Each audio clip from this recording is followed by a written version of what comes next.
In accordance with the Rule 39 of the Council's Provisional Rules of Procedure, I invite the following briefers to participate in this meeting. Mr. Arsenio Dominicos, Secretary General of the International Maritime Organization, and Mr. Nick Childs, Senior Fellow, Naval Forces and Maritime Security at International Institute for Strategic Studies. It is so decided. In accordance with Rule 39 of the Council's Provisional Rules of Procedure, I also invite the following to participate in this meeting. His Excellency Mr. Stavros Lambrinidis, Head of the Delegation of the European Union to the United Nations, and His Excellency Mr. Mohammed Fathi Ahmed Idris, Permanent Observer of the African Union to the United Nations. It is so decided.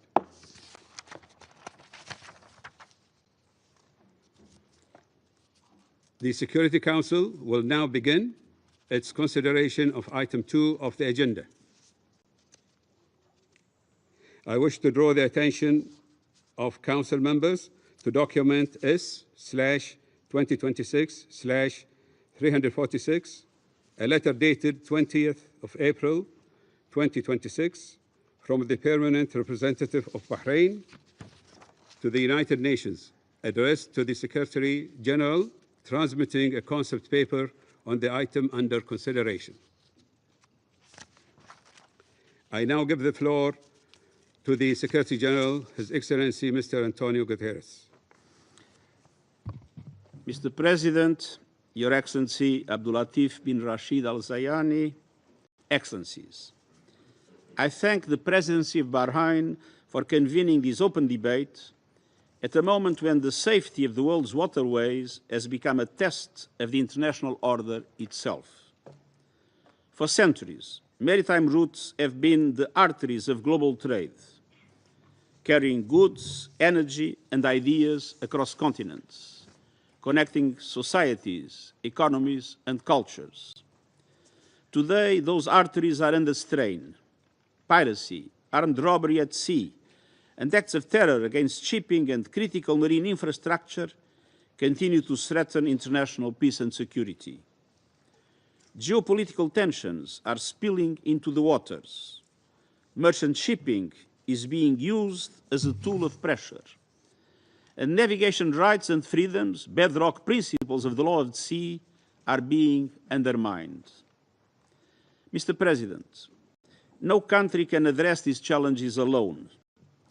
Maritime security threats touch every port, every coastline, every country, even landlocked ones. They demand collective responses. Yet war and deepening divisions are shaking the collective security system. Trust is eroding. International law is being violated in plain sight, and the institutions built to keep peace are being tested at their core. Mr. President, since early March, the disruption of shipping through the Strait of Hormuz has struck at global energy security, food supplies, and trade. The Strait of Hormuz is one of the world's most critical maritime choke points. It carries roughly 1/5 of global oil trade, 1/5 of global liquefied natural gas, and nearly 1/3 of internationally traded fertilizers. Safe, unimpeded passage is an economic and humanitarian imperative. The economic shock has been immediate, and everyone is paying the price. Acute volatility in energy and commodity markets, surging transport and insurance costs, and the worst supply chain disruption since COVID-19 and the war in Ukraine. These pressures are cascading into empty fuel tanks, empty shelves, and empty plates. The humanitarian toll is mounting.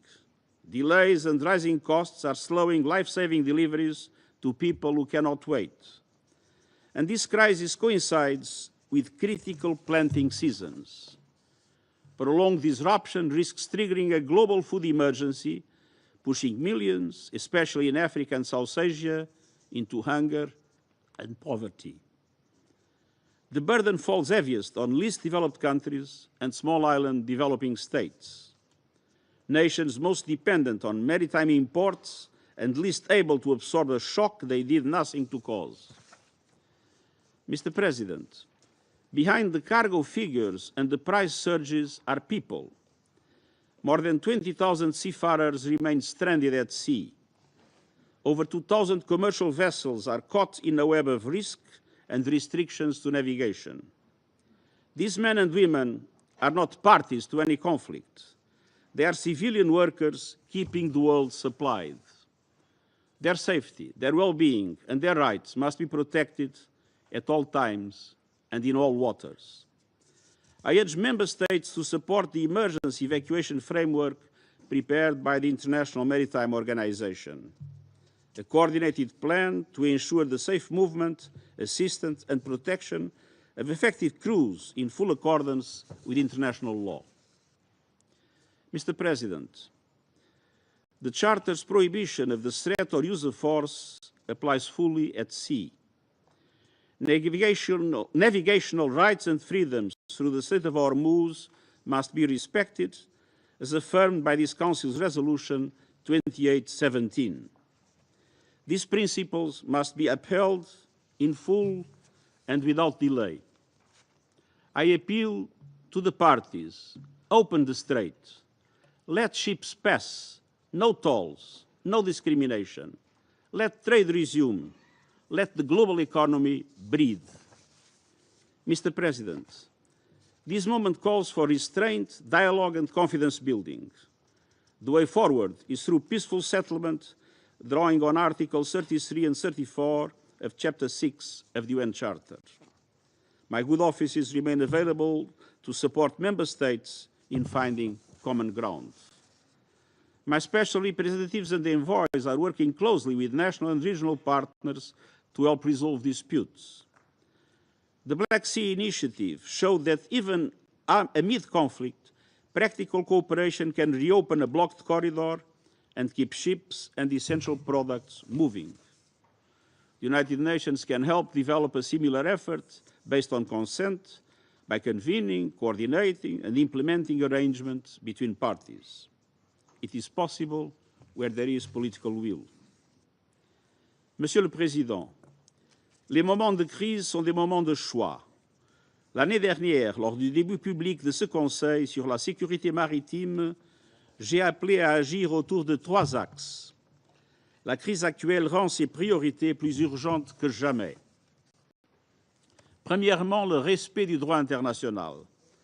La Charte des Nations Unies et le droit de la mer ne valent que par l'engagement des États membres à les respecter.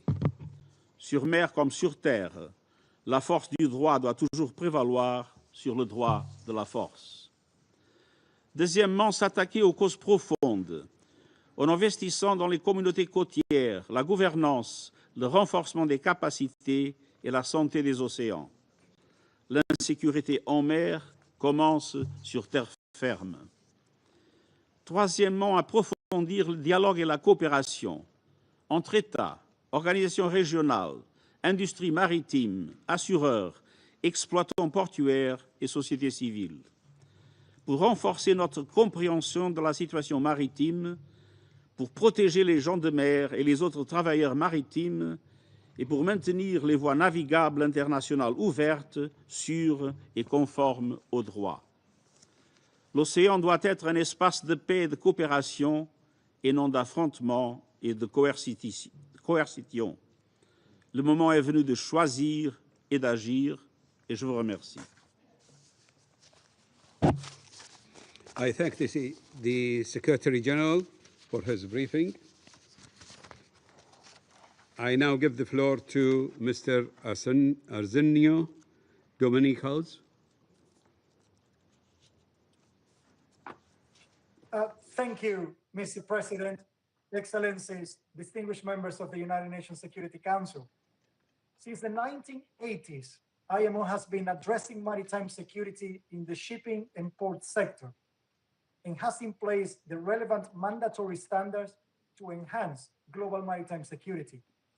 Our regulatory process is constantly evolving to adapt to any new threats and make use of our experience and expertise. The geopolitical conflict around the Strait of Hormuz is having a very negative effect on seafarers and shipping and on the global population and economy. Approximately 20,000 innocent seafarers and nearly 2,000 vessels remained trapped in the Persian Gulf. Any disruption to shipping represents a global interference to energy and food security. The principle of freedom of navigation is not negotiable. Ships must be allowed to trade worldwide unhindered and in accordance to international law. In accordance with the United Nations Conventions on the Law of the Sea and customary international law, straits used for international navigation cannot be closed by bordering states. Equally, there is no legal basis for any country to introduce payments or impose tolls, fees, or any discriminatory conditions on international straits. Any deviation from these well-established and recognized principles will set a negative precedent and severely undermine the integrity and stability of shipping operations worldwide. Since 1968, the International Maritime Organization has established a traffic separation scheme or maritime corridor in the Strait of Hormuz. This maritime corridor, jointly operated between Oman and Iran, has ensured safe navigation for decades. This is a mandatory mechanism in accordance with the IMO's International Convention on the Safety of Life at Sea. And both countries are signatories to this convention, which has governed the safety of ships at sea since 1974. Our main concern remains the safety and the well-being of the innocent seafarers trapped in the Gulf due to the conflict. Following the IMO Council decision, I have begun the development of an evacuation framework using the existing traffic separation scheme to securely evacuate ships and seafarers from the conflict zone, provided it is safe to do so. The technical and operational developments are being carried out with the involvement of the regional countries, including Iran, and with the support from relevant countries assisting in the negotiations. As an organization, we are ready to implement this framework without delay, but only once it is safe to do so. In this respect, I call upon states to uphold the principle of freedom of navigation and reject an imposition of tolls, fees, or discriminatory transit measures for the passage through a strait used for international navigation. I would like to take this opportunity to further request states to support the IMO's plan to facilitate the evacuation of affected seafarers at an appropriate time to assist with the clearance of any hazards to the commercial ships navigating in the Strait of Hormuz, including mines, provide any technical and operational civilian assistance to operationalize the evacuation framework, and to ensure practical assurances to the shipping sector, including access to insurance at reasonable costs, to enable the resumption of normal operations as soon as practicably possible. I would like to reiterate my appreciation for the support provided by the countries in the region in delivering essential supplies to seafarers in the Persian Gulf, safeguarding the well-being, and request them to facilitate crew changes when safe and possible. Shipping and seafarers should never be used as leverage in geopolitical conflicts. I would like to join and reiterate the call for de-escalation to ensure safety for seafarers, freedom of navigation, and stability of supply chains worldwide. Thank you for the opportunity. I thank Mr. Dominicos for his briefing. I now give the floor to Mr. Nick Childs. Thank you, Mr. President, Secretary General, distinguished ministers, excellencies, members of the Security Council. A particular thanks to the Kingdom of Bahrain for convening this high-level open debate and for inviting me to address it. Mr. President, the importance of maritime trade to the global economy is nothing new. Likewise, threats to the maritime ecosystem have also been with us down the ages. However, recent events have driven home in the starkest fashion that our critical dependencies on the maritime arteries of global trade have never been greater, and that the threats to the free use of the seas are becoming more complex and challenging. They have been an abrupt reminder that more than 80% of all global trade by volume is transported by sea. The fact that the world trading fleet has doubled in size in the last 2 decades is one measure of how our reliance on global trade has mushroomed. And events in and around the Strait of Hormuz in recent weeks have underscored how disruption to the world's key waterways can produce global economic fallout, which affects billions of our citizens and leaves no regions or member states untouched. Moreover, we live in a suddenly more dangerous and unstable era in which it is not just the case that tensions and conflicts on land are spilling over into the maritime domain. It is one in which threats to global peace and stability, and therefore global economic well-being and prosperity, are increasingly manifesting themselves at sea. The reawakening of the global consciousness to the criticality, but also the fragility of the maritime domain and its ecosystem has been a double-edged sword. It has also shone a spotlight on some of the deficits in the international community's ability and capacity to respond. Above all, it has pointed to the need for a new approach, not just to the sharing of information, but also to the development of a shared strategic analysis of the character and implications of the challenges. The Council has focused increased attention on the risks to maritime security. It has adopted resolutions on the recent disruptions in and around the Red Sea and the current crisis in the Strait of Hormuz and its adjacent waterways. The international community has responded to the various threats posed to international shipping in recent years, but those responses have been suboptimal. Multiple maritime security agencies and maritime stakeholders, including in the industry and commercial sphere, have developed cooperative frameworks and practices over years and decades to cope with certain levels of threat. But the increased scale and growing complexity of the current threats have revealed that there remains something of a gulf in understanding among the widening array of interested parties and stakeholders over what can and what needs to be done, and this has been playing out in the latest events. There is a glaring requirement for a more integrated conversation and in-depth engagement over the realistic potential, but also the limitations of cooperative military means, in what frameworks and under what auspices, for delivering the safety and protection of waterways. What are the real dynamics that the maritime industry needs for reassurance in different situations? And what is the place for political and diplomatic engagement? The Black Sea Grain Initiative has already been mentioned, perhaps in conjunction with collaborative protective measures in some form or regional capacity building. These are surely important building blocks for future crisis prevention and management. All this has only been amplified and added urgency to the calls that this Council has heard for a more strategic, comprehensive and integrated approach to the more acute threats that are unfolding.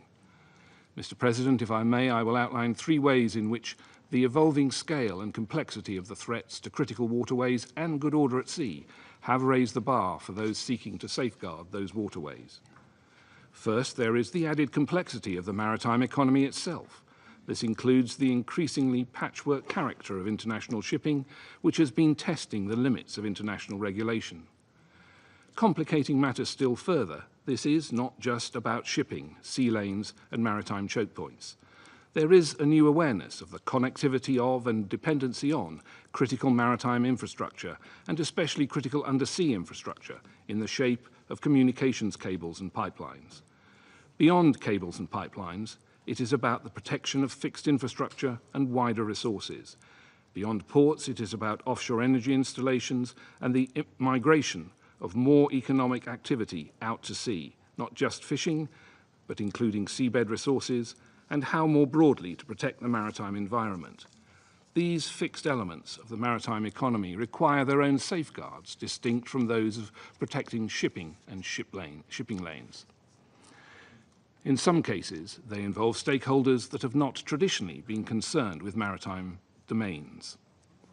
Secondly, complexity of the threats to both security and safety at sea have grown markedly beyond those traditionally employed by organized criminality. An array of potent sea denial capabilities of varying degrees of sophistication, but including missiles and various types of uncrewed vehicles, is proliferating among an expanding array of actors. This is presenting a new set of asymmetric threats and imposing increasing costs and risks on those seeking to keep waterways open. In terms of other emerging threats, the risks posed by cyber vulnerabilities are clearly on the rise for a maritime ecosystem driving inexorably towards greater automation. The weaponization of maritime data in ways that were never originally intended, through manipulation and spoofing, and even for target selection, is another concern. Paradoxically, the leveraging of data, supported by AI-enabled analysis and perhaps also aided by increased satellite-based monitoring, may be a key asymmetric advantage in delivering the kind of strategic approach required and providing early warning of emerging threats. In this way, it will be critical to safeguarding future maritime security and global security more broadly. And in this sense, the challenge is one that now stretches from the seabed to space. Thirdly, recent events have underscored the criticality of waterways and choke points to global stability and the global economy. They have also highlighted that choke points are not all the same. A strategic approach to maritime security must be founded on universal norms, but it must also be informed by a critical understanding of particular circumstances in order to deliver effective policy. The events in and around the Strait of Hormuz may be the most acute current concern as regards maritime security, but there are plenty of other potential regional maritime hotspots that will pose their own particular challenges, and these may only grow in number and volatility as the maritime environment continues to evolve. In conclusion, Mr. President, all of these factors appear to reinforce the proposition that maritime security requires a more holistic and sustained approach, but one that builds on existing frameworks and past experience with a more rigorous and robust treatment. The breadth of the challenges to safeguarding the global waterways and the maritime economy is only growing. Given that, the Council can provide the consistent forum for further comprehensive consultation on the context that threats to waterways and maritime security represent, and that they are no longer just a symptom of growing global instability, but also increasingly becoming a driver of it. I thank the Council for its attention. I thank Mr. Charles for his briefing. I shall now make a statement in my capacity as the Minister of Foreign Affairs of the Kingdom of Bahrain. بسم الله الرحمن الرحيم. أصحاب السعادة، السيدات والسادة، أود أن أبدأ بالإعراب عن خالص التقدير لمعالي الأمين العام للأمم المتحدة ومعالي الأمين العام للمنظمة البحرية الدولية والزميل الأول لشؤون القوات البحرية والأمن البحري في المعهد الدولي للدراسات الاستراتيجية على إحاطاتهم ورؤاهم القيمة التي أكدت على الأهمية البالغة لموضوع نقاشنا في هذه الجلسة. تأتي المناقشة المفتوحة لمجلس الأمن اليوم وبمشاركة مقدرة من أكثر من 80 دولة في لحظة فارقة وظروف عالمية صعبة نظراً للتحديات العالمية الراهنة وتصاعد التهديدات المباشرة للأمن البحري، وتتسم بإجراءات صعبة متعمدة لعرقلة حرية العبور عبر الممرات المائية الدولية، الأمر الذي يعرض للخطر الاقتصاد العالمي والتجارة الدولية والسلم والأمن الدوليين. إن أكثر من 90,000 سفينة تبحر يومياً في المحيطات والبحار، مما يسهل التجارة العالمية التي تقدر قيمتها بتريليونات الدولارات. إن هذا الوضع يستدعي استجابة جماعية من المجتمع الدولي، إذ لم تكن الحاجة إلى الأمن البحري أشد إلحاحاً من أي وقت مضى. كما أود أن أعرب عن امتناني للدول التي انضمت إلى بيان أمن الملاحة الصادر اليوم، وادعو الدول الأخرى إلى الانضمام إلى البيان الذي يدين العدوان الإيراني على دول مجلس التعاون والأردن، ويرفض الإجراءات الإيرانية في إغلاق مضيق هرمز واستغلاله كأداة سياسية ومورد اقتصادي من خلال فرض رسوم على ممر مائي دولي طبيعي. إن حرية الملاحة ركن أساسي من أركان القانون الدولي والسلام، وعلى هذا الأساس فهي تستوجب الامتثال والالتزام الكامل باتفاقية الأمم المتحدة لقانون البحار التي تنظم كافة الحقوق البحرية وحقوق المرور العابر والمرور البريء عبر المضائق المائية الدولية. يبرز الوضع في مضيق هرمز المخاطر التي نواجهها، إذ تعرض تصرفات إيران الاقتصاد العالمي للخطر وتهدد سلامة الملايين، لا سيما أولئك الموجودين في الجنوب العالمي. وقد دفعت هذه الأعمال العدائية بعض الدول إلى اعتبارها إرهاباً، مما يؤكد هشاشة طرقنا التجارية الحيوية. ولا تقتصر العواقب على المصالح التجارية فحسب، بل تمتد لتؤثر على سبل عيش عدد لا يحصى من الأفراد الذين يعتمدون على ممرات ملاحية آمنة. أصحاب السعادة، إن أي تقييد أو عرقلة للملاحة الدولية يؤثر بشكل مباشر على التجارة الدولية وأمن الطاقة والاستقرار الاقتصادي العالمي، فضلاً عن إمدادات الغذاء والدواء وإيصال المساعدات الإنسانية. إن صمت المجتمع الدولي إزاء هذه الممارسات غير القانونية يؤدي إلى ترسيخها، مما يقوض الإطار الدولي القائم ويضعف الثقة في النظام البحري. إن هذا المسار الضار بمصالح كافة دول العالم يهدد سلاسل الإمداد العالمية ويفاقم التحديات التي تواجهها الاقتصاديات الهشة أصلاً.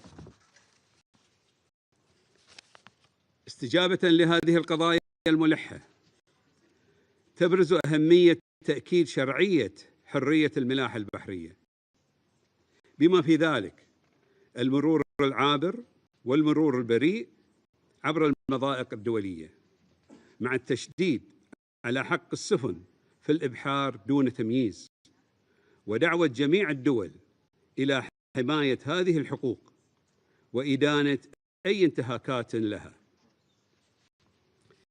لذا لابد من اتخاذ إجراءات عملية مؤسسية لتعزيز القواعد البحرية المطبقة عالمياً، استناداً إلى قرار مجلس الأمن 552 لعام 1984 وقرار مجلس الأمن 2817 وقرار مجلس حقوق الإنسان 61/1، وكذلك البيان الرئاسي لمجلس الأمن الصادر في 2 من الشهر الحالي، والتي أكدت جميعها على أهمية سلامة الملاحة الدولية.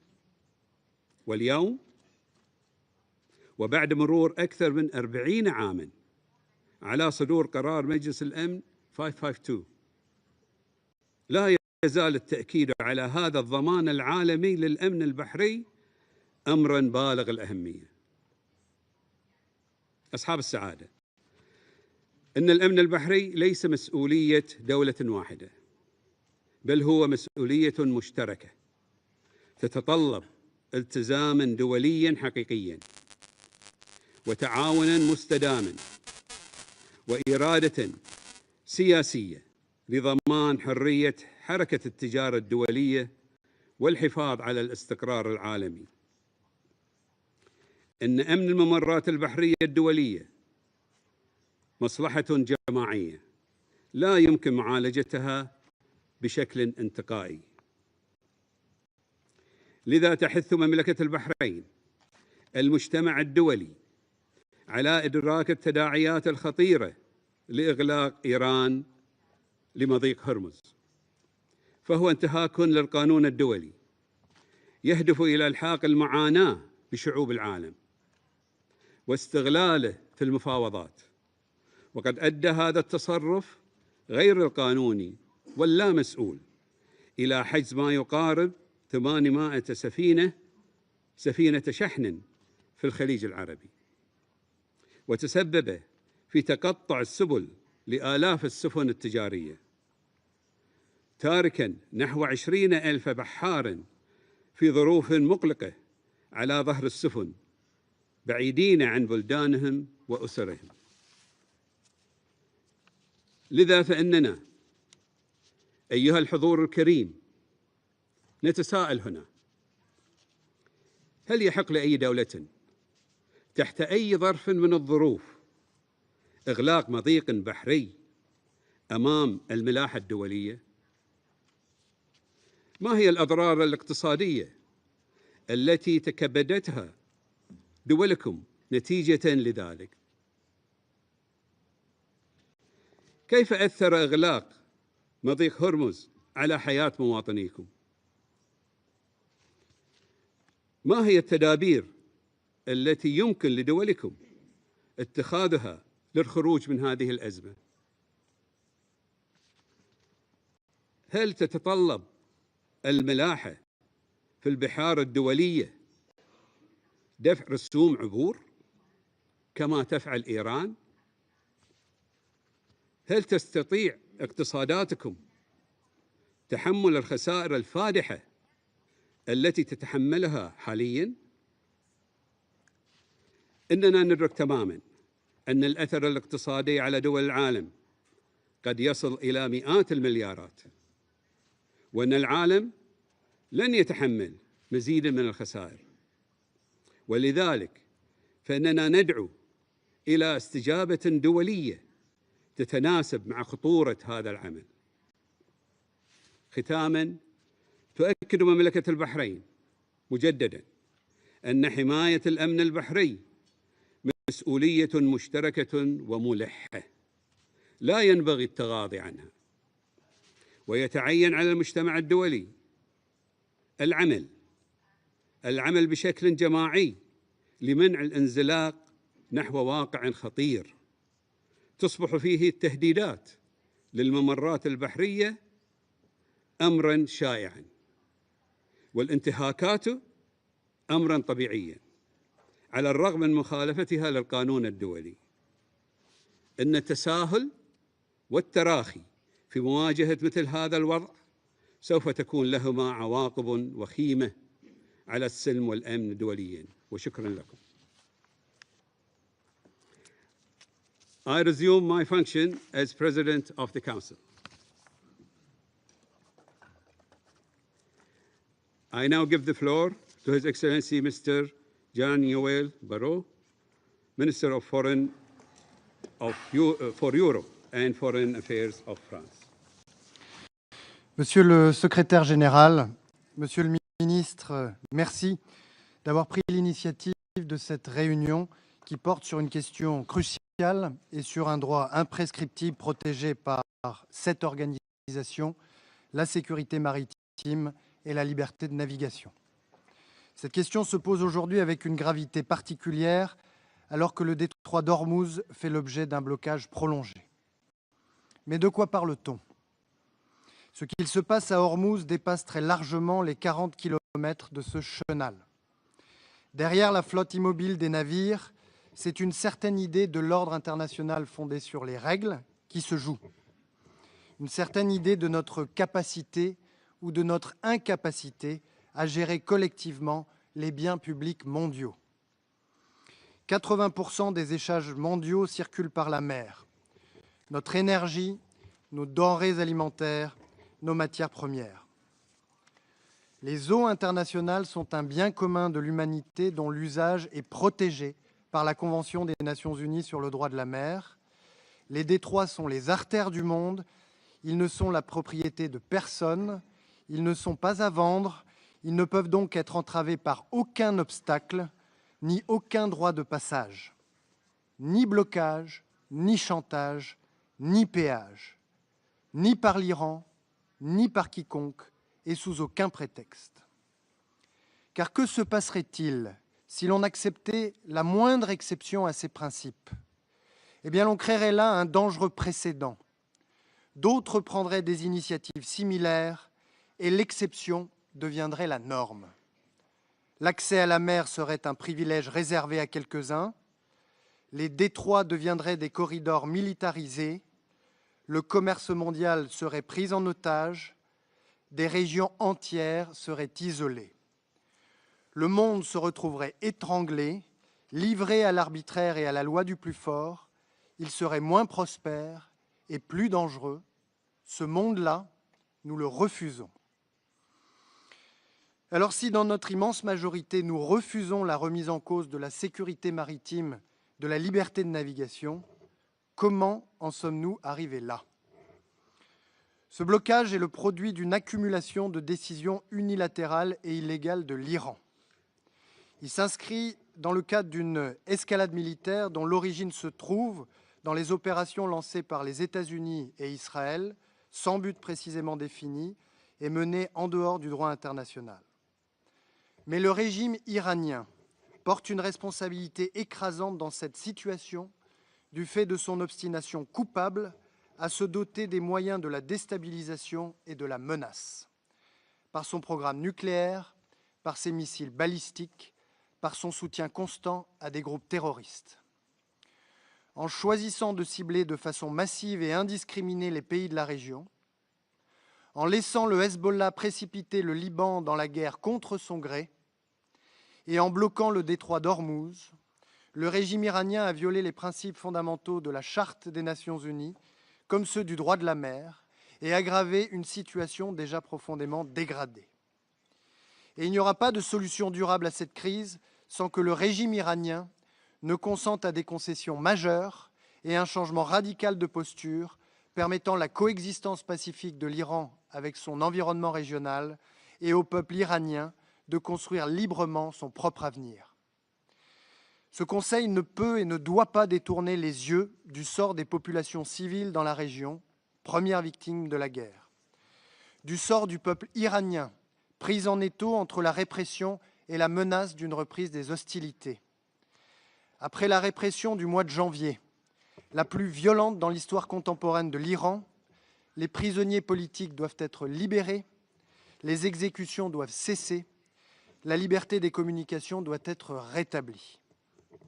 La guerre n'aura pas suffi à régler ces problèmes de fond, elle en aura créé un nouveau, le blocage du détroit d'Hormuz.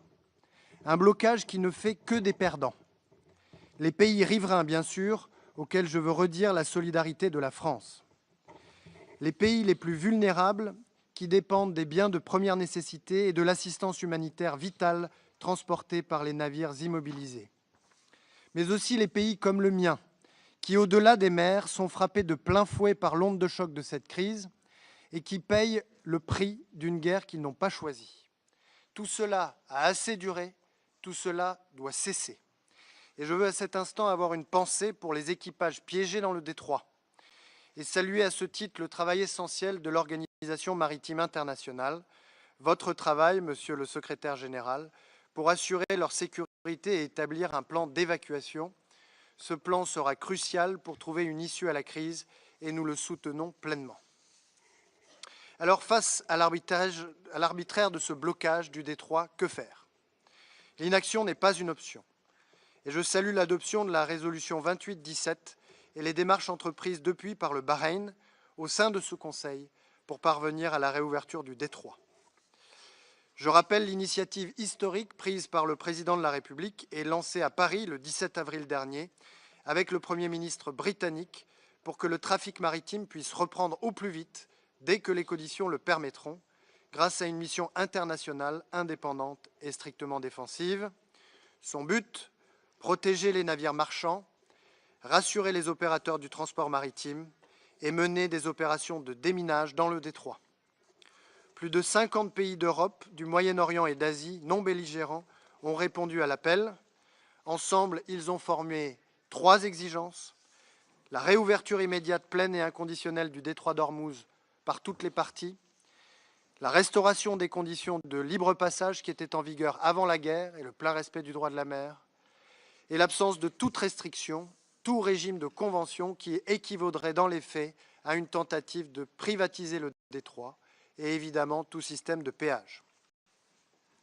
L'océan est un espace de liberté, mais ce n'est pas un espace de non-droit. Et c'est notre responsabilité que de lui donner des règles et de les faire respecter. C'est ce que nous avons fait à Nice l'été dernier en accueillant la 3e conférence des Nations Unies sur l'océan. Avec l'entrée en vigueur du traité sur la haute mer, la communauté internationale a démontré qu'elle pouvait s'accorder pour protéger un bien commun mondial. Ce succès doit nous inspirer. Car nous ne sommes pas condamnés à subir le démantèlement du droit international humanitaire ou du droit de la mer. Résistons à la résignation et au découragement qui nous guettent. Levons-nous pour dire non lorsque la paix et la sécurité du monde sont en jeu. C'est la vocation de ce Conseil.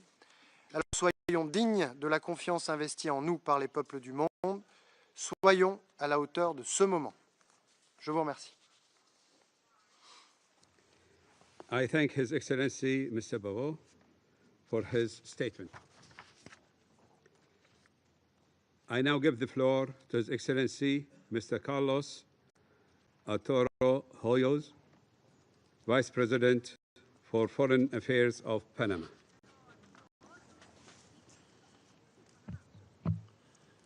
Señor Presidente, Panamá agradece a la Presidencia de Bahrein por la organización de este importante debate abierto para abordar un tema de la mayor relevancia para la paz y seguridad internacional y con el cual nuestro país se identifica plenamente.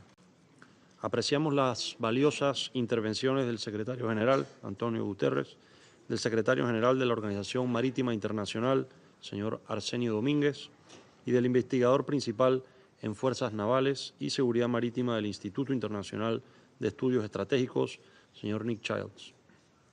Igualmente, valoramos la asistencia de los países que nos distinguen con su participación. Asimismo, reconocemos la continuidad de los esfuerzos impulsados por Grecia y Panamá el año pasado en sus respectivos eventos insignia centrados en la seguridad marítima. Los últimos años han puesto de manifiesto de manera dramática la creciente fragilidad de la navegación marítima en todas las regiones del mundo. En este entorno cada vez más complejo, la piratería y el robo a mano armada en el mar, los ciberataques contra sistemas de navegación, puertos y logística marítima, así como la pesca ilegal, no declarada y no reglamentada, el tráfico de drogas, junto con la trata de personas, constituyen amenazas persistentes que continúan afectando la actividad marítima y a la gente de mar, poniendo en riesgo su seguridad, sus condiciones de trabajo y, en muchos casos, sus vidas. Esta realidad se ve agravada por una preocupante tendencia a impedir el uso de rutas marítimas críticas en el contexto de diversos conflictos. En consecuencia, se ha incrementado la incertidumbre en el comercio internacional, afectando la previsibilidad y la seguridad de las cadenas de suministro globales, que dependen en gran medida de su estabilidad. En un mundo profundamente interconectado, la disrupción de rutas marítimas críticas, como el estrecho de Hormuz o el de Bab el-Mandeb en el Mar Rojo, genera impactos inmediatos sobre el comercio internacional y la seguridad energética mundial, con efectos que se trasladan directamente a las economías y a la vida cotidiana de las personas en todos los países, aunque de manera desproporcionada al sur global y a las economías más vulnerables. La seguridad marítima debe entenderse como un bien público global cuya preservación exige responsabilidad colectiva. Reiteramos nuestra posición firme e inquebrantable. Ninguna ruta marítima crítica debe ser amenazada ni utilizada nunca como un instrumento de presión o coerción. Frente a estos desafíos actuales, Panamá considera prioritario impulsar desde este Consejo la reducción de tensiones y el cese de hostilidades por todas las partes, mediante el diálogo y soluciones negociadas. Además, es esencial reforzar el respeto al derecho internacional, en particular a la Convención de las Naciones Unidas sobre el Derecho del Mar, CONVEMAR, incluida la libertad de navegación y el tránsito seguro por rutas marítimas críticas. Asimismo, resulta fundamental que las medidas técnicas, regulatorias o de control aplicadas en el ámbito marítimo se rijan por criterios objetivos, transparentes y no discriminatorios, en estricto apego al derecho internacional, y que no sean injustas represalias políticas sin sustento alguno. Esto incluye el respeto a las decisiones soberanas adoptadas en relación con la gestión de infraestructuras estratégicas, puertos y actividades logísticas comerciales. En ese sentido, Panamá observa con preocupación ciertas tendencias recientes en la intensificación de inspecciones a buques de una determinada jurisdicción, incluyendo el incremento significativo de detenciones de buques de bandera panameña. Reconocemos el llamado del secretario general a que las marinas de presión política ni económica. Cualquier desviación de estos principios introduce incertidumbre, afecta la confianza y genera riesgos adicionales para la estabilidad de las cadenas de suministro globales. Reiteramos nuestro respaldo a la Organización Marítima Internacional y a su director general Arsenio Domínguez, cuya labor conocemos, así como a las decisiones adoptadas relativas a abordar los impactos de la situación en el estrecho de Hormuz sobre el transporte marítimo y el bienestar de la gente de mar, en el marco de su labor esencial en la promoción de la seguridad marítima, la protección del medio marino y el impulso de un transporte marítimo sostenible. Señor presidente, como propietarios soberanos y administradores responsables del Canal de Panamá, una de las rutas marítimas más importantes del mundo, reconocemos plenamente los desafíos y riesgos que enfrenta la seguridad marítima en el contexto actual. En consecuencia, Panamá ha tenido que redoblar sus esfuerzos para garantizar y facilitar el tránsito seguro, continuo y eficiente de los buques, en particular de aquellos que dependen de rutas alternas como la nuestra. Esta responsabilidad nos demanda insistir en la necesidad de soluciones colectivas y pacíficas, basadas en el diálogo, la no discriminación y la negociación, que permitan un entorno marítimo seguro, previsible y basado en normas. Señor presidente, Panamá condena los ataques registrados en el estrecho de Hormuz contra las embarcaciones de bandera panameña, liberiana y de cualquier otra parte del mundo. Desde principios de marzo de 2026, varios buques de bandera panameña han sido objeto de acciones que afectan la seguridad de la navegación. Entre los buques afectados se encuentran 2 mercantes de bandera panameña, el Euforia, que fue atacado por 3 embarcaciones no identificadas sin que, afortunadamente, se registraran daños a la embarcación ni lesiones a su tripulación, y el MSC Francesca. Este último fue interceptado por el Cuerpo de la Guardia Revolucionaria Islámica, que le ordenó fondear cerca de la costa iraní. Su tripulación se encuentra a salvo, aunque permanece retenida injustamente.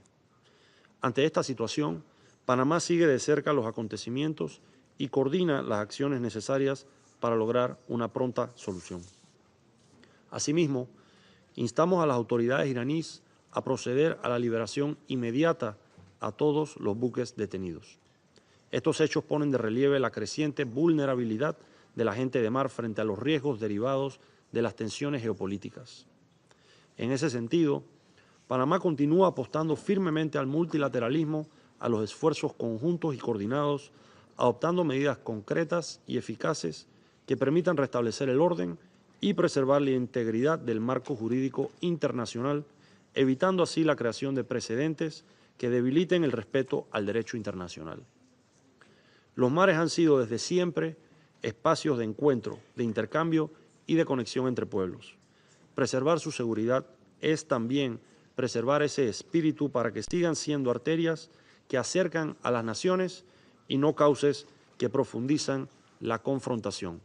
Muchas gracias.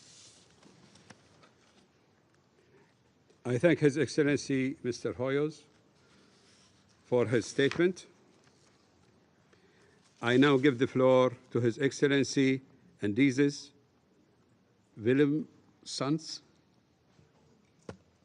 State Secretary of the Ministry for Foreign Affairs of Latvia. Thank you, Mr. President. Allow me to begin by thanking Bahrain for convening this open debate to address this critical issue of maritime security. I thank the Secretary General Guterres and also IMO Secretary General Dominguez and Mr. Childs for their pertinent briefings. Global waterways are the backbone of international commerce and global energy flows.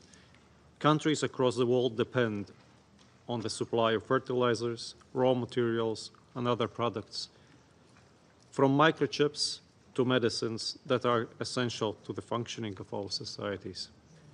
International law and norms have sustained maritime infrastructure and enabled livelihoods, prosperity, and development.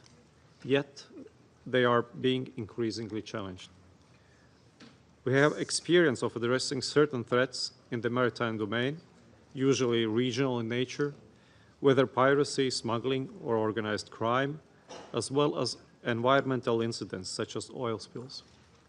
Now, we are increasingly facing a more direct challenge: deliberate actions from states intent on crippling the global economy and threatening the right of transit and innocent passage, alongside efforts to circumvent sanctions. Mr. President, the safety of critical maritime routes is essential. Any disruptions to this delicate system powering the global economy result in severe consequences for all of us, as seen with the Strait of Hormuz. With supply chains disrupted, global energy prices have been rising sharply, and acute food insecurity around the globe has grown at an alarming rate. Effects on agriculture will be long-term and cascading in nature. These harmful consequences will continue affecting the most vulnerable the hardest. The United Nations Convention on the Law of the Sea sets the international legal framework, within which all activities in the sea are to be carried out in order to ensure lawful and safe maritime navigation. The global community must demonstrate resolve in addressing Iran's attempts to use an international waterway as a bargaining chip and to hold the global economy hostage. It is a dangerous and far-reaching precedent, which we cannot allow to normalize. The Council has been leading the way with Resolution 2817, but we must continue to address maritime security as a paramount issue of global stability.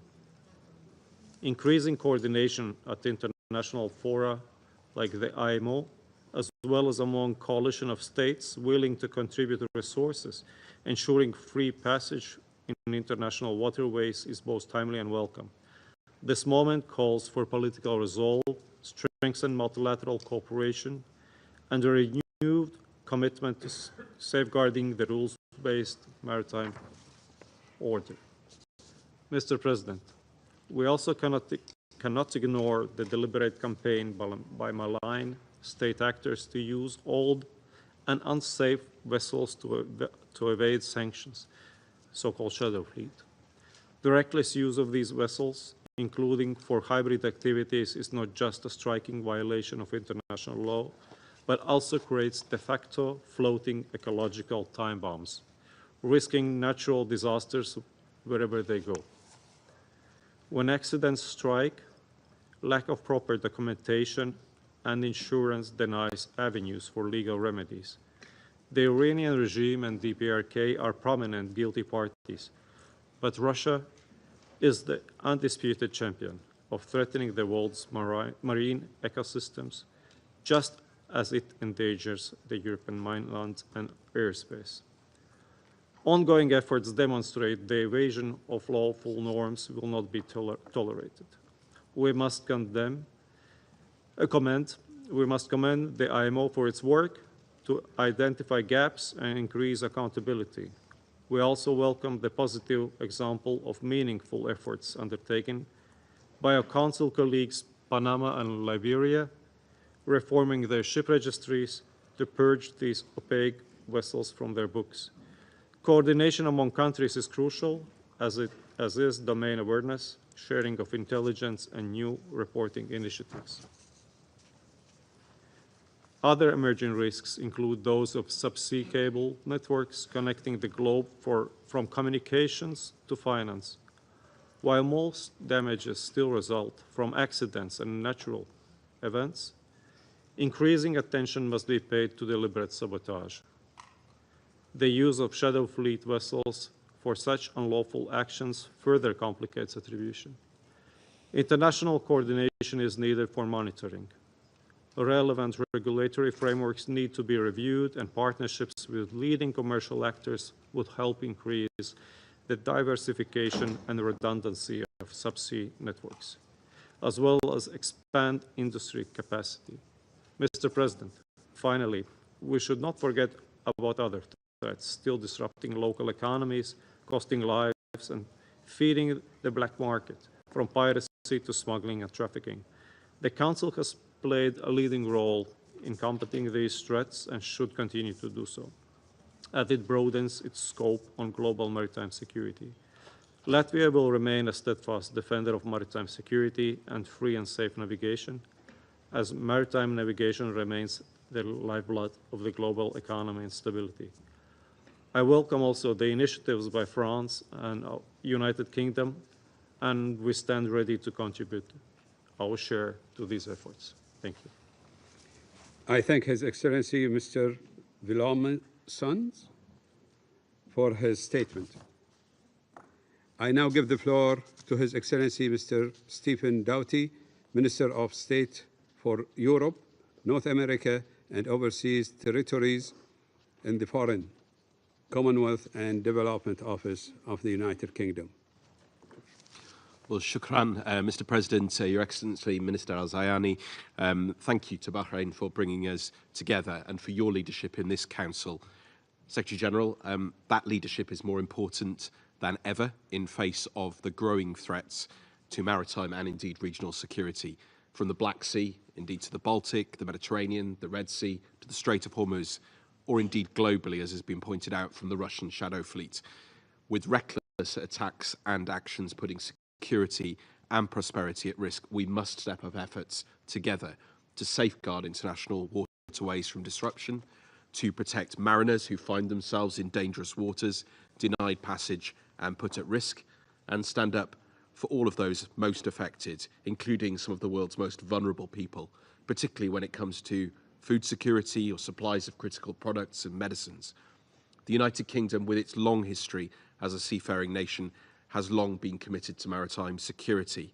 And I say that also as a Member of Parliament for a diverse port city of Cardiff with a proud merchant marine tradition and heritage throughout history.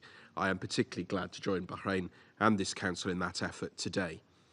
The most pressing issue, of course, before us is the Strait of Hormuz, and this crisis is not just affecting international shipping, it is driving up costs and sending shockwaves throughout energy markets and supply chains far beyond the region, with impact for all of our citizens and our communities and their cost of living. So we must get the strait reopened fully and unconditionally. Freedom of navigation must be restored in line with international law. Shipping and seafarers must not be used as leverage, and there is no place for tolls or permissions in international straits. Freedom of navigation means navigation must be free. And throughout this crisis, the United Kingdom has been clear. Iran must not be able to hold the global economy hostage or indeed threaten regional and international security. And that is why we need renewed action to protect supply chains, uphold freedom of navigation and the primacy of UNCLOS.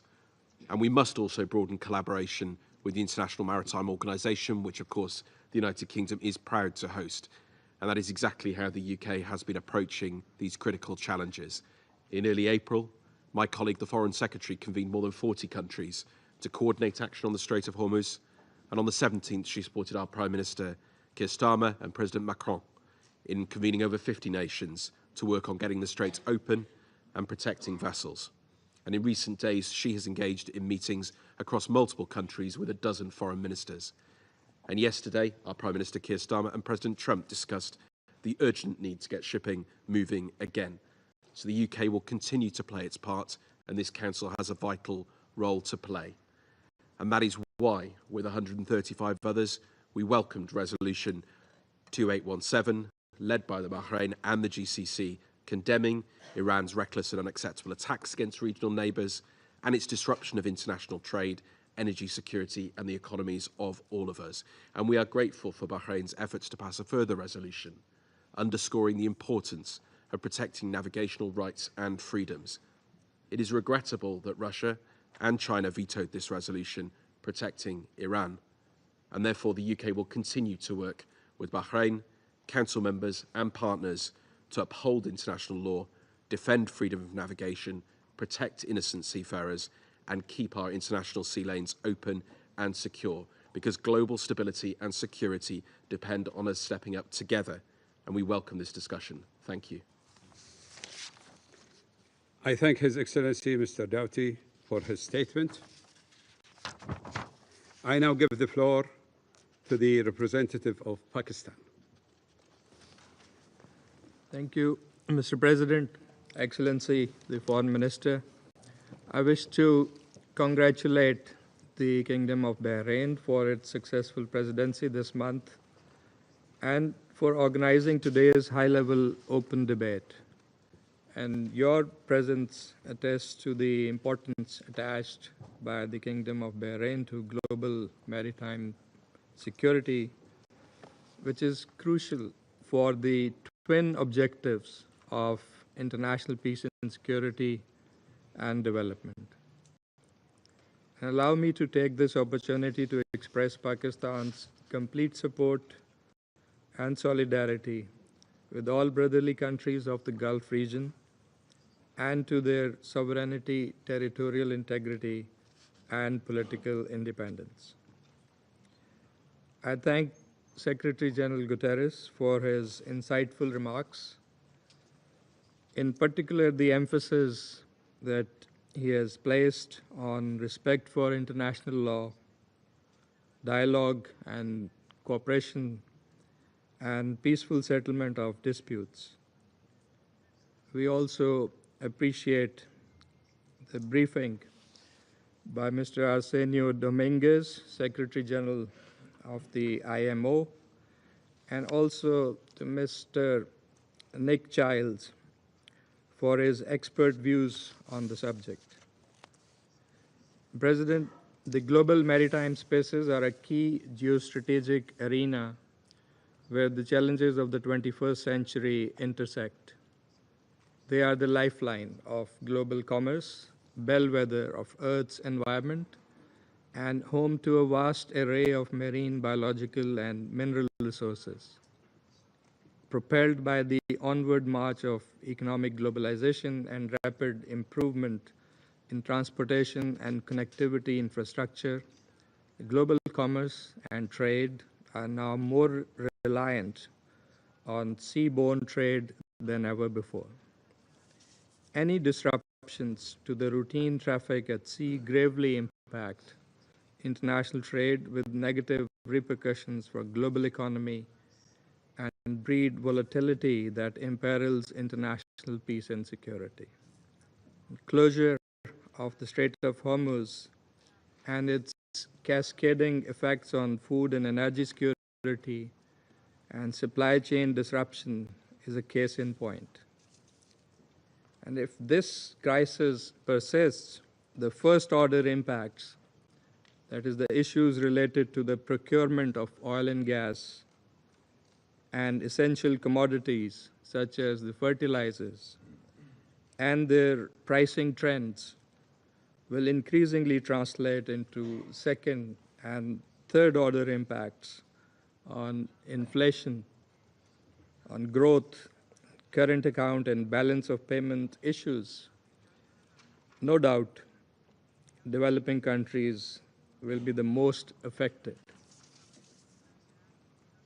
Most significantly, these developments have brought home the point that resilience of global governance, architecture, and strategic stability are now being tested by the safety and openness of maritime waterways.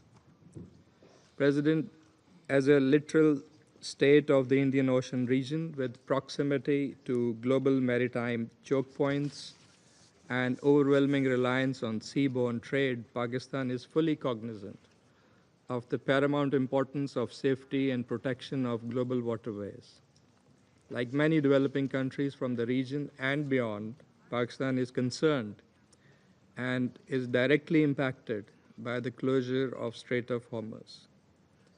It is particularly also with this realization that Pakistan, supported by our partners and brotherly countries, including China, Saudi Arabia, Turkey, and Egypt, and others, has spearheaded constructive diplomatic efforts for de-escalation and broader pursuit of stability between the United States and Iran.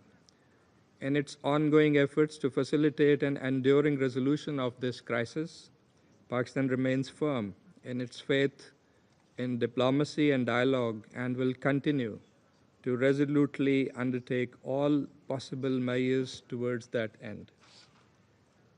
President, in today's interconnected world, the imperative of safety of maritime spaces extends well beyond securing trade routes and combating piracy. It encompasses a plethora of challenges, including climate change and environmental preservation, protection of critical coastal and underwater digital infrastructure, and safeguarding human rights at sea. Confronting these challenges necessitates collective and coordinated action, firmly anchored in international law, as well as dialogue and diplomacy. Since its adoption, the UN Convention on the Law of the Sea has served as one of the most important pillars of international maritime order. The legal order established by UNCLOS and the larger body of the law of the sea must be protected and promoted universally. Pakistan has also remained a committed and responsible partner in the international efforts to strengthen maritime security. Earlier this year, Pakistan assumed the command of Combined Task Force 150 for conducting maritime security operations outside the Arabian Gulf to protect commercial shipping. And last year, Pakistan also commanded CTF 151, tasked to suppress piracy and to ensure free flow of maritime trade. We have also launched our own regional maritime security patrols to ensure a safe and secure environment in the seas. President, the global governance order is coming under increasing strain with wide-ranging consequences. Even international waterways have not been able to escape these impacts. The rules and norms that we had collectively and painstakingly put in place to precisely avoid such contestations and confrontations are being challenged or put aside. This is an untenable situation whose prolongation would only further undermine international peace and security and sustainable development to the detriment of us all. And most consequentially, it will erode trust in the rules-based order. As a maritime state with unwavering faith in international law and diplomacy, Pakistan would continue to engage with the Secretary General, the Security Council, and with all like-minded countries for preserving the hard-won gains, both in the gentle tides of peace and amity, and amid the rising storms of conflict and conflagration. This is a sacred trust that history has placed upon us all, and we cannot afford to fail. We must succeed collectively. Thank you. I thank the representative of Pakistan for the statement. I now give the floor to the representative of the United States. Thank you, Foreign Minister Al-Ziani, for convening today's critical debate. Thank you, Secretary General, IMO Secretary General Dominguez. Thank you, Mr. Childs, for your briefings. Colleagues, the world's critical waterways are not bargaining chips that belong to any one country. And now, maritime transit routes, which are truly the arteries of global commerce, that roughly 80% of global trade by volume moves through such waterways, they are too vital. They're too important to all of us collectively as a global community to be choked off, to be mined, to be weaponized, to be attacked like two-bit pirates. Because when they are, the entire world pays the price, and the world is paying. Most countries, far more than the United States, they are paying for Iran's hostage-taking gambit in the Strait of Hormuz. So let's take a moment and look at the numbers. The Strait of Hormuz typically sees 20 million barrels of oil per day, 40,000 vessels per year.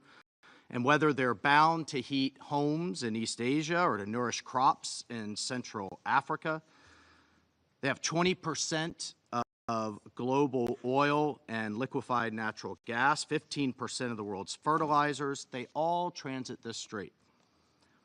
And closer to home, it's responsible for 75% of our Gulf states' partners' economic output and over 50% of the broader region's food. It is absolutely clear, it's unambiguous, that as a matter of international law, this strait is not, despite Iran's foreign minister's claims, this strait is not Iran's to wield like its own moat and drawbridge. It is not Iran's hostage. It is not Iran's bargaining chip. It is not Iran's toll road. And that's what over 100 countries right outside this doors just testified in one of the most supported press conferences in recent years. 100 countries just said what I said. This is not for Iran to play with like some type of bargaining chip because of its illegal nuclear aspirations. Colleagues, less than 3 weeks ago, the world came together to counter this threat to maritime security. The Security Council adopted UN Security Council Resolution 2817 with a record-setting 136 co-sponsors, demanding that Iran cease its egregious attacks against its neighboring states. Regardless of what you feel about the ongoing conflict, it has chosen to shoot in all directions against its neighbors' civilian infrastructures. And the entire world condemned the obstruction of freedom of navigation through the Strait of Hormuz. Iran has done nothing but act in defiance of that resolution. 40 days and counting, they have laid sea mines, they have fired on civilian ships. We have worked to clear the sea mines and protect these ships, but it's used the strait also to launch thousands of missiles at Gulf capitals, their hospitals, their airports, their hotels, their neighborhoods. They have threatened to charge tolls, otherwise known as bribes, to allow ships to pass through the strait. And in true form, they have still tried to kill even more Americans than they have in the last 47 years. And this is why President Trump has directed firm action against Iran's threats in the maritime domain to safeguard the entire world's economic security and prosperity. And even while under this type of assault, this type of fire, thousands of drones and missiles pouring in, Bahrain and a coalition of Gulf states put forward another resolution to protect the freedom of navigation and maritime security in the Straits of Hormuz. But unfortunately, two countries, China and Russia, vetoed this resolution and chose a radical religious regime for its partner and ignored not only the plight of our Gulf countries, but the global economy. They chose to shield the Iranian regime from a common sense measure, and they chose to turn a blind eye against Iran's assault on the freedom of navigation, which is hard to make sense of given it's the economies of East Asia, Southeast Asia, South Asia, and East Africa that are most affected by this illegal assault on shipping. So unfortunately, these two countries have put their own economic interest ahead of international obligations. Their companies and citizens supported the Iran-backed Houthis, in addition, in waging a 2-year campaign of terror against shipping in the Red Sea and the Gulf of Aden, which before this crisis was one of the most disruptive assaults on maritime commerce in recent history. Ultimately, colleagues, this Council must hold the Iranian regime to account for this blatant and occurring violation of international law, violations of the UN Charter, violations of binding Security Council sanctions, and violations of other measures that were snapped back into place in September. Violations of its own non-proliferation obligations, as we just had a non-proliferation gathering here in the General Assembly. Violations of its obligations under the law of the sea. Violations of the law of war. Violations of international humanitarian and human rights law. But I want to particularly spend a moment on the sea mining and indiscriminate planting of mines in international waterways. That makes Iran the international criminal, pirates of the Straits. Tehran admits to these crimes, but is so incompetent, it also admits to not knowing where the mines are. Thankfully, the U.S. military is stepping in to clear these mines and make it safe. But colleagues, we need to broaden this effort.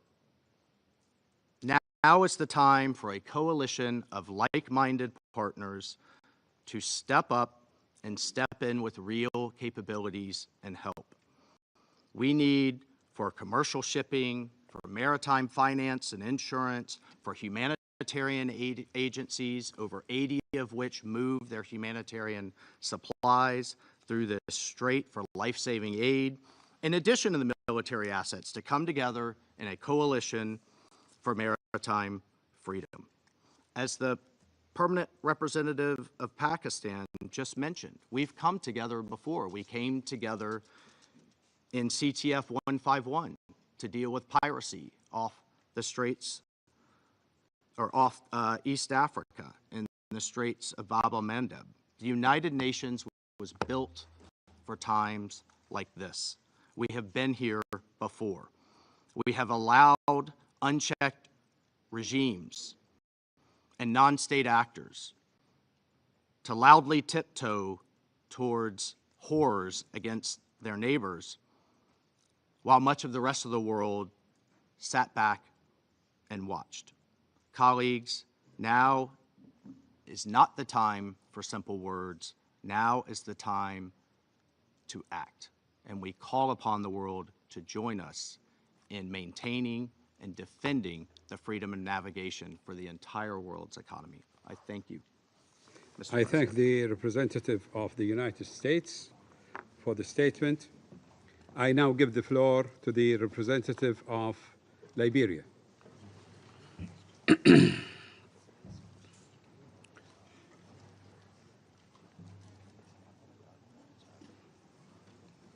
Thank you. Thank you, Mr. President. A few days ago, on 22nd April, a Liberian flagship was seized by Iran, causing damage to the vessel. And so today, we speak with the clarity of an affected nation. At the onset, we join in thanking the Kingdom of Bahrain for convening this debate at a moment when the map of global insecurity is being increasingly drawn at sea. What happens in narrow straits is now felt in distant markets, in fragile economies, and at distant kitchen tables from the south to the north and from the east to the west. I welcome the honored presence of His Excellency Mr. Abdulatif bin Rashid Al Zayani, Minister for Foreign Affairs of the Kingdom of Bahrain and President of the Council.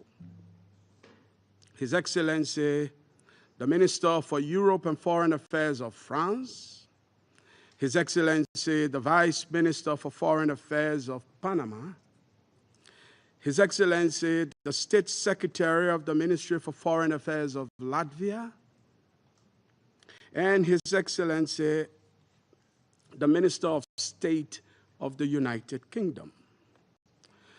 I also thank our distinguished briefers, the Secretary General of the United Nations, the Secretary General of the International Maritime Organization, and a senior fellow of the International Institute for Strategic Studies.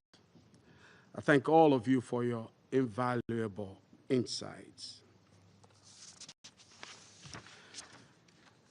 Mr. President, the world does not experience maritime insecurity as a naval skimmage or a distant headline.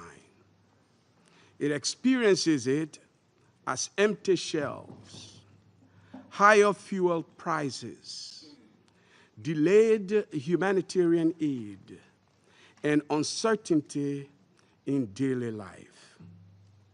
As we have heard, when shipping lanes are disrupted, global stability does not bend slowly. It fractures immediately. The rise in threats to international waterways reflects a dangerous erosion of long-established norms. Navigational rights and freedoms are being openly challenged. Attacks on merchant vessels are increasing, and seafarers face growing risks along critical maritime routes. Even where states invoke the inherent right of self-defense under Article 51 of the Charter, the duties and obligations governing maritime security remain unassailable. Civilian shipping is not a lawful target. Freedom of navigation cannot be suspended by convenience, and international law does not yield to expediency. Let me be direct. Today's maritime choke points are no longer just passages. They are pressure valves on the global economy. When they are squeezed, the world feels it. The innocents, men, women, children, babies, suffer.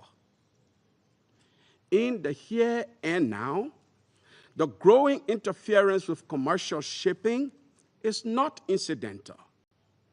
It is strategic. We are witnessing the creeping normalization of disruption as leverage. That is dangerous. Because once obstruction becomes a tactic, stability becomes negotiable. And when stability is negotiable, the smallest economies, like that of my country, pay the highest price.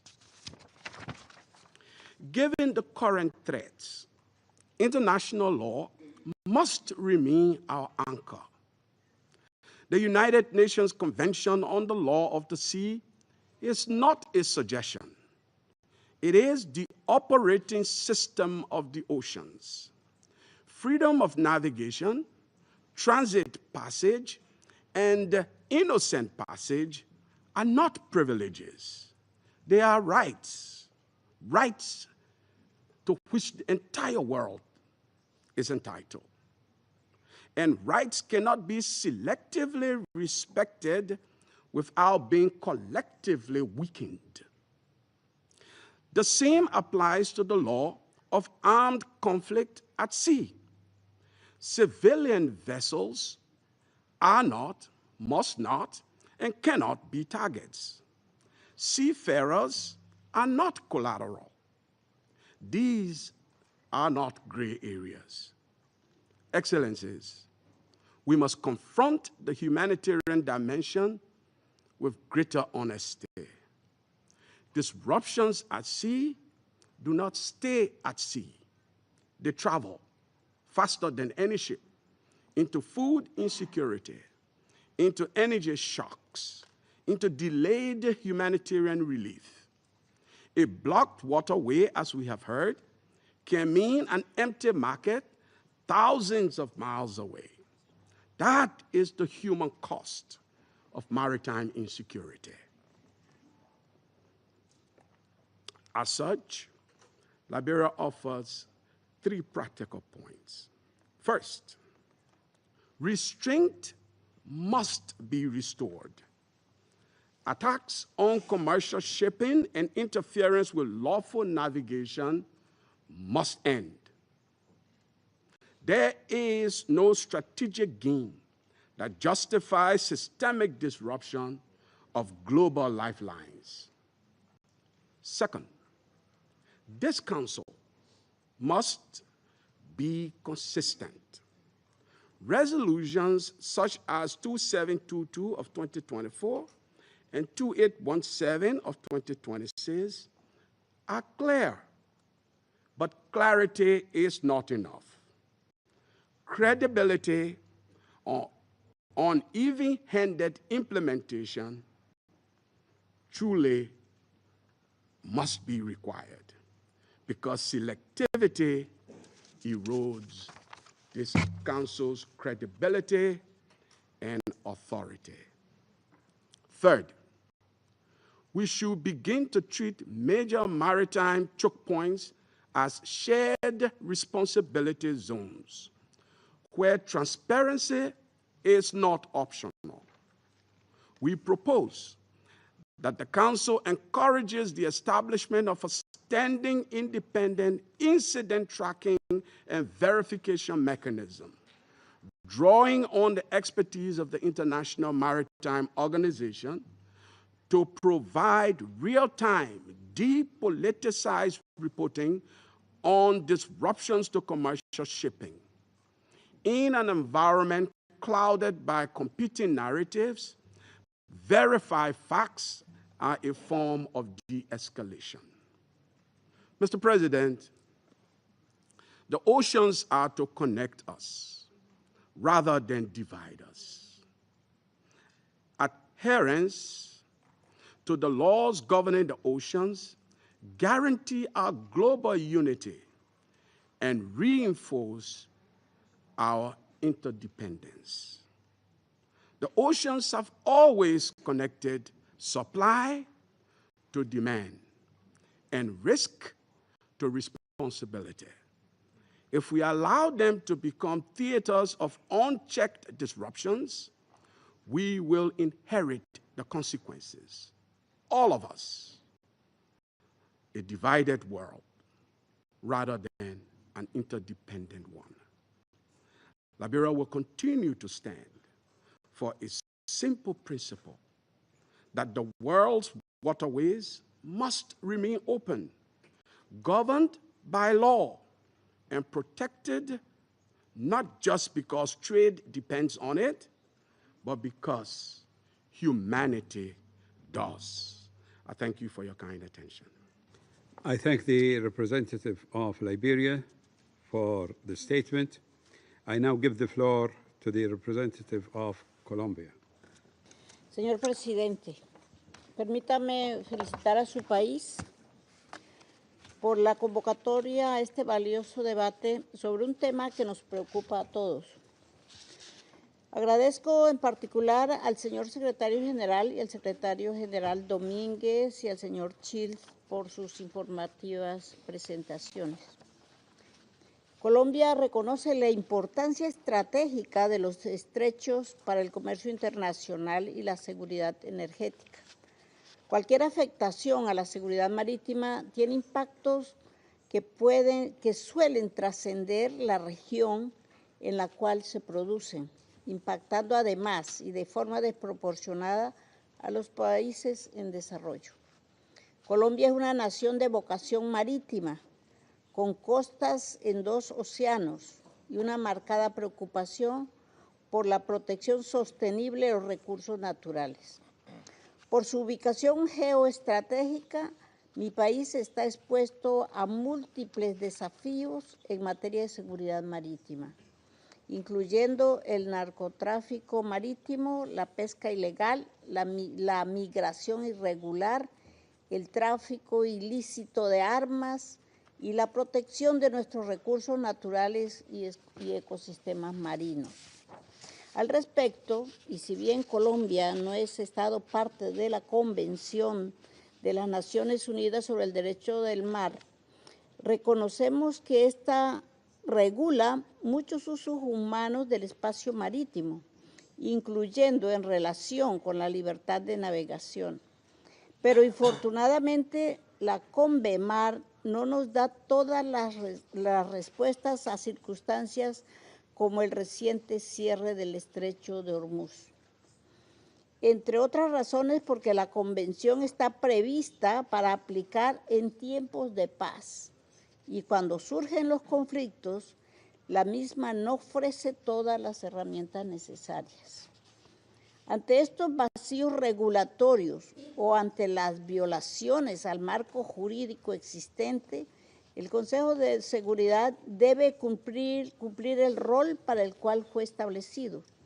El Consejo está en la capacidad de enviar mensajes claros, orientados a la contención y a la prevención de mayores escaladas, y de tomar medidas para exigir el respeto de la Carta de la ONU y del derecho internacional.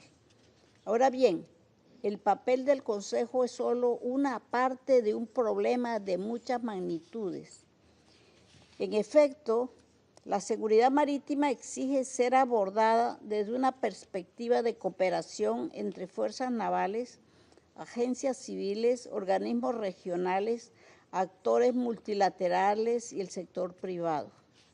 No basta con la actuación aislada de un país, una agencia o una organización para enfrentar las múltiples y muy complejas amenazas a las que se enfrenta la libertad de navegación. Además, el cambio climático y la degradación del medio ambiente también tienen graves repercusiones en materia de seguridad para el ámbito marítimo, lo que requiere una atención internacional urgente.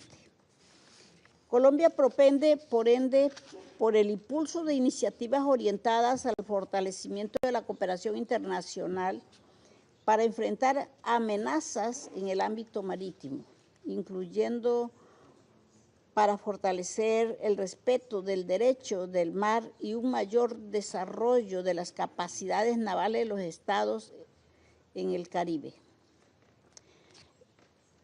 En el desarrollo de la cooperación regional en zonas como la de América Latina y el Caribe. En este sentido, es preciso capacitar a las Fuerzas Armadas en operaciones de interdicción marítima, incrementar sus capacidades navales, especialmente para la prevención de los riesgos, y transferir los conocimientos y la tecnología necesaria para la lucha contra nuevas amenazas. Además, Colombia considera necesario contar con mayores instrumentos bilaterales y multilaterales para el control del narcotráfico por el mar, el tráfico de personas, los derechos de los migrantes por mar y para una mejor protección del medio marino. Señor presidente, el debate hoy se inscribe en los recientes esfuerzos por incluir al Consejo de Seguridad en las deliberaciones sobre nuevos mecanismos de las Naciones Unidas destinados a reforzar la paz y la seguridad en el ámbito marítimo. Acogemos con satisfacción estos esfuerzos y apoyamos un papel más destacado de Naciones Unidas en este sentido. Una respuesta colectiva firme ante las amenazas marítimas redunda en interés de todos nosotros. Este es un elemento fundamental para construir la paz y la seguridad, así como para promover la prosperidad económica, el Estado de Derecho y el desarrollo sostenible. Muchas gracias. I thank the representative of Colombia for the statement. I now give the floor to the representative of Somalia. Thank you, Mr. President, Minister Abdul Latif bin Rashid Al Zayani. Shukran, Your Excellency, for leading this important meeting today. Allow me also to express our appreciation to the Kingdom of Bahrain's presidents for convening this important and timely high-level open debate on the theme of paramount importance to the maintenance of international peace and security. We welcome and thank the Secretary General, Antonio Guterres, for his remarks. We also thank IMO Secretary General Antonio Dominguez and Mr. Nick Childs for their briefings. Their presence and contribution and insights highlight the multifaceted nature of the challenges at hand and underscores the profound urgency of addressing the evolving maritime security landscape through an enhanced collective response to ensure the safety and protection of international waterways. For Somalia, a nation with the longest coastline of Africa's mainland and situated in the crossroads of the Indian Ocean and the Red Sea, the security and sustainable management of our maritime domain are not merely a policy priorities, they are matters of deep significance for the national and regional stability. The safety of international waterways is a cornerstone of international peace and security and a vital enabler of the global economy. Recent developments have brought renewed attention to the vulnerability of critical maritime checkpoints. These critical routes serve as a major transit paths for global energy flows and movement of goods, including bulk of commodities, agricultural shipments, and manufacturing materials that are essential to a global supply of chains. In that regard, I would like to offer the following points. First, upholding international law remains fundamental and the bedrock of maritime governance. United Nations Convention on the Law of the Sea, UNCLOS, and other relevant instruments provide the definitive legal framework for maritime governance applicable to all activities in the oceans and seas, including the regulation of a passage through waterways used for international navigations. Somalia underscores the absolute necessity of reaffirming our commitment to this framework and upholding the freedom of navigation while respecting the navigational rights and freedoms of merchants and commercial vessels as emphasized in the recent Council resolutions.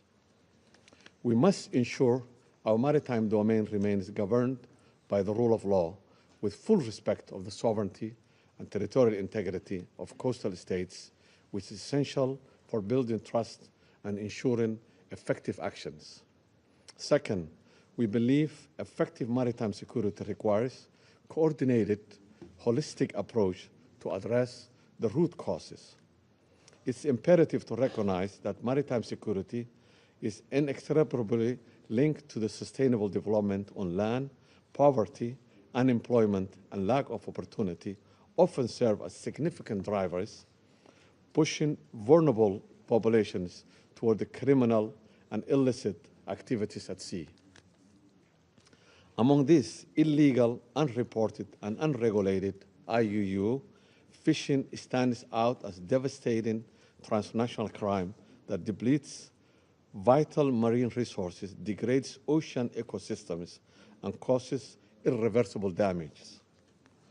Addressing these drivers through an African Union's Blue Economy Initiative and the 25th Integrated Maritime Strategy is vital for fostering the long-term stability to eliminate these drivers.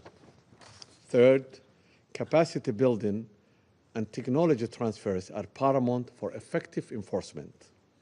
Efforts to address maritime threats are most effective when coastal states possess the necessary surveillance, law enforcement, and judicial capacities as they have primary responsibilities. Strengthening the international cooperation is essential to mitigate the impact of evolving threats, and we must build on existing national, regional, and international initiatives to enhance member states' capacity. Many African countries continue to require sustained, tailored support to strengthen their processes. We underscore the importance of tailored training, access to advanced technology, and investment in human and institutional resources as articulated in Lomé Charter. Furthermore, we emphasize the role of the African Union in developing regional maritime components to respond to emerging threats. Fourth, promoting maritime security requires coherent and effective multilateral approaches. Given the transnational nature of these challenges, no single state can address them in isolation. We must strengthen existing frameworks such as UN-Day architecture, which is essential for information sharing and joint operations. While the responsibility of maritime security rests first and foremost with littoral states, it must be supported by a robust international cooperation and partnership that respect the sovereignty and the leadership of those states in the region. Security Council plays a vital role in protecting the freedom of navigation, reinforcing global efforts, and pursuing an integrated and forward-looking approach to ensure the safety of critical maritime routes and free flows of trade, food, and connectivity. To conclude, Mr. President, Somalia is mindful of our shared responsibility for the security and stability of our oceans and seas. Addressing these challenges require a unified and collective approach grounded in international cooperation and the rule of law. My delegation reaffirms its commitment to working constructively with the Security Council and the wider international community to realize the vision of safe, secure, and prosperous seas for all, ensuring our waterways remain a bridge of peace and prosperity, connecting nations rather than dividing them. I thank you. I thank the representative of Somalia for the statement. I now give the floor to the representative of the Russian Federation. Господин председатель, уважаемый господин министр, приняли к сведению решение делегации Бахрейна организовать открытые дебаты, посвященные проблематике морской безопасности. Благодарим генерального секретаря Гутерреша, Арсенио Домингеса и Ника Чайлдса за их брифинги. Как известно, Россия не поддерживала идею обсуждения морской безопасности в Совете Безопасности ООН, поскольку она предметно рассматривается на соответствующих профильных площадках. Однако общая ситуация с морской безопасностью, складывающаяся в последнее время в Мировом океане, представляет собой не только серьезную угрозу для глобальной мировой торговли и является фактором развития глобального экономического кризиса, но и может послужить спусковым крючком для военной эскалации. Ситуация заключается в том, что угроза морской безопасности теперь исходит не столько от пиратов или других криминальных элементов, сколько от новых флибустьеров 21 века, стран Евросоюза, которые не стесняются захватывать и арестовывать торговые суда, грубо нарушая Конвенцию ООН по морскому праву 1982 года. Это, в свою очередь, ведет к подрыву энергетической и продовольственной безопасности и создает проблемы гуманитарного характера для развивающихся стран. При этом, в отличие от пиратов, вывешивавших на своих кораблях веселый Роджер, черный флаг с черепом, страны Запада пытаются прикрыть свои беззаконные действия ссылками на односторонние принудительные меры. Хотели бы напомнить поборникам правовых подходов в других контекстах, что согласно Уставу ООН легитимностью обладают лишь санкции, введенные Советом Безопасности. Нет в международном праве и понятия «теневой флот». Все это лишь фиговый листок, призванный прикрыть тот факт, что Евросоюз занимается откровенным разбоем на море. А мы сегодня опять слышим о порядке, основанном на правилах, которые европейцы вновь выдают за международное право. Хотели бы напомнить очевидное. По морскому праву прибрежное государство не может по своему усмотрению останавливать судно под чужим флагом для досмотра. Такие шаги даже в территориальных водах – грубейшее нарушение права мирного прохода, а в международных водах – посягательство на свободу судоходства. Это основополагающие нормы международного обычного права, зафиксированные в Конвенции ООН по морскому праву. Неизыблемость их, как и принципы исключительной юрисдикции государства флага в отношении судна, обеспечивает стабильное и предсказуемое функционирование системы международной морской торговли. Поэтому в Конвенции содержится закрытый перечень оснований, когда государство может остановить судно для досмотра при реализации им упомянутых прав и свобод. Действия стран ЕС, посягающие на нормы морского права, могут запустить эффект домино, итогом которого станет остановка системы глобальной морской торговли. При этом вовлечение военно-морских сил и средств НАТО для задержания судов – прямой путь к военной эскалации. Господин председатель, отдельного внимания заслуживают вооруженные нападения Украины на гражданские суда, которые идут под российским флагом или перевозят российские энергоносители в различных частях Мирового океана. Эти действия являются прямой угрозой международному миру и безопасности, не говоря о том, что от них страдают моряки из разных стран мира, включая европейские. Такие нападения происходят все чаще в непосредственной близости от берегов стран, симпатизирующих режиму Зеленского, и возникает вопрос об их причастности к этим нападениям. В результате причиняется существенный вред окружающей среде, наносится экономический ущерб прибрежным государствам и нарушаются торговые связи между странами. С ноября 2025 года по апрель 2026 года только в акваториях Черного и Средиземного морей совершено 17 нападений на торговые суда, плавающие под флагами различных государств, включая флаги Российской Федерации, Мальты, Сьерра-Леоне, Либерии, Гамбии и Коморских островов. Вопиющий случай нарушения международного права – террористическая атака 3 марта 2026 года безэкипажными катерами и беспилотниками киевского режима на танкер-газовоз «Арктик Метагаз» под российским флагом в Средиземном море. В результате ее произошел взрыв, и судно, имеющее на борту более 100 тысяч кубических метров сжиженного газа, оказалось объято пламенем. Сейчас газовоз, получивший значительные повреждения, дрейфует в Средиземном море.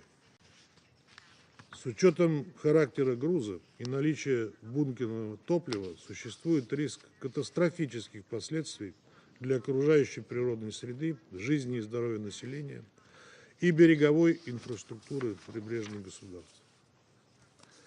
Сами прибрежные государства, поневоле вовлеченные в этот инцидент, выражают лишь глубокую озабоченность в связи с угрозой причинения экологического ущерба. Правда, они не нашли в себе смелости дать должную оценку факту атаки на гражданское судно, совершенное в непосредственной близости от их берегов. Другой свежий пример – атака безэкипажным катером на танкер «Альтура» 26 марта 2026 года, находившийся в 15 морских милях от входа в пролив Босфор. Судно получило серьезные повреждения, что привело к его затоплению и потере хода. В момент атаки танкер перевозил около 140 тысяч тонн сырой нефти. Представьте, какие катастрофические последствия могли бы быть от разлива такого количества нефти у берегов Турции. Призываем все государства, уважающие Конвенцию 1982 года и желающие предотвратить эскалацию, занять принципиальную позицию, осудить эти акты и использовать все имеющиеся средства для противодействия их совершению. Господин председатель, нельзя не отметить, что западные страны, которые осуществляют задержание судов в нарушении международного права и молчаливо поддерживают террористические действия Киева, имеют совершенно иную позицию по судоходству в Hormuzском проливе, громогласно и безосновательно обвиняя в сложившейся ситуации Исламскую Республику Иран. Меня умиляет слышать, как вот эти вот сидящие перед нами руководители внешнеполитических ведомств стран ЕС, а также те члены Евросоюза, которые будут говорить позже, стыдливо обходят стороной первопричину сложившейся в Hormuzском проливе ситуации. Ну как они могут обидеть своего сюзерена?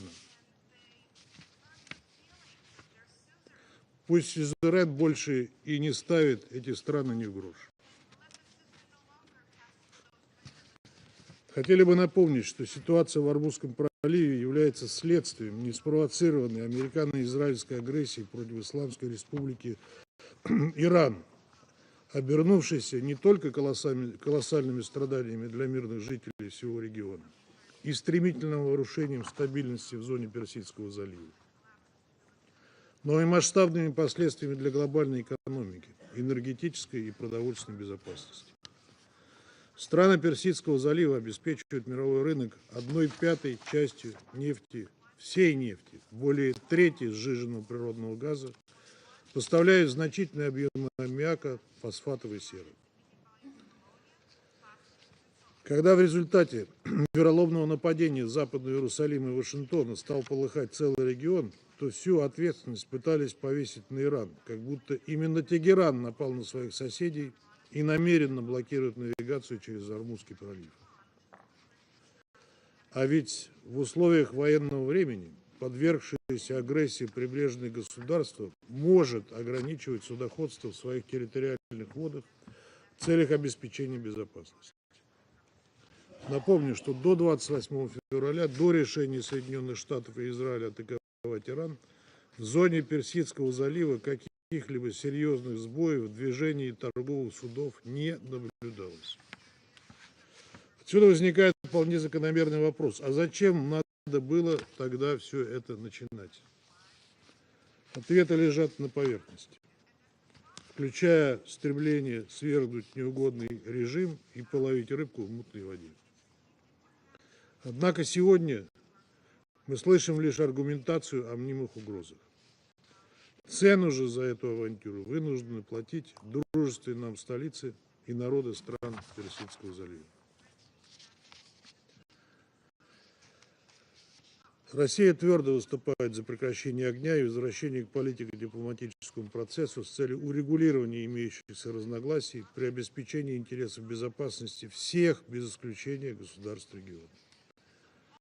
Поддерживаем соответствующие начинания наших пакистанских друзей.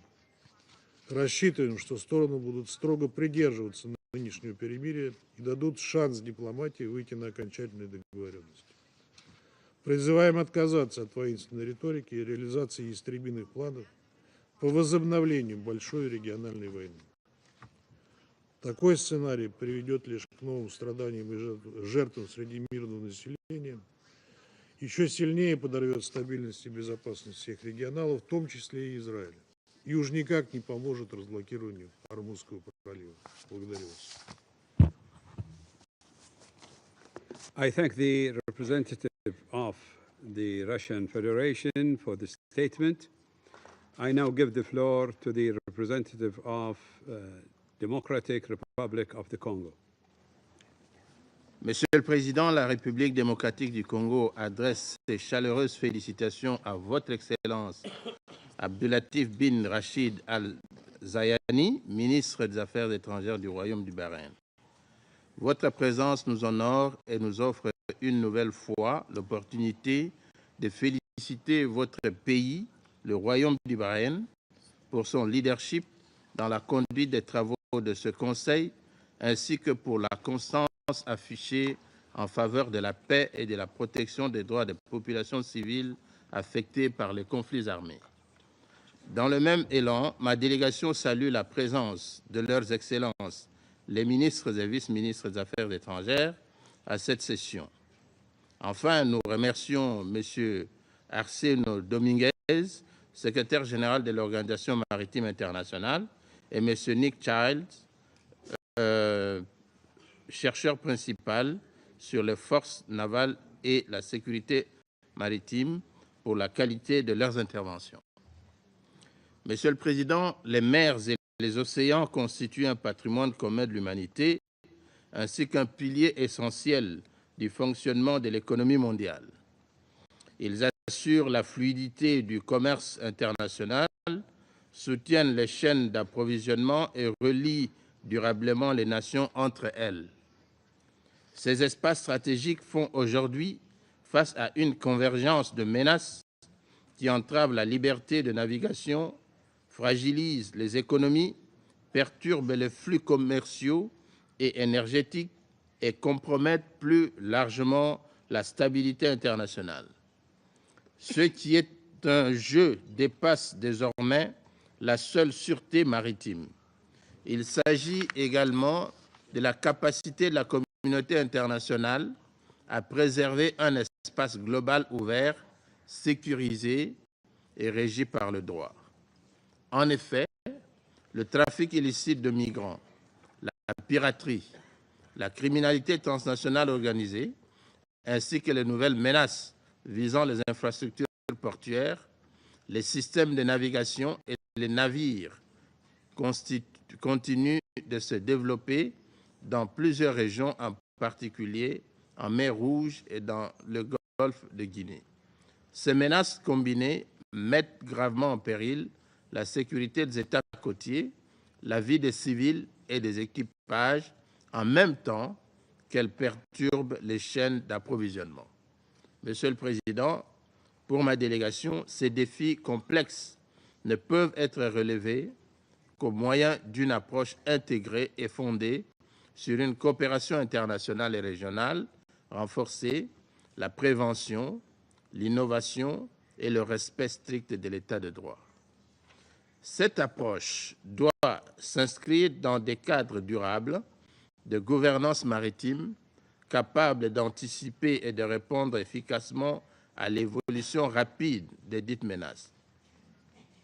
C'est un renforcement conceptuel et pratique de la sûreté maritime indissociable du respect du droit international, en particulier de la Convention des Nations Unies sur le droit de la mer, ainsi que des instruments pertinents de l'Organisation maritime internationale, qui constitue le socle normatif garantissant la liberté de navigation, la sécurité en mer et le règlement pacifique des différends.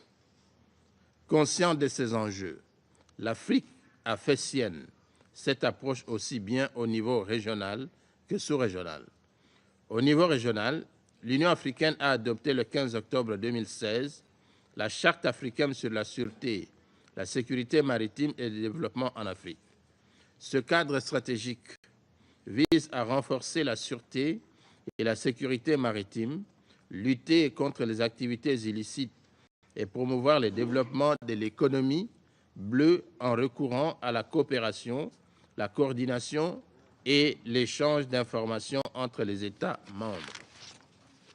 Quelques années plus tôt, soit le 25 juin 2013, 25 États des sous-régions de l'Afrique de l'Ouest et de l'Afrique centrale, y compris la République démocratique du Congo, adoptaient le Code de conduite de Yaoundé avec comme objectif la sécurisation du golfe de Guinée. Ce code de conduite est reconnu pour avoir instauré une culture d'unité ainsi qu'une collaboration renforcée en rapport au golfe de Guinée, notamment sur la sécurité des navires.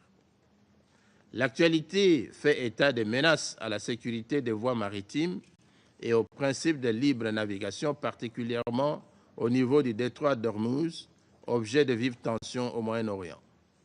Ce détroit, en tant que corridor stratégique pour le commerce mondial, revêt une importance particulière pour l'acheminement des biens essentiels et des ressources énergétiques. L'accumulation des tensions dans un espace aussi stratégique comporte des risques considérables pour la stabilité régionale et internationale. Dans ce contexte, la République démocratique du Congo estime qu'il appartient au Conseil de sécurité de demeurer pleinement saisi et de contribuer, dans le cadre de son mandat, à prévenir toute détérioration de la situation. En effet, la protection des civils, des équipages et des infrastructures maritimes doit rester une priorité dans le strict respect du droit international humanitaire et des règles applicables aux conflits armés en mer, notamment les principes de distinction et de proportionnalité. À cet égard, la République démocratique du Congo encourage en outre les efforts de médiation en cours, notamment ceux menés par le Pakistan, et appelle l'ensemble des parties concernées à privilégier le dialogue, la retenue et la désescalade. Monsieur le Président, en conclusion, la République démocratique du Congo tient à réaffirmer son engagement à œuvrer aux côtés des membres du Conseil de sécurité au renforcement de la sûreté maritime et propose à cette réflexion 5 leviers essentiels sur lesquels le Conseil pourrait baser son action, à savoir le renforcement de la coopération et de la coordination des efforts internationaux et régionaux, l'intégration de nouvelles menaces émergentes et technologiques, un appui plus substantiel aux stratégies régionales durables, le renforcement de la prévention et de la résilience des États côtiers et enfin, la promotion d'une gouvernance maritime inclusive et préventive fondée sur le respect du droit international. Je vous remercie. I thank the representative of Democratic Republic of the Congo for the statement. I now give the floor to the representative of China. 谢谢主席。我首先欢迎巴林外交大臣扎耶尼阁下主持此次会议，感谢古特雷斯秘书长、多明戈斯秘书长和查尔斯先生所做的通报。海洋孕育生命，连通世界，承载了全球80%以上的货物贸易，已成为人类经济社会运行的大动脉。确保国际航道安全，关乎全球产供链稳定和民生福祉，符合各国共同利益。近年来，随着国际局势动荡加剧，海上安全问题有所升温，并日益同地缘政治冲突、传统和非传统安全风险、全球治理赤字等问题交织联动。我们要秉持团结合作精神，全面深入地看待海上安全问题，寻求标本兼治的解决途径。我愿强调以下几点：第一，政治解决热点问题。国际航道的稳定畅通，同周边地区，特别是沿岸国家的和平安宁密切相关。只有坚持对话协商，推动热点问题降温缓和，才能为航道安全营造有利环境。滥用军事手段无法从根本上化解风险，反而会加剧紧张对立，制造更大的安全危机。霍尔木兹海峡是重要的国际货物和能源贸易通道，维护该地区安全稳定和畅通，符合国际社会的共同利益。海峡受阻的根源在于美国和以色列对伊朗发动的非法军事行动。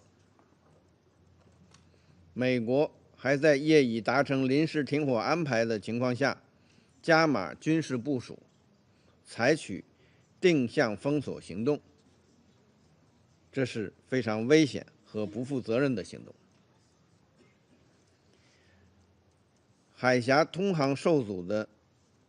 解决海峡通航受阻的出路是尽快实现全面持久停火止战，推动海湾和中东地区恢复和平稳定。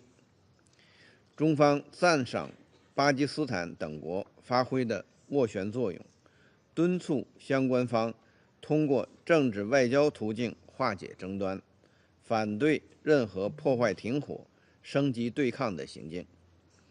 中方将本着习近平主席提出的4点主张精神，即坚持和平共处原则，坚持国家主权原则，坚持国际法治原则，坚持统筹发展和安全，继续为促进地区和平稳定发挥建设性作用。第二，坚定捍卫国际法治。联合国海洋法公约以及相关国际条约和习惯国际法，共同构成现代国际海洋秩序的基础。各国要完整、准确、善意地解释和适用公约，杜绝选择性适用和双重标准。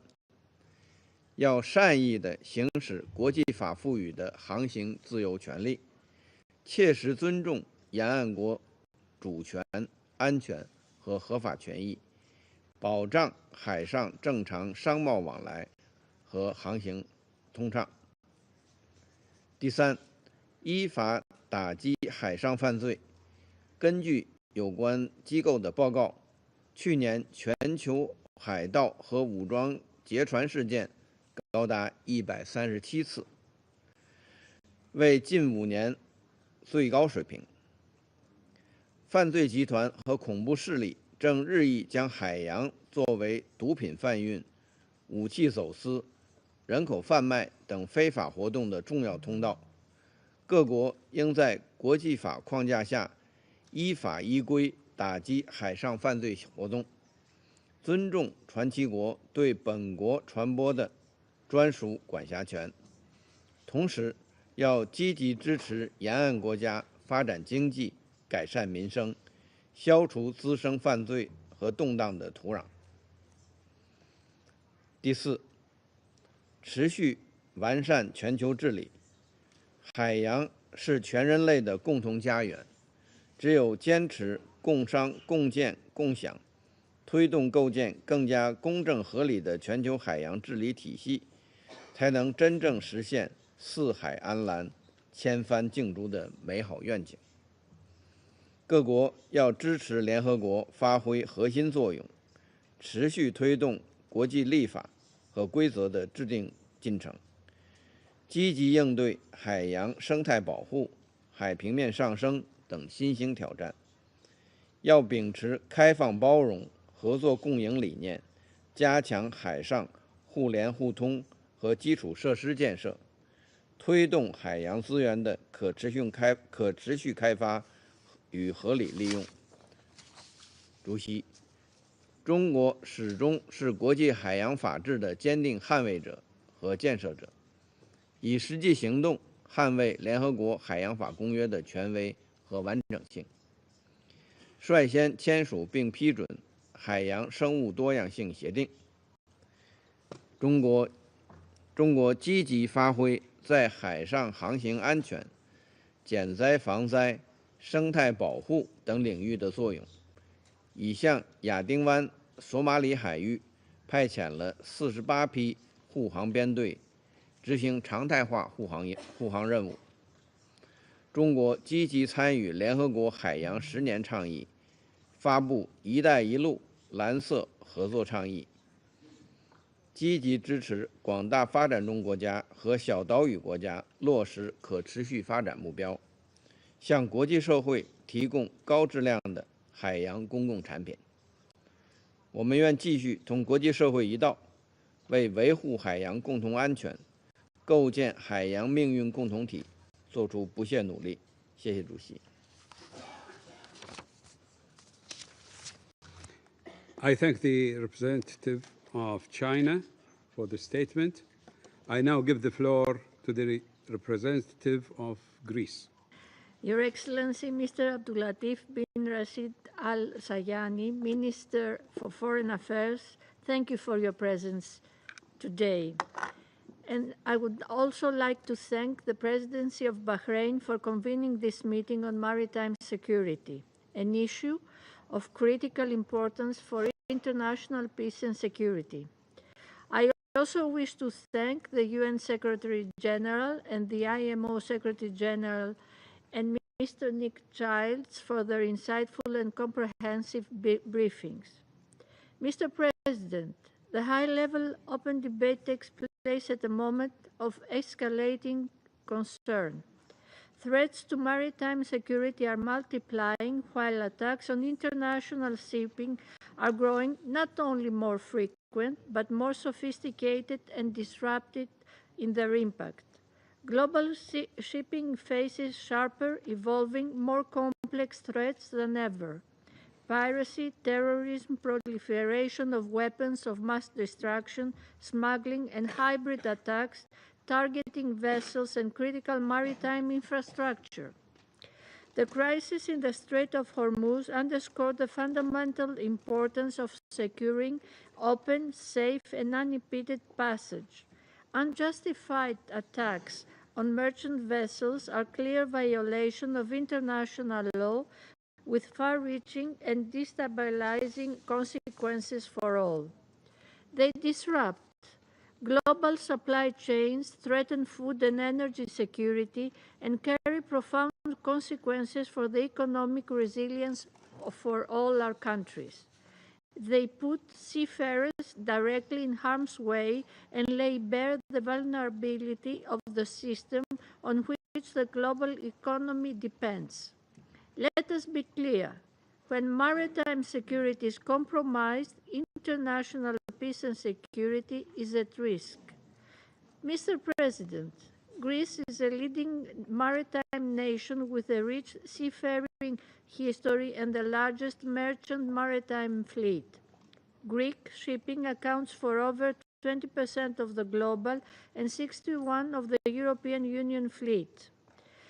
As an elected member of the Security Council, Greece is firmly committed to safeguarding maritime security, ensuring that international maritime routes stay open, secure, resilient under all circumstances.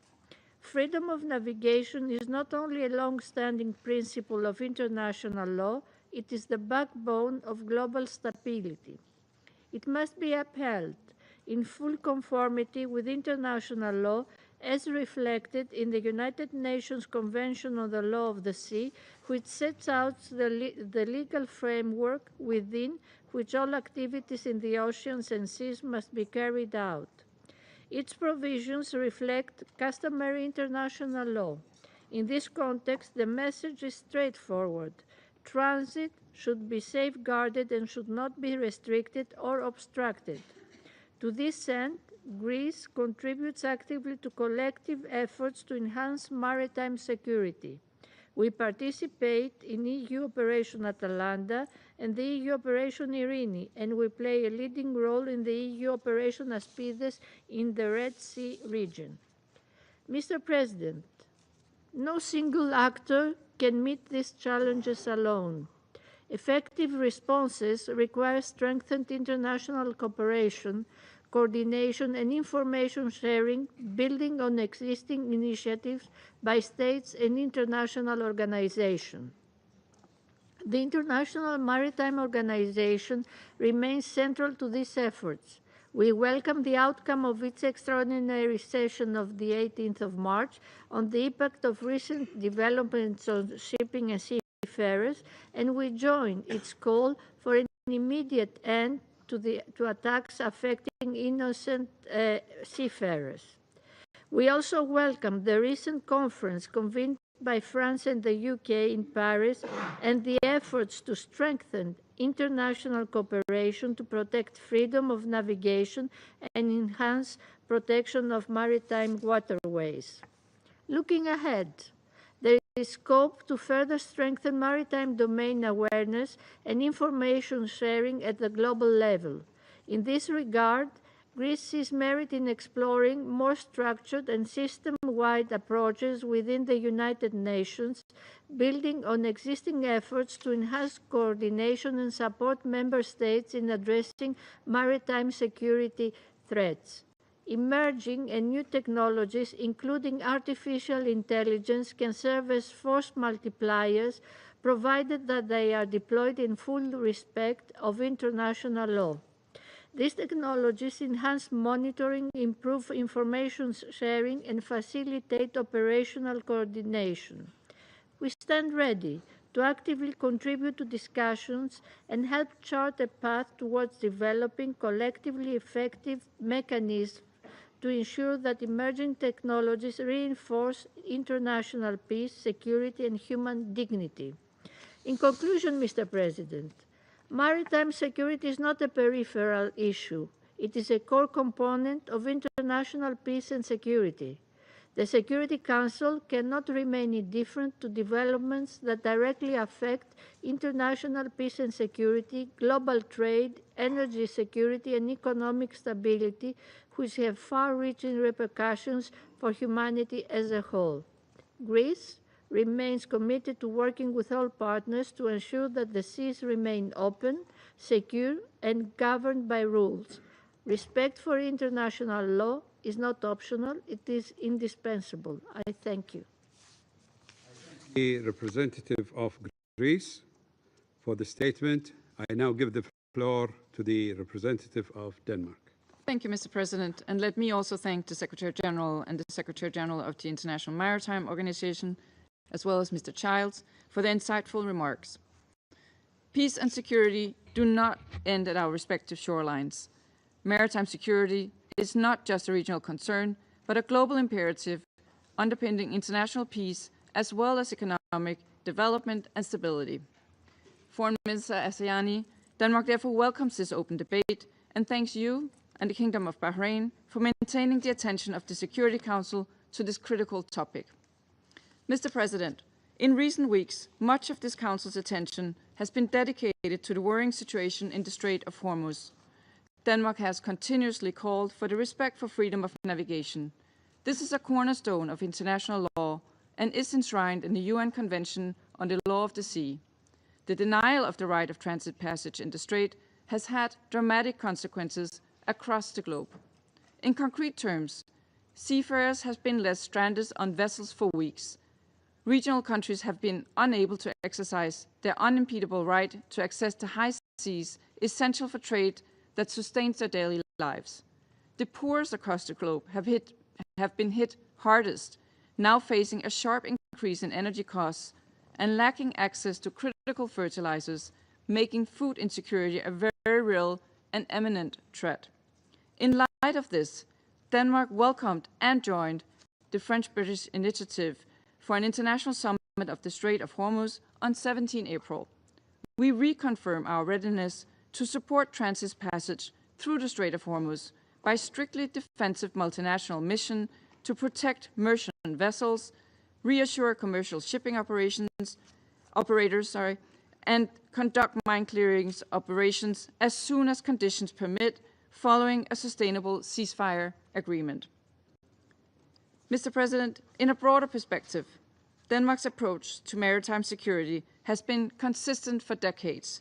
We were among the first nations in the 1950s that recognized the need for a binding framework for all ocean activities, and were among the first to sign the later and final UN Convention on the Law of the Sea. We did so because we believed that maritime security begins with legal clarity. That belief remains just as firm today. Respect for international law must remain our compass at sea, also in stormy waters. In this context, UNCLOS remain the relevant legal framework that must be respected, implemented, and defended. Mr. President, as we've heard this morning, we also need to recognize and respond to emerging, complex, and growing maritime security threats. Denmark is particularly concerned by the risk that shadow fleets pose both in our immediate neighborhood, the Baltic Sea and the North Sea, as well as elsewhere in the world, circumventing international sanctions. These old, poorly maintained and insufficiently insured vessels are a huge risk to seafarers, maritime security and navigation, the environment and coastal communities. It is clear that the relevant rules at sea are being deliberately undermined, and Denmark calls for urgent, coordinated international action. More cooperation is required to improve environmental protection, registry integrity, capacity building, and to counter unlawful operations. The IMO's work is essential in ensuring that the necessary measures are taken to close loopholes. Protecting critical undersea infrastructure is equally vital in our interconnected world. Recurring incidents on underwater cables and pipelines, often by flagless vessels or clandestine actors, have undermined the need for a collective response to enhance the protection of this essential infrastructure. Mr. President, in closing, recent events have demonstrated clearly that the challenge we face at sea transcend national borders and demand a coordinated response and sustained attention from this Council. Denmark will continue to support a comprehensive approach to maritime security and work in partnership with other countries to ensure our oceans remain a source of connection and economic prosperity for all, rather than of conflict and insecurity. I thank you. I thank the representative of Denmark for the statement. I now give the floor to His Excellency Mr. Pablo Corno, Minister for Foreign Affairs, International Trade and Worship of Argentina.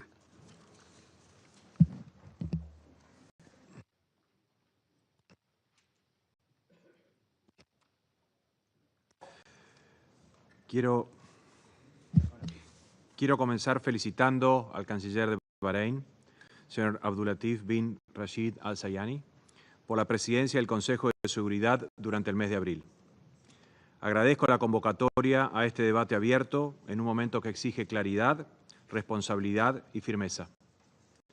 Extiendo también mi reconocimiento al secretario general de la Organización Marítima Internacional y a las delegaciones presentes.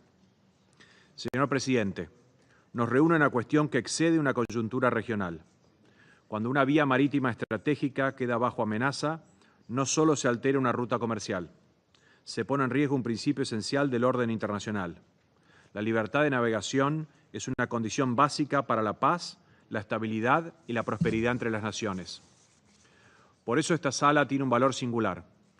La Carta de las Naciones Unidas confirió a este Consejo la responsabilidad primordial de mantener la paz y la seguridad internacionales. Esa responsabilidad no admite ambigüedades cuando un Estado pretende condicionar por la fuerza el normal desenvolvimiento de la comunidad internacional. Como ha señalado el presidente Javier Milei, la política exterior argentina tiene un norte moral definido. Se apoya en la defensa de la vida, la libertad y la prosperidad. En línea con esos principios, la Argentina condena con firmeza las acciones de la República Islámica de Irán. En ese mismo marco, expresamos nuestro pleno respaldo a las acciones emprendidas por los Estados Unidos y por Israel frente a esa amenaza. Señor presidente, la Argentina conoce de primera mano el terrorismo. Lo conoce por los atentados contra la Embajada de Israel y la AMIA. También por el horror del 7 de octubre, donde ciudadanos argentinos fueron asesinados y secuestrados. Nuestra justicia ha atribuido responsabilidad al régimen iraní y sostenemos esa búsqueda de verdad y justicia. Esa convicción se traduce en decisiones concretas. La Argentina acompaña al pueblo de Irán en su aspiración de vivir en libertad. Al mismo tiempo, el Estado argentino avanzó en la declaración de la Guardia Revolucionaria Islámica, la Fuerza Quds, Hezbollah y Hamas como organizaciones terroristas, incluyendo su inscripción en el registro público de personas y entidades vinculadas a actos de terrorismo y su financiamiento. Más recientemente, ha declarado persona no grata al encargado de negocios de Irán en Argentina, quien se retiró de nuestro país dentro de las 48 horas de ser notificado. Frente al terror, la Argentina no es tibia, responde con determinación. Quiero dejarlo expresado con claridad. La Argentina actúa en el escenario internacional con coherencia y sin ambigüedades. Nuestras decisiones no se explican por coyunturas, se sostienen en convicciones profundas que dan dirección y sentido a nuestra política exterior. Esa consistencia es la que guía cada una de nuestras posiciones y que la define el lugar que elegimos ocupar en el mundo. Un lugar que no admite equidistancias frente a quienes amenazan la libertad. Señor presidente, mi país fue uno de los copatrocinadores de la resolución 2817 de este Consejo, que condenó los ataques lanzados por Irán contra Bahrein, Arabia Saudita, Emiratos Árabes Unidos, Jordania, Kuwait, Omán y Qatar, e instó al régimen de Teherán a abstenerse de toda acción que afecte la libre navegación y el tránsito por el estrecho de Hormuz. Es fundamental recordar que, conforme a la Convención de las Naciones Unidas sobre el Derecho del Mar, el derecho de paso en tránsito por los estrechos internacionales forma parte del principio de libertad de navegación en los mares. De allí se desprende con claridad la obligación de Irán de permitir el paso de buques a través del estrecho. El bloqueo del tránsito marítimo por un Estado ribereño constituye una grave violación del derecho internacional. La Argentina condena con firmeza las acciones de Irán sobre el estrecho de Hormuz. Lo hacemos en defensa de nuestros aliados en la región y de toda la comunidad internacional. Por esas rutas circula una porción decisiva del comercio global: energía, alimentos, insumos industriales y materias primas sostienen flujos logísticos de los mercados. Interrumpir ese tránsito genera distorsiones, presiona sobre los precios y pone en riesgo la seguridad energética y alimentaria a escala global. Ese impacto, además, trasciende lo económico. No se trata solo de una disrupción comercial. Es una acción que vulnera la seguridad económica internacional y afecta la libertad de los países de comerciar, producir y prosperar. Alterar el normal funcionamiento de una vía estratégica como el estrecho de Hormuz constituye una conducta ilegal que no puede ser relativizada. La Argentina lo señala con claridad y se posiciona del lado de quienes defienden un orden internacional previsible y basado en reglas. Señor presidente, la seguridad de las vías navegables exige respuestas coordinadas y ancladas en el derecho internacional. Este Consejo debe actuar con determinación. La Argentina acompañará toda iniciativa orientada a resguardar la paz, la libertad, la vida, la prosperidad y la estabilidad internacional. Sepan, señor presidente y estimados colegas, que la Argentina estará presente cada vez que esos principios estén en juego. Estará presente para sostenerlos y para defenderlos. Estará presente para enfrentar con firmeza a quienes pretendan imponer el terror, la intimidación o la ilegalidad como forma de poder. Ese es nuestro compromiso. Ese es el lugar que elegimos ocupar en el mundo, sin dudas, sin concesiones. Muchas gracias. I thank His Excellency, Mr. Giorno, for the statement. I now give the floor to His Excellency Dhul Qarnain Abdul Rahim. Minister of State of Singapore. Mr. President, thank you for convening this timely and important debate. I also thank UN Secretary General Guterres, IMO Secretary General Dominguez, and Mr. Charles for their insightful briefings. I have the honor to deliver this statement on behalf of Fiji, Jamaica, Malta, and my own country, Singapore. Our 4 countries played active roles in the negotiation, drafting, and conclusion of the United Nations Convention on the Law of the Sea, UNCLOS, and remain committed to upholding it as the legal framework within which all activities in the oceans and seas must be carried out. Although it has been more than 30 years since the convention entered into force, we continue to face threats to the navigational rights and freedoms of vessels through international waterways. The global energy and trade crisis stemming from disruptions in and around the Strait of Hormuz has brought these vulnerabilities into sharp relief. In our interconnected global economy, no country has been spared the economic and humanitarian impact of this crisis. In particular, the disruption to supply chains has had an outsized impact on many small island nations and developing states with import-dependent economies. Over time, a crisis like this can also have far-reaching implications for global peace and security, increasing the risk of armed conflict and instability. The unlawful restriction on the flows of trade, energy, and critical supplies imposes a cost that we cannot afford. It is therefore in our collective interest to uphold navigational rights and freedoms, to ensure that critical sea lanes remain open, secure, and accessible to all. The Strait of Hormuz is a strait used for international navigation, through which the right of transit passage applies under UNCLOS. This right is also applicable as customary international law, which binds all states, even if they are not parties to UNCLOS. We therefore call on all concerned parties to uphold and respect the right of transit passage, comply with all other applicable obligations under international law, restore safe, continuous, and unimpeded transit passage in the Strait of Hormuz, and ensure the safety of seafarers and ships. International law, and UNCLOS in particular, already provides a comprehensive framework to strengthen maritime safety and security. What is required is the resolve of all states to uphold and apply it. Mr. President, allow me to offer some additional perspectives in my national capacity. Singapore aligns itself with the statement to be made by the Philippines on behalf of ASEAN. As a small island developing state whose lifeline runs through the Straits of Malacca and Singapore, another critical maritime artery for the world economy, Singapore takes a clear and categorical position. Transit passage in the straits used for international navigation is a right under international law and not a discretionary privilege that can be paid for or negotiated. Any erosion of international law in one region of the world inevitably sets a dangerous precedent for all others. The stakes are not theoretical.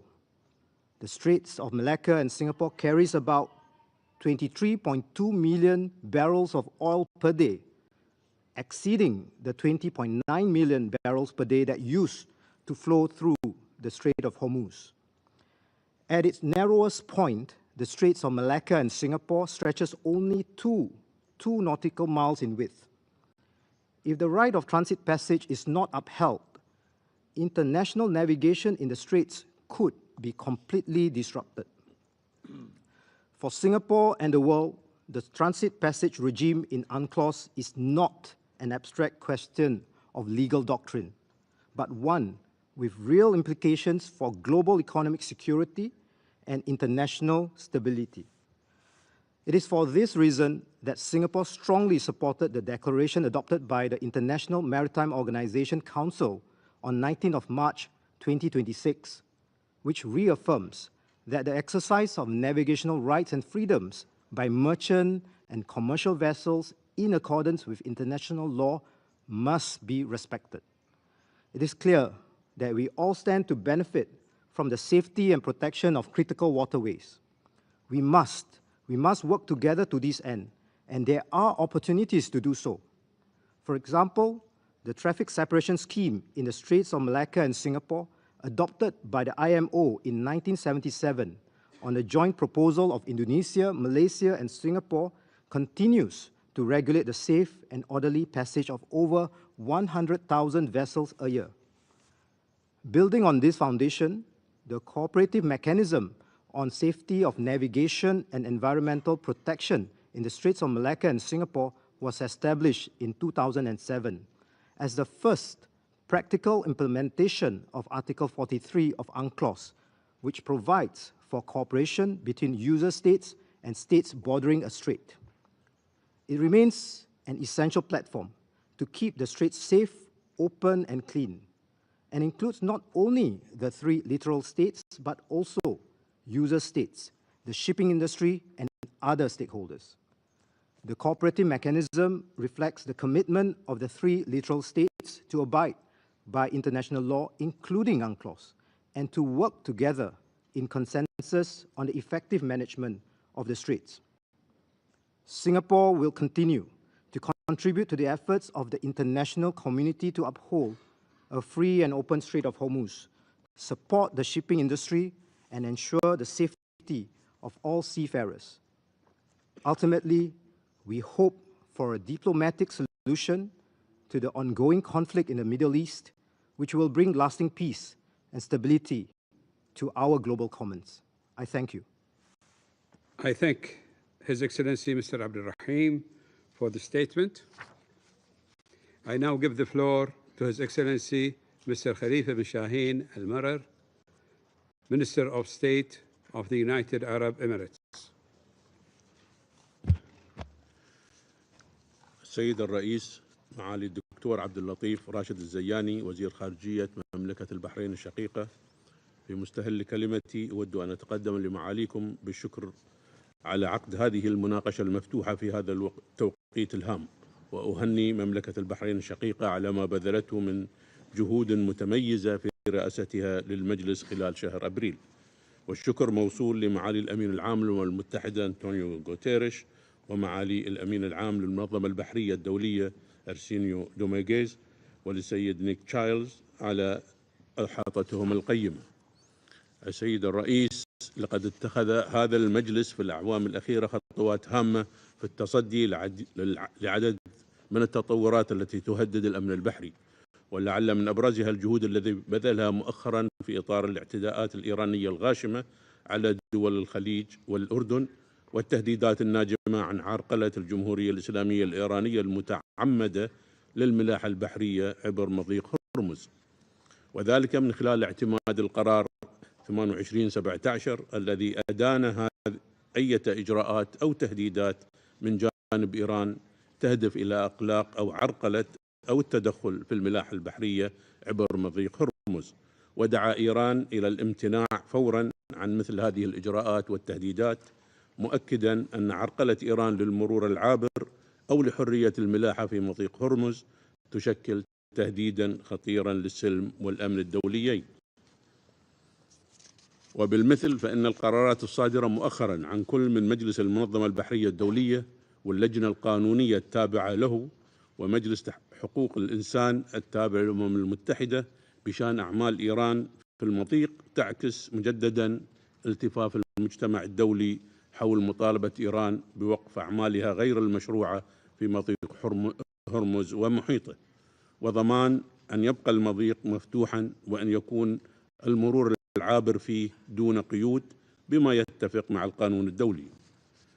ومع ذلك تستمر إيران في منع حرية الملاحة عبر المضيق في تحد سافر لهذه القرارات، ولا سيما القرار الملزم الصادر عن هذا المجلس رقم 28/17، حيث تقوم بفرض رسوم غير قانونية على السفن العابرة وتعرقل الملاحة بشكل غير مشروع من خلال شن الهجمات والتهديدات وزرع الألغام، إلى جانب إعاقتها لحق المرور العابر وممارسة التمييز شكلا ومضمونا بين السفن الأجنبية في انتهاك صريح للقانون الدولي، فضلا عن سعيها لتكريس سيطرتها الدائمة على الملاحة عبر مضيق هرمز. وفي ظل هذا الإكراه الاقتصادي والانتهاكات الصارخة للقانون الدولي، فإن بلادي تحمل إيران المسؤولية وتؤكد بأن إيران ملزمة بتقديم تعويض عن جميع الأضرار الناجمة عن أعمالها غير المشروعة دوليا، بما في ذلك الآثار المترتبة على هذا السلوك في البحر والبيئة البحرية. ونظرا للأهمية الحيوية لهذا المضيق، فإن عواقب إغلاقه بدأت بالفعل تظهر عالميا وستكون عميقة وواسعة النطاق، بما في ذلك أمن الطاقة وسلاسل الإمداد وأمن الغذاء والأسمدة الضرورية للزراعة وبالأخص في دول الجنوب العالمي، والآثار بالغة الخطورة على الاقتصاد الدولي. السيد الرئيس، لا شك بأن السماح لإيران باستخدام هذا المضيق الدولي كأداة ضغط ولتحقيق مكاسب سياسية من شأنه أن يقوض الاستقرار والأمن الذين يتطلبها النظام الدولي والتجارة العالمية التي يعتمد عليها المجتمع الدولي. وإذا سمح لإيران بالاستمرار في إغلاق المضيق فسيشكل ذلك سابقة خطيرة في شأنها أن تقوض حرية الملاحة في الممرات المائية الدولية الحيوية حول العالم. إن ممارسات إيران تؤكد الحاجة إلى عمل جماعي إلى حل دائم يضمن حرية الملاحة وحق المرور العابر عبر مضيق هرمز بدون شروط وبشكل مستدام. وموقفنا بشأن المضيق راسخ في القانون الدولي، ودولة الإمارات على استعداد للمشاركة في الجهود الرامية إلى ضمان بقاء المضيق مفتوحا والحفاظ على حرية الملاحة وحق المرور العابر فيه.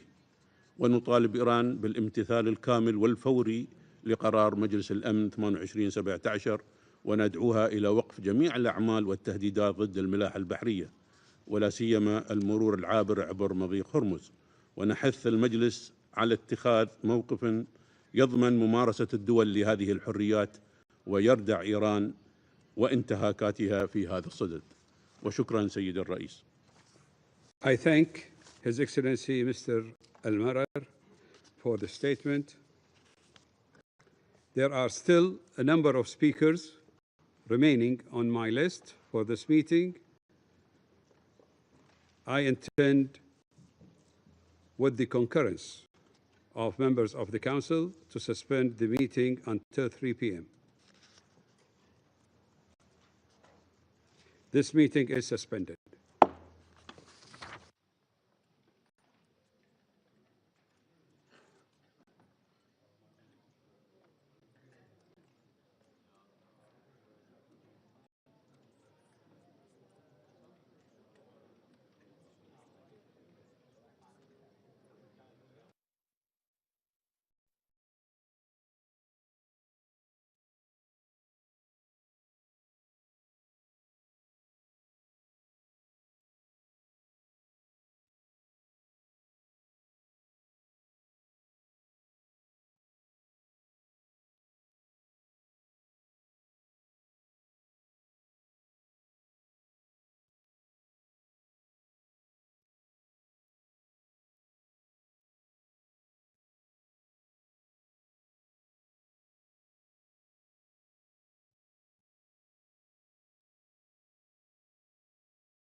زين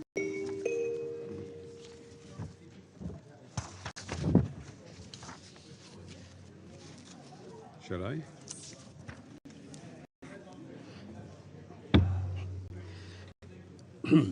The 10,145th meeting of the Security Council is resumed.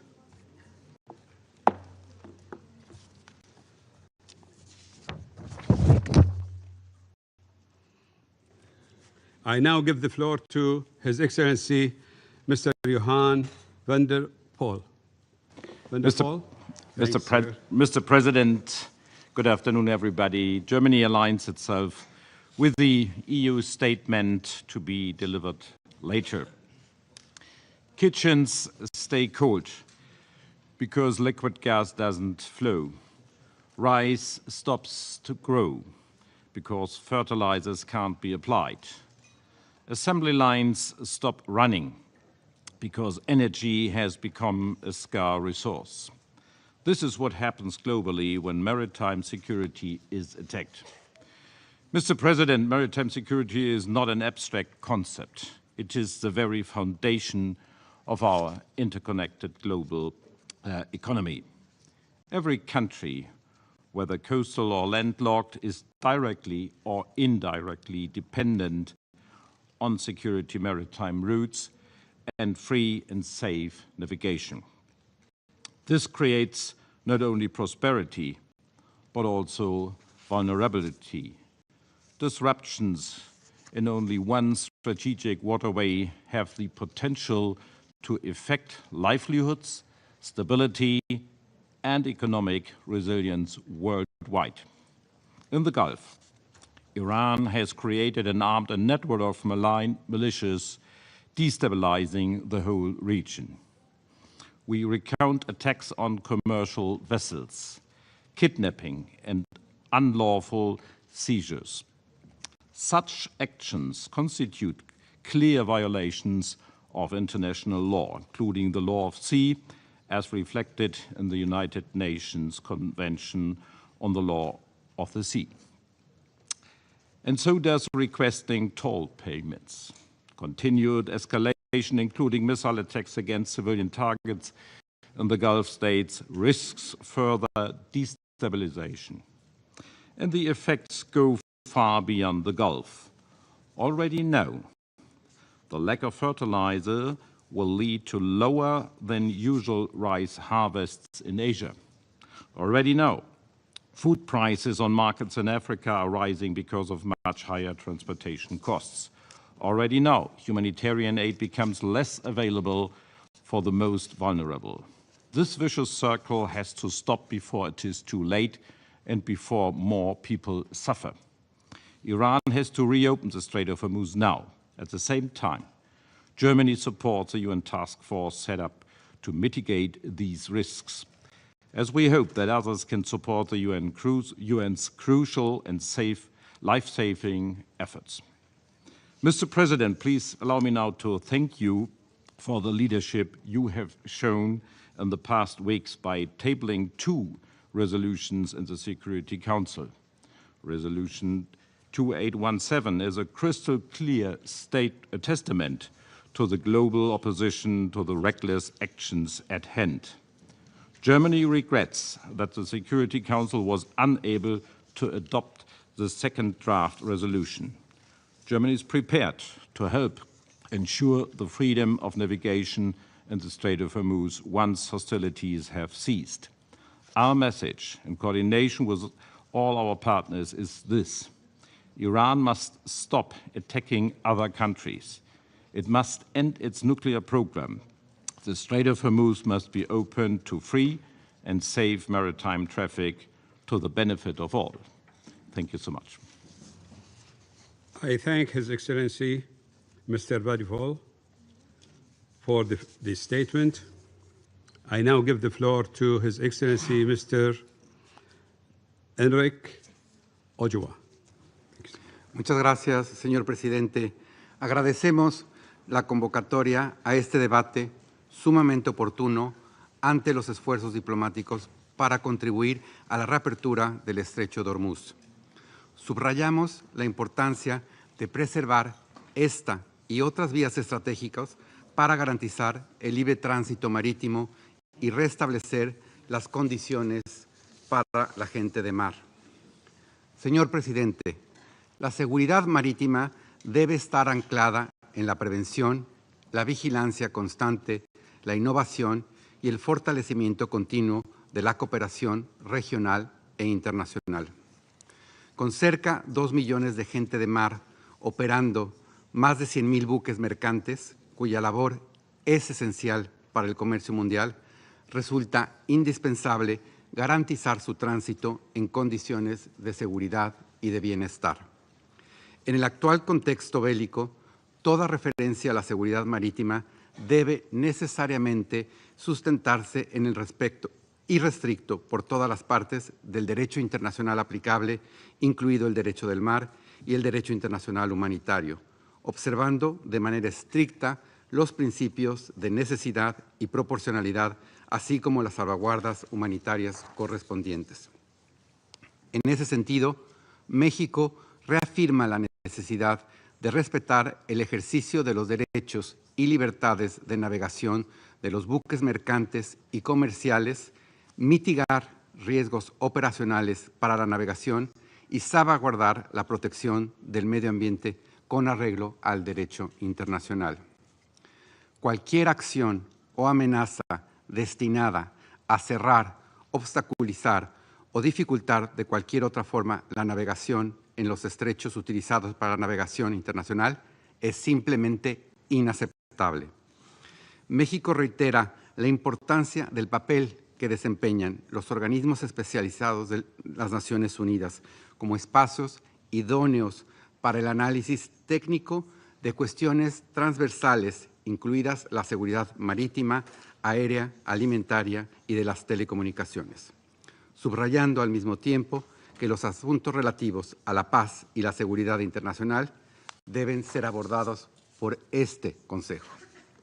En los organismos técnicos, México ha promovido enfoques centrados en la protección de la población civil, la facilitación de corredores seguros y la preservación de la libertad de navegación, en consonancia con los imperativos humanitarios y la estabilidad de la economía global, procurando mantener su carácter especializado y evitando la politización de sus mandatos.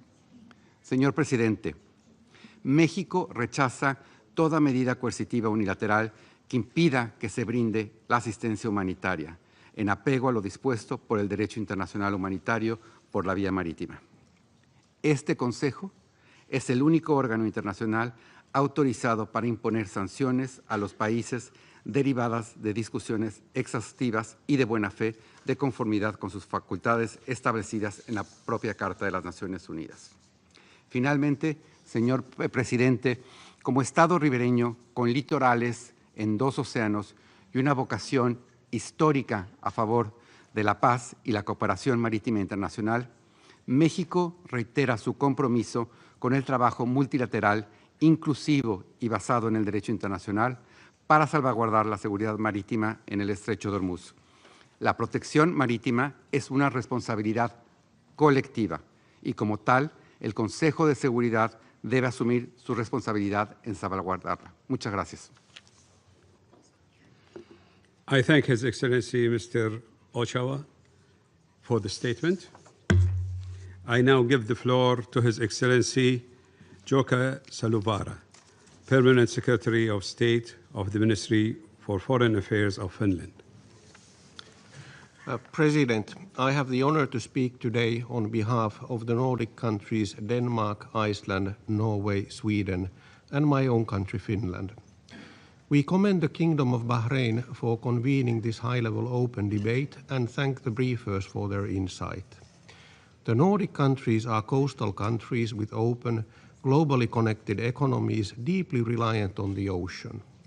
The security of our seafarers and maritime infrastructure is of vital importance to us. The law of the sea, as reflected in the UNCLOS, is our legal compass for all activities in the ocean and the seas. In essence, maritime security is about freedom, the freedom of navigation, the freedom from piracy and other illicit activities at sea and beneath it, and the freedom to use the ocean safely and sustainably in accordance with international law. These freedoms are increasingly challenged today. The Nordic countries are concerned over conflicts that affect innocent passage, transit passage, as well as the freedom of navigation, threatening not only maritime security, but also the safety of seafarers. Protection of merchant ships and their crews is a shared concern of flag, port and coastal states. Multilateral cooperation and information sharing among states are vital to the maintenance of maritime security. The IMO remains the appropriate technical lead for maritime safety and environmental protection. The Security Council, however, bears the primary responsibility for the maintenance of international peace and security. When conflicts endanger the security and freedom of navigation, we expect the Council to take prompt action. President, the Strait of Hormuz must be kept open and free for transit. The current situation has far-reaching consequences for the global economy, energy supply and food security, and especially for people and countries already in vulnerable situations. We call on all parties to engage in diplomacy and to refrain from the use of force. In crises like these, it is crucial that we lower tensions, allow time for negotiations, and let cool-headedness prevail. We stand ready to support efforts that can help ensure navigational rights and freedoms in the Strait, including efforts by the Secretary-General and the personal envoy and task force he has designated for this purpose. Such efforts should be informed by close engagement with the Gulf countries. We underline the urgent needs of stranded seafarers and commend the efforts of the International Maritime Organization to enable their evacuation. In Europe, Russia is continuing its hybrid activities in the maritime space. Its shadow fleet and interference of satellite navigation systems have direct impact on our national security. These irresponsible actions have led to a deterioration of the security situation in the Baltic Sea region as a whole. President, while we need to address these urgent threats and challenges, we must not lose sight of the long-term strategic issues linked to maritime affairs, how the health of the ocean will affect future life conditions on this planet. As coastal states of the Baltic Sea, as well as Arctic countries, the Nordic countries are firmly committed to the protection of the ocean and regional seas. We are delighted that the BBNJ agreement on maritime biological diversity of areas beyond natural jurisdiction has entered into force, and encourage all states to consider becoming party to this important new instrument of international law. Thank you. I thank His Excellency Mr. Salovara for the statement. I now give the floor to Her Excellency Ms. Audra Belavita, Vice Minister for Foreign Affairs of Lithuania. Mr. President, Excellencies, at the outset, I would like to thank the Ukrainian President of this timely debate. Lithuania aligns with the EU statement, and I would like to make a statement in my national capacity. Maritime security is inseparable from international peace and security, resilient supply chains, and the rules-based international order. Today, all three are under increasing strain. Russia's war of aggression against Ukraine has shown that insecurity at sea can produce consequences far beyond the immediate region. Russia's blockade of the Black Sea, attacks against Ukrainian ports, and deliberate weaponization of food exports contributed to a global grain crisis that affected the most vulnerable countries most severely. These were not incidental consequences of war. They were deliberate actions that violated international law and undermined global stability. We are now witnessing another serious disruption by Russia's ally, Iran, in the Strait of Hormuz, one of the world's most vital maritime corridors. Any interference with freedom of navigation through its waterway is unacceptable. The international community must act with urgency to safeguard safe, orderly, and predictable maritime transit.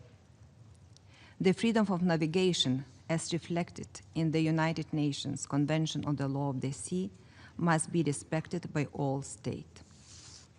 At the same time, this principle cannot be invoked to conceal conduct that threatens maritime safety or undermines international law.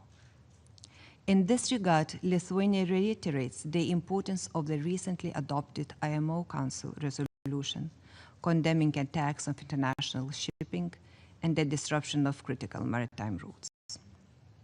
We also welcome the initiative of the Secretary General to establish a task force aimed at ensuring safe, orderly, and predictable maritime transit.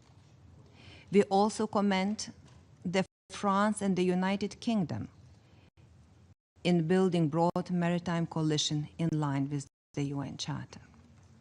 And Lithuania stands ready to contribute to these collective efforts, including by providing demining capabilities. Mr. President, we are also concerned the shadow fleet is still used by certain countries, including the member of the Security Council, to circumvent sanction regimes. They operate under the false flags and violate international maritime law. These vessels pose a significant threat to environment and critical maritime infrastructure. At the same time, this maritime infrastructure, including undersea cables, is being increasingly targeted by hybrid attacks, including sabotage, cyber, and deliberate signal interference.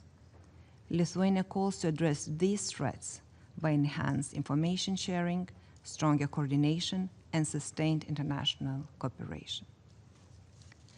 Mr. President, the safety of the maritime domain is a shared responsibility. We must ensure that the seas remain open, secure, and governed by international law. Lithuania remains committed to work with partners to uphold these principles. I thank you. I thank Her Excellency, Ms. Plepete, for the statement. I now give the floor to His Excellency, Mr. Marek Stock, State Secretary for Foreign and European Affairs of Slovakia. Mr. President, Excellencies, good afternoon. I align myself with the statement delivered by the European Union. Mr. President, maritime security is nowadays under severe strain, facing complex challenges with implications for international peace and security. Several geopolitical tensions exist at sea. For a landlocked country like Slovakia, these tensions heavily impact our energy security. With recent interruption of the Druzhba pipeline, any prolonged disruption of maritime routes represent a major strategic challenge. Cyber threats against port infrastructure are growing, as are threats to critical undersea infrastructure. Illegal activities, including piracy and trafficking, remains a major concern, while new technologies such as low-cost drones pose new risks to vessels and civilians' crews. These transnational maritime challenges require a coherent and coordinated multilateral response. La Convention des Nations Unies sur les droits de la mer établit le cadre juridique pour toutes les activités maritimes. À cet égard, nous appelons au respect des droits et des libertés de navigation garantis par la Convention. Monsieur le Président, au-delà de son lourd bilan humain, la guerre au Moyen-Orient a un impact direct sur le transport maritime international. Nous appelons le Conseil de sécurité à traiter activement la situation dans la région élargie du Golfe Persique. Il est essentiel de rétablir pleinement la navigation sûre dans le détroit d'Hormuz, car il n'existe pas d'alternative immédiate pour acheminer des volumes de produits stratégiques sans cette artère. Nous espérons que les cessez-le-feu actuels seront prolongés et remplacés par de véritables négociations afin de prévenir toute nouvelle escalade ou un blocus physique de Détroit qui doit être évité à tout prix. La Slovaquie exprime un soutien clair à ses partenaires du CCG.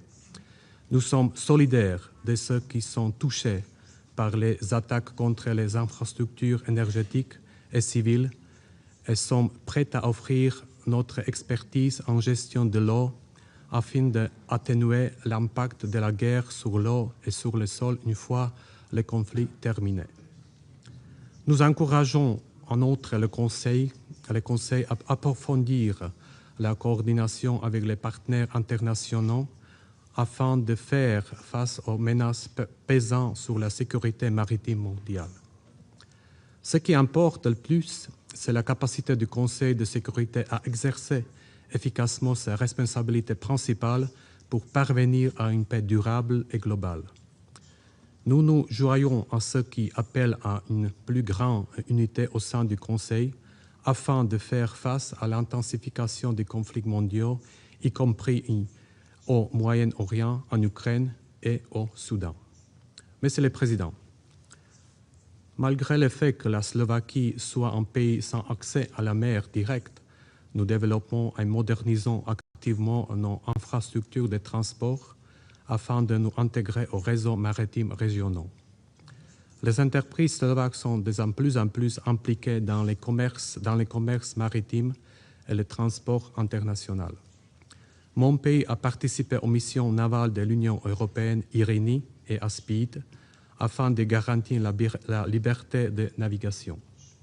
En outre, nous sommes prêts à participer à la planification préparatoire et à contribuer à la réouverture d'un passage sûr à travers le détroit, conformément aux exigences spécifiques qui pourraient surgir. Le lien entre l'humanité et la mer est profond. Permettez-moi de conclure en soulignant que la mise en œuvre de l'objectif développement durable 14, conserver et exploiter de manière durable les océans, les mers et les ressources marines demeurent une priorité et un défi majeur. Monsieur le Président, je vous remercie de votre attention. I thank His Excellency Mr. Zdok for the statement. I now give the floor to Her Excellency Ms. Marie Cheterdova, Deputy Minister for Foreign Affairs of the Czech Republic. Mr. President, at the outset, the Czech Republic would like to thank Bahrain for its leadership in bringing this crucial issue to the Council's attention and for its engagement in upholding international peace and security at a time when instability in one region can rapidly translate into serious global consequences. Today's discussion takes place against the backdrop of a difficult security and geopolitical situation marked by heightened tensions and growing risks in the maritime domain. Mr. President, the Czech Republic remains deeply concerned by the situation in the Strait of Hormuz. We recall the continued threat posed by Iran to its neighbors. Developments in this strategically vital waterway have a direct and significant impact on global energy markets, food security, and economic stability worldwide. We welcome the Secretary General's decision to establish a UNOPS-led task force aimed at ensuring humanitarian flows through the Strait of Hormuz. We also welcome ongoing diplomatic efforts and express our readiness to continue close cooperation with Bahrain and like-minded partners in support of regional stabilization and the protection of global maritime commons. We wish to acknowledge the constructive role Gulf countries play in supporting security in the region.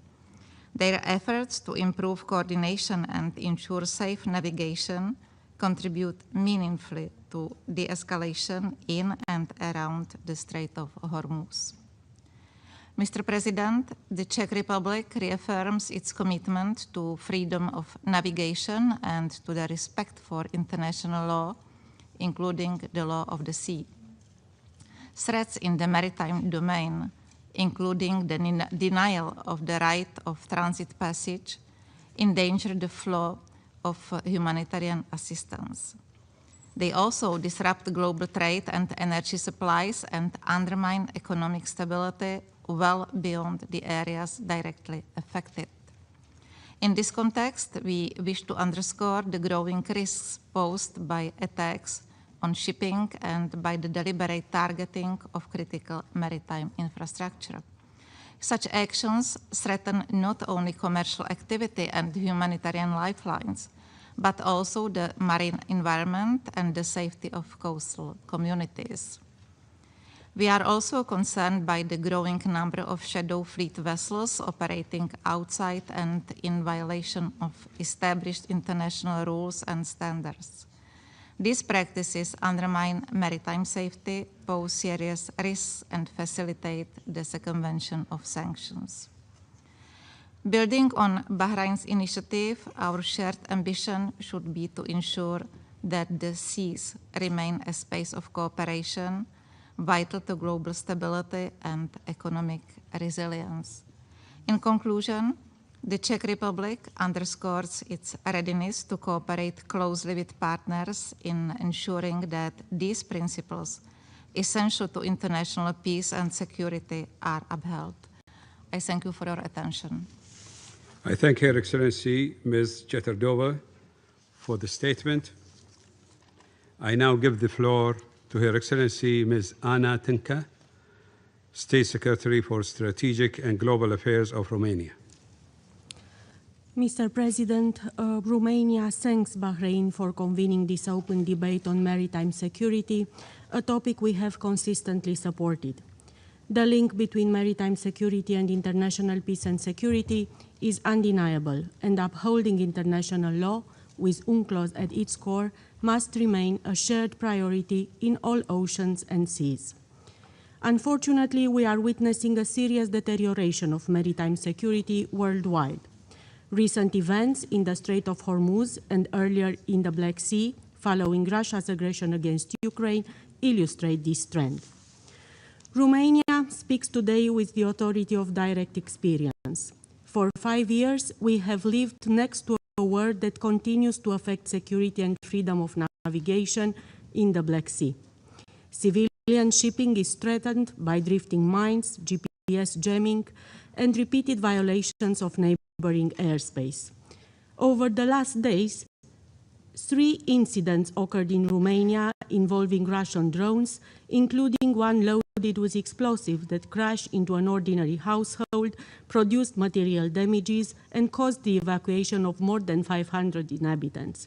Romania firmly condemns these actions by the Russian Federation, which represent a blatant violation of international law. These incidents show that maritime and airspace insecurity have real consequences for civilian populations. At the same time, we are fully aware that our other regions face equally serious challenges, and Romania has acted responsibly and in solidarity. After the collapse of the Black Sea Grain Initiative, we enabled the safe transit of Ukrainian food exports. Together with Bulgaria and Turkey, we are conducting demining operations, and under the EU strategy for the Black Sea, we are in the process of establishing a maritime security hub to strengthen monitoring and situational awareness in support of freedom of navigation. We support Ukraine's pursuit for a comprehensive, just and lasting peace in line with the UN Charter and remain committed to the resilience of the Republic of Moldova. Mr. President, we express our solidarity with our GCC partners and Jordan.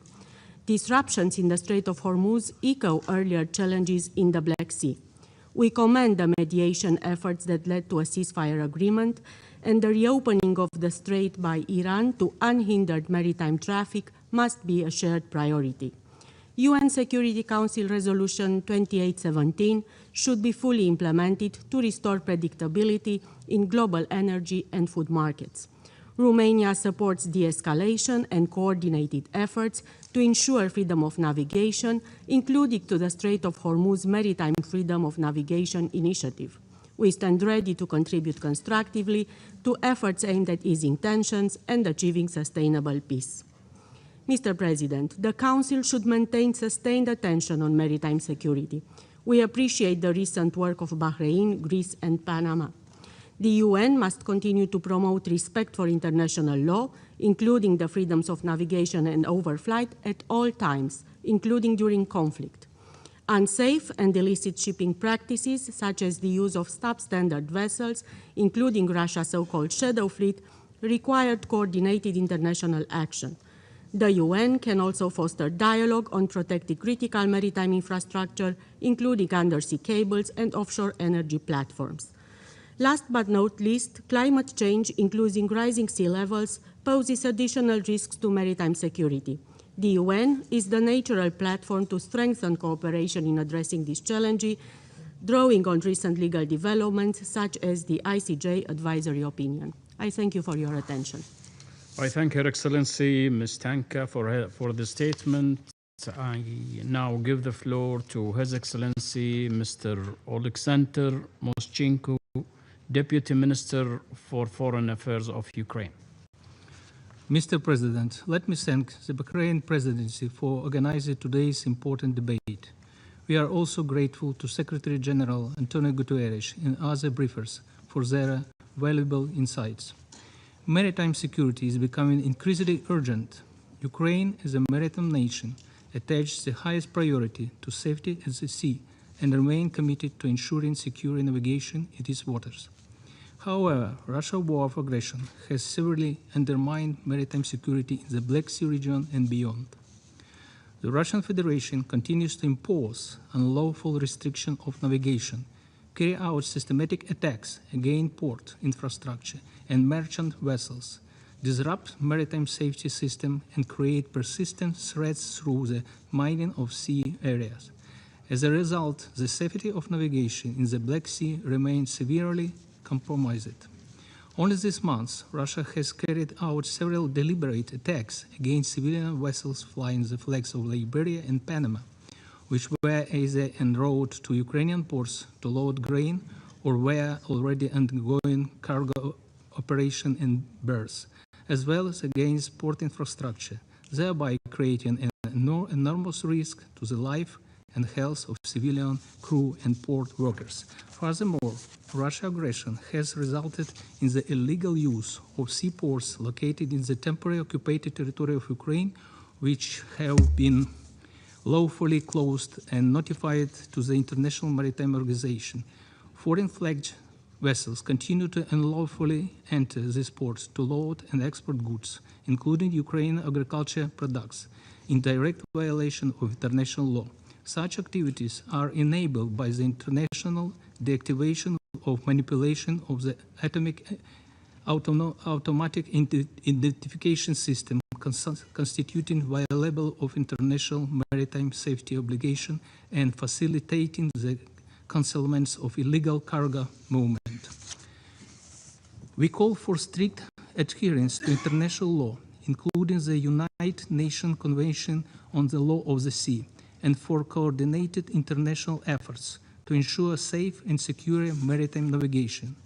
Ukraine remains committed to working constructively with all partners to strengthen maritime security, uphold the result-based order of the sea. Ukraine welcomes efforts aimed to de-escalation and the establishment of ceasefire in the Middle East and the Gulf region.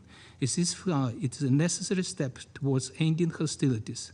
It saves lives, prevents destruction, and creates the conditions for diplomacy on delivery results. Ukraine has consistently called for a ceasefire in Russia's ongoing war of aggression against our state and our people, and we equally support silence in the Middle East and the Gulf as the best way for diplomatic engagement. At the same time, Ukraine expresses serious concern over continued threats to maritime security in the Strait of Hormuz. Attacks of merchant ships, intimidation of crew, and any attempts to disrupt navigation are unacceptable and constitute clear violation of international law, including the principle of freedom of navigation. The situation in the region has global implications. Any threats to stability in the Gulf directly affect international trade, energy security, and the cost of living worldwide. In this context, ensuring freedom of navigation in the Strait of Hormuz is of crucial importance. Ukraine remains committed to working constantly with all partners to strengthen maritime security and uphold the rule-based order of sea. Thank you. I thank His Excellency Mr. Moschenko for the statement. I now give the floor to His Excellency Mr. Nano Pinheiro Torres, Deputy Minister for Defense Policy of Portugal. Thank you, Mr. President. Excellencies, let me start by thanking Bahrain for convening such a pressing debate and the briefers for their insights. Portugal aligns itself with statement by the EU and wishes to add the following remarks. As a maritime nation, Portugal's sovereignty and our economic and human security is closely tied to the security of our oceans.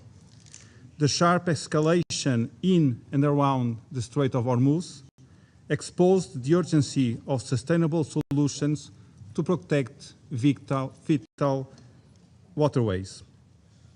These disruptions are threats to trade and economic stability, which impact food and energy security, affecting disproportionately the most vulnerable, namely developing countries. We welcome the Secretary-General's initiative to establish a task force led by Under-Secretary-General Jorge Moreira da Silva to develop mechanisms designed to meet humanitarian needs in the Strait of Hormuz. By facilitating fertilizer trade, including the movement of related raw materials. Portugal greatly values the role of IMO, which plays a central role in preserving the safety of navigation on strategic shipping routes, upholding maritime rules, navigation rights and freedoms, and ensuring the safety and welfare of seafarers are essential. Portugal will continue to engage diplomatically and to advocate for duly mandated responses to restore normality in the Strait of Hormuz. We urge all parties to choose diplomacy and dialogue and to uphold international law, including international humanitarian law and freedom of navigation. Mr. President, more generally, allow me to highlight three priority areas. First, international law must prevail at sea. The Convention on the Law of the Sea remains the legal foundation for all maritime activities, but implementation must follow. The Convention and relevant Security Council resolutions must translate into cooperation, capacity building, and accountability on the ground. Second, regional cooperation and local ownership are crucial to maritime security. Effective maritime security begins ashore, with strong institutions, trained personnel, real-time coordination, and trusted information sharing among partners. The Atlantic Center, established by Portugal and 28 member states from 3 continents, plays a pivotal role expanding knowledge and implementing multilateral capacity-building projects. Its Atlantic community of interest fosters dialogue among states, international organizations, academia, and industry. Last March, we organized here in New York with the Atlantic Center and the missions of Angola, Gabon, and Uruguay an event on blue crime. Portugal contributes operationally, namely through EU operations legitimated by this Council's resolutions, from Operation Irini in the Mediterranean to Operation Atalanta off the Horn of Africa. Third, we must address emerging risks. It is essential to ensure also the security of critical maritime infrastructures, including submarine cables, the backbone of our global digital economy. New technologies, including satellite-based services, can enhance maritime awareness and response. Portugal is actively contributing to this effort with the satellite constellation of the Atlantic. Mr. President, we must strategically at UN moving from crisis response to a preventive engagement. This Council must tackle maritime security in a cross-cutting, systematic manner, calling for thematic meetings that go beyond incident-based response, and including maritime security in peace operation mandates, particularly in areas where instability at sea and on land are mutually reinforcing.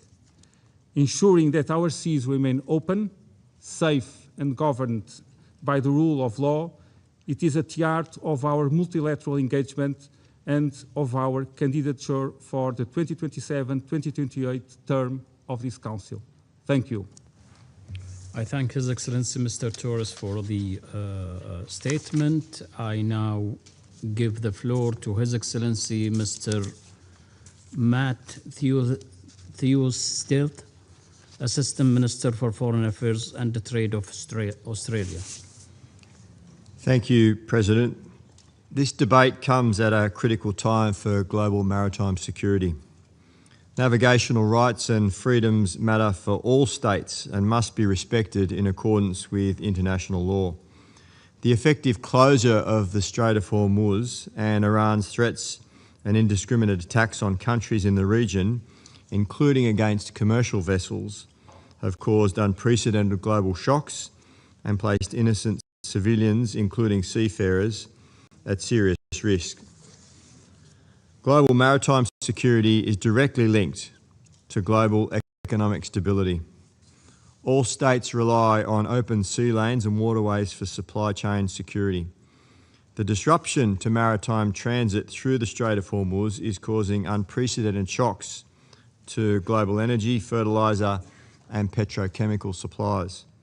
A prolonged disruption will have significant and far-reaching human and economic consequences. Around 80% of oil and oil products exports transitioning the Strait of Hormuz were Asia-bound, making the Indo-Pacific highly susceptible to energy supply disruptions. Like Australia, the Pacific imports virtually all of its fuel.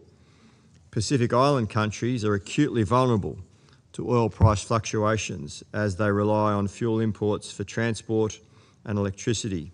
Shortages threaten essential services and indeed food security. The uncertain trajectory of the conflict and its impacts on international shipping make the scale and duration of this economic shock difficult to predict, but the risks are severe and growing.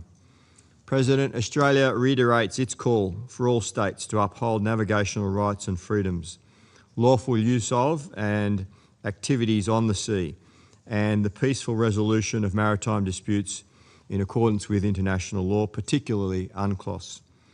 We reaffirm our strong support for the work of the International Maritime Organisation and commend its efforts to help safeguard stranded civilian seafarers in the Strait of Hormuz. Coordinated diplomatic engagement is essential. Australia will continue to support UN and international diplomatic efforts to ensure safe and unhindered maritime transit and to safeguard seafarers. President, we renew our calls on Iran to act in accordance with UN Security Council Resolution 2817. Navigational rights and freedoms should never be weaponised. Australia continues to call for the unconditional, unrestricted and immediate reopening of the Strait of Hormuz. Finally, we repeat our calls for the ceasefire to be maintained, for talks to resume and for an end to the conflict. Thank you. I thank His Excellency Mr. Theostilt for the statement. I now give the floor to His Excellency Mr. Sok Sapana, Senior Minister and Special Envoy for the Prime Minister of Cambodia. Mr. President, Cambodia commends Bahrain for convening this timely open debate and thanks the briefers for their valuable insight. We align ourselves with the statement delivered by the Philippines on behalf of ASEAN. As a firm proponent of international law and United Nations Charter, Cambodia underscores that safe and secure waterways are essential to international peace and security, to global economic stability, and to sustainable development. Our ratification of UNCLOS and the BBNJ agreement reaffirm our commitment to the rule-based maritime order and the responsible management of ocean resources. Mr. President, in light of growing threat to maritime security, Cambodia highlights 3 priorities. First, dispute must be resolved peacefully through dialogue and diplomacy. The principle of freedom of navigation, lawful transit passage, and the safety of seafarer, as enshrined in international law, including UNCLOS, must be fully respected. Second, Cambodia stressed the importance of enhanced technical assistance for developing coastal states. Capacity building in maritime law enforcement, port and vessel security, maritime domain awareness, and timely information sharing is essential to address emerging challenges effectively. Third, the Council should adopt a more integrated and preventive approach that strengthens long-term resilience. Such effort must be inclusive, timely, and consistent with international law and the UN Charter. Monsieur le Président, le Cambodge demeure engagé à défendre le droit international, à promouvoir le dialogue pacifique et à renforcer la sécurité maritime, notamment dans la lutte contre la criminalité transnationale. Nous réaffirmons notre attachement à la transparence et à la coopération régionale et accueillons favorablement les navires étrangers amis dans notre base navale modernisée de Riem pour des exercices conjoints, l'assistance humanitaire, les secours en cas de catastrophe et la coopération en matière de lutte contre le terrorisme. Je vous remercie. I thank His Excellency Mr. Sok for the statement. I now give the floor to His Excellency Mr. Richard Arbiter, Political Director and Assistant Deputy Minister of Global Affairs of Canada. Thank you very much, Mr. President, Excellencies, distinguished colleagues. Allow me to thank the Kingdom of Bahrain for convening this important debate and indeed for giving all member states an opportunity to participate. The seas and oceans surrounding us connect our societies, our economies, and our ecosystems. As developments in the Strait of Hormuz amply illustrate, threats in the maritime domain have specific local manifestation, but their impacts are global. Canada expresses its full solidarity with the countries of the region who have borne the brunt of Iran's attacks. Bahrain, Kuwait, Oman, Qatar, the Kingdom of Saudi Arabia and the United Arab Emirates, and Jordan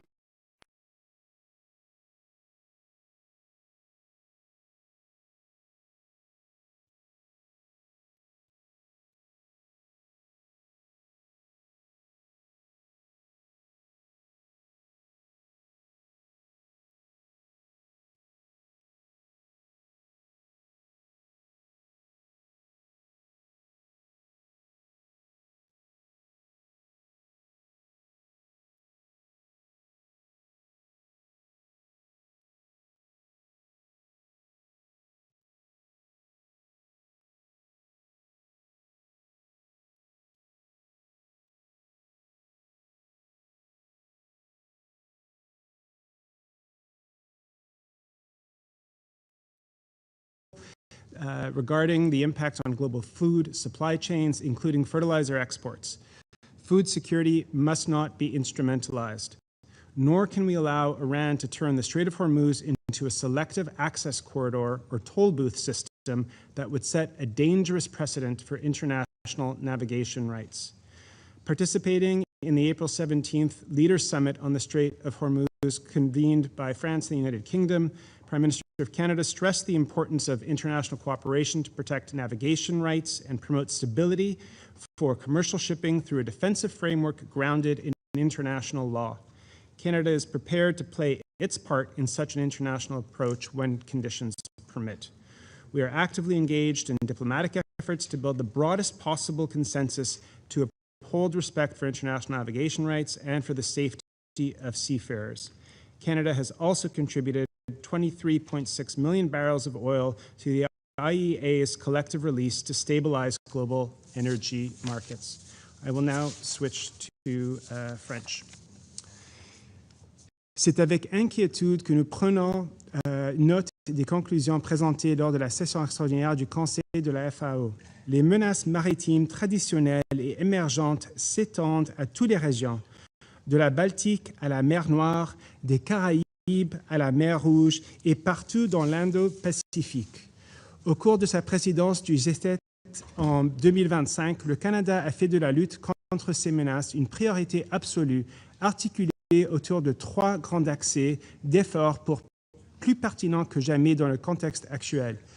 Premièrement, faire respecter la liberté de navigation et lutter contre les menaces émergentes, notamment en améliorant la coordination pour protéger les infrastructures maritimes et sous-marines essentielles extrêmement vulnérables, un élément vital de l'économie mondiale. Deuxièmement, promouvoir la résilience des chaînes d'approvisionnement et la sûreté du transport maritime, notamment en créant le groupe de travail sur les flottes fantômes afin de perturber et de dissuader les activités des navires de la flotte fantôme qui sont illicites, non sécuritaires ou dangereuses pour l'environnement.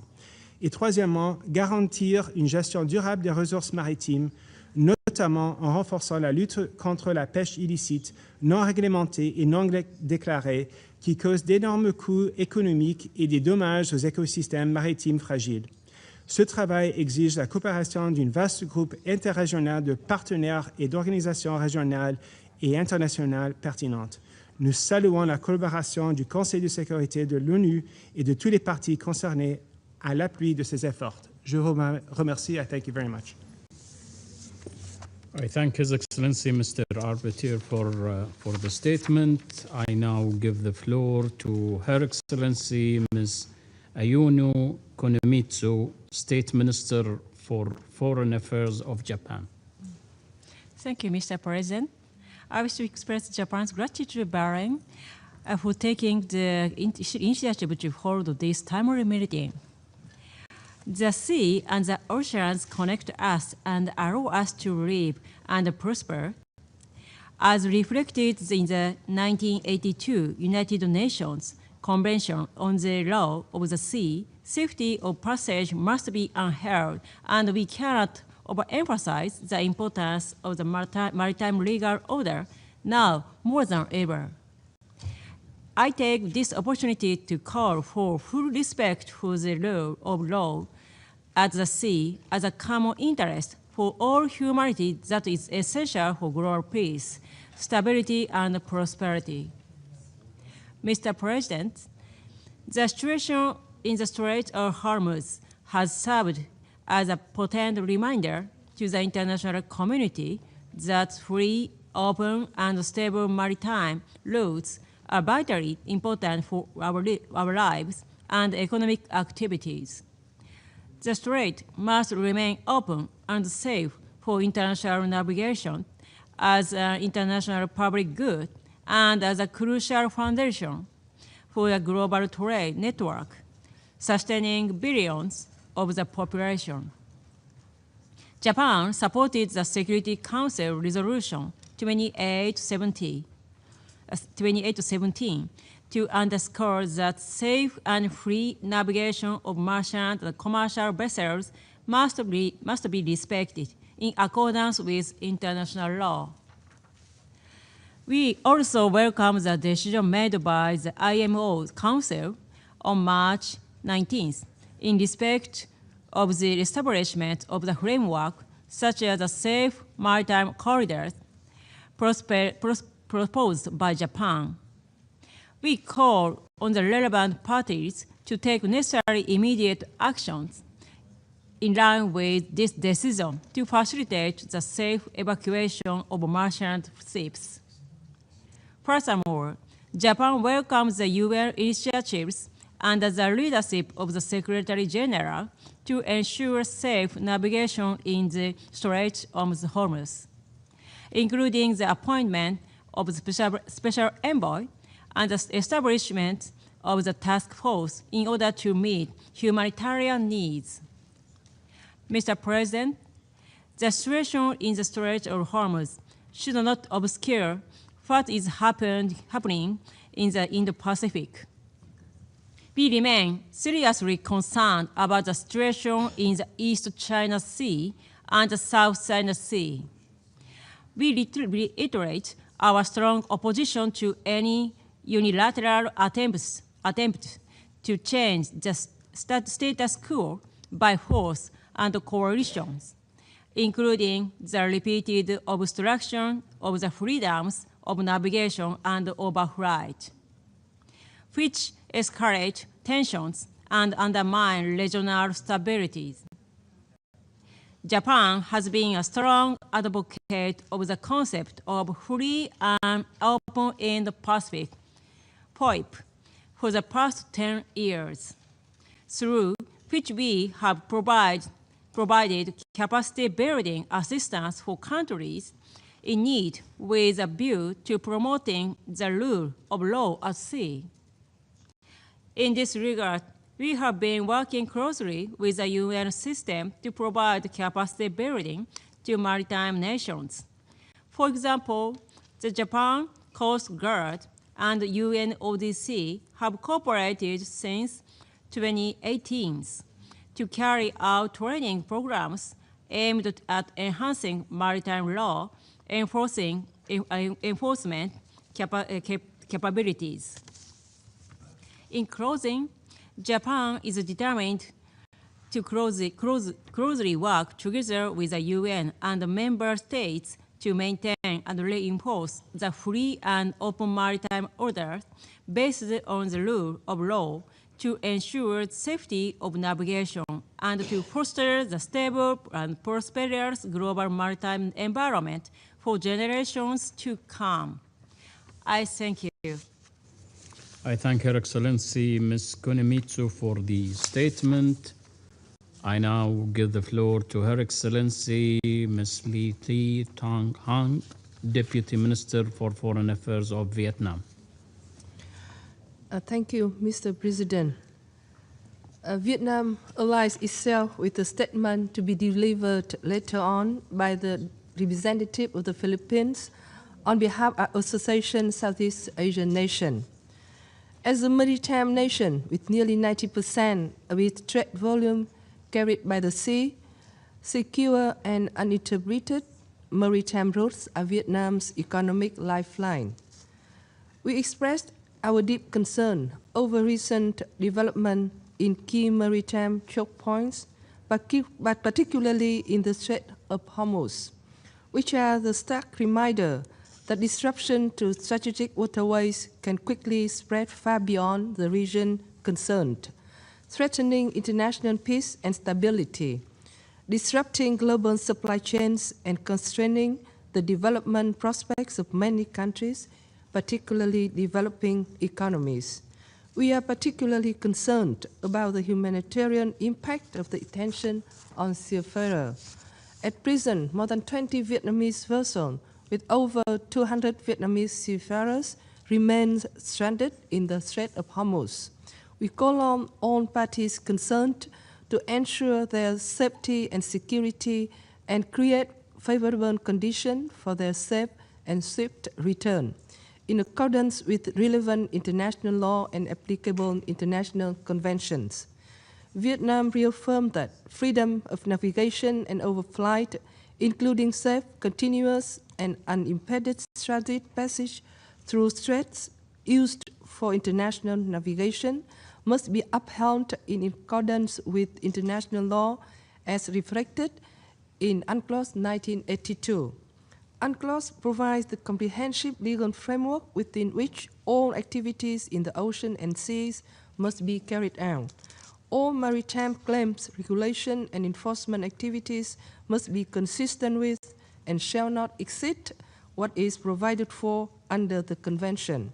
We call on all states to interpret and apply UNCLOS consistently and in good faith without selectivity. rights and responsibilities must go hand in hand. We underscore that disputes and differences must be resolved by peaceful means in accordance with international law and the Charter of the United Nations, with full respect for sovereignty and territorial integrity of states. History has taught us an important lesson. No lasting peace can be achieved through the threat or use of force. We, therefore, urge all parties concerned to exercise utmost restraint, refrain from unilateral actions that may escalate tension, and engage in meaningful dialogue and diplomacy to build trust and pursue durable solutions. It is Vietnam's view that concerted efforts by the international community are much needed to address maritime security challenges. In this regard, we reaffirm the central role of the Security Council in maintaining international peace and security, including through promoting compliance with international law, supporting diplomacy, and encouraging de-escalating measures to reduce tension in critical waterways. We also recognize the contribution of regional arrangements in line with Chapter 8 of the Charter of the United Nations in fostering dialogue, building trust, and advancing peaceful solutions.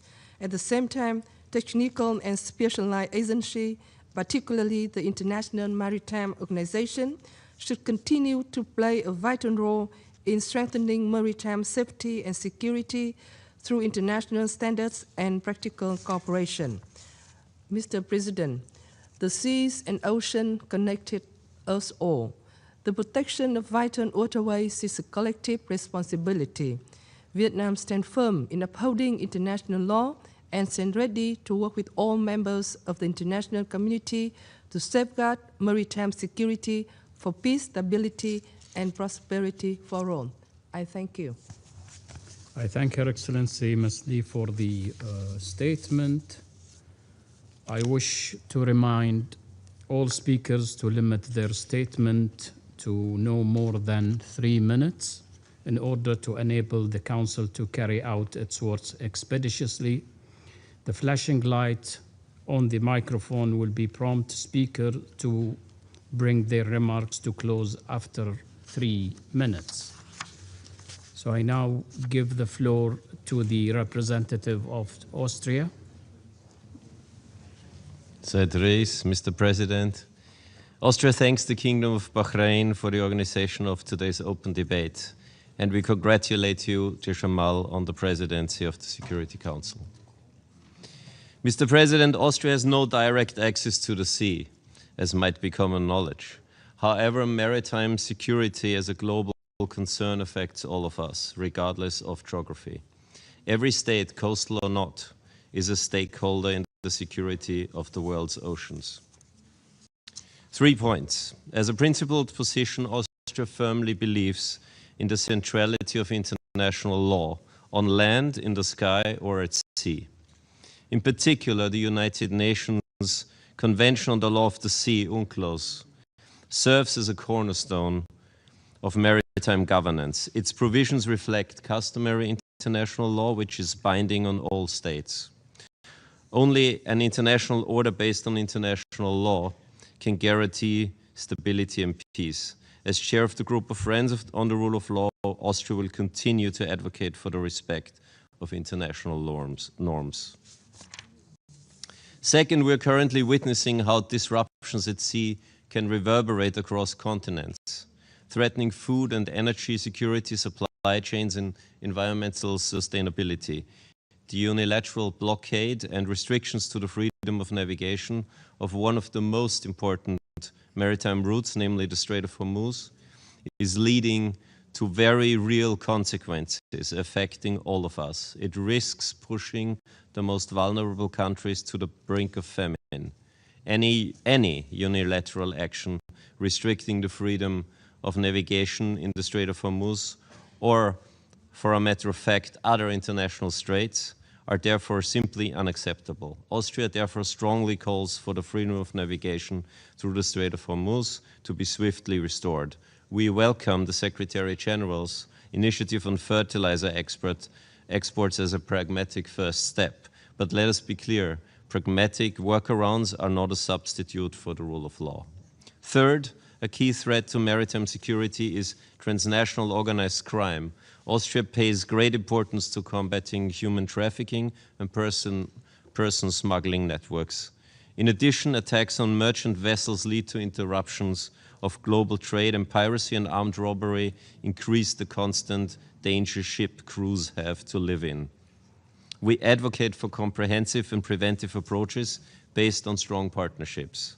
In this context, we also see the need to strengthen international cooperation with regard to the protection of maritime infrastructure. In this regard, we commend the valuable work of many UN agencies, particularly Vienna-based UNODC.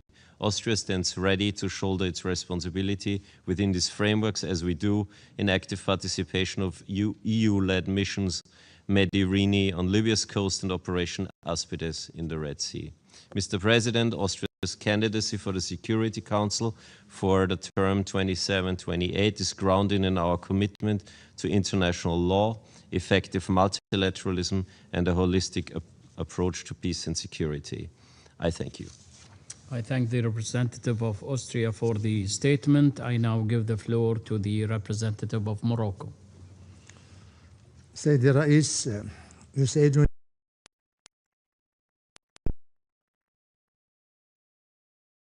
رئاسة مجلس الأمن خلال شهر أبريل 2026 على المبادرة الحاكمة بعقد هذه الجلسة الرفيعة المستوى المخصصة لقضية الأمن البحري، ويعكس هذا الاختيار وعيا استراتيجيا عميقا بما تشهده الممرات البحرية الدولية من تحديات جسيمة تستدعي تضافر إرادة المجتمع الدولي بأسره. كما أود أن أحيي معالي وزير الخارجية الدكتور عبد اللطيف بن راشد الزياني على وجوده معنا وعلى رؤيته الحكيمة وعزمه الراسخ لدين يوجهان مسار هذه الرئاسة. سيدي الرئيس، إن الأمن البحري بات ركيزة محورية في صرح الأمن والسلم الدوليين، إذ ما يزيد على 90% من حركة التجارة العالمية يمر عبر البحار والمحيطات، وأي اعتداء على حرية الملاحة أو أمن الممرات البحرية الدولية إنما هو اعتداء مباشر على اقتصادات الشعوب ومعيشتها. ومن هذا المنطلق يجمعنا اليوم واجب أخلاقي وقانوني صريح، الدود عن سلامة هذه الشرايين الحيوية التي تربط قارة العالم. يدرك المغرب من موقعه الجغرافي الاستثنائي عند ملتقى قارتي إفريقيا وأوروبا، وعلى ضفاف مضيق جبل طارق أحد أكثر الممرات البحرية الاستراتيجية في العالم. تقل هذا الملف ومسؤولياته، فحرية الملاحة ليست خيارا دبلوماسيا بالنسبة لنا، بل التزام وجودي تمليه علينا الجغرافيا والتاريخ وصون الازدهار المشترك. غير أن المشهد الراهن يدعو إلى القلق البالغ، فتوظيف المضائق والممرات البحرية الدولية ورقة ضغط وأداة ابتزاز، أو ما يعد في أحيان كثيرة تهديدا ضمنيا بإغلاق مضيق هرمز. شريان الطاقة العالمي يمثل سلوكا لا يتوافق مع الالتزامات الدولية وروح المسؤولية التي يمليها ميثاق الأمم المتحدة، إذ لا يحق لأي دولة مهما ادعت من شرعيات أن تحتجز العالم رهينة مسالكه البحرية، فالبحار ملك للبشرية جمعاء وليست أوراق مساومة بين يدي من أثار العداء شعارا لسياسته منذ عقود.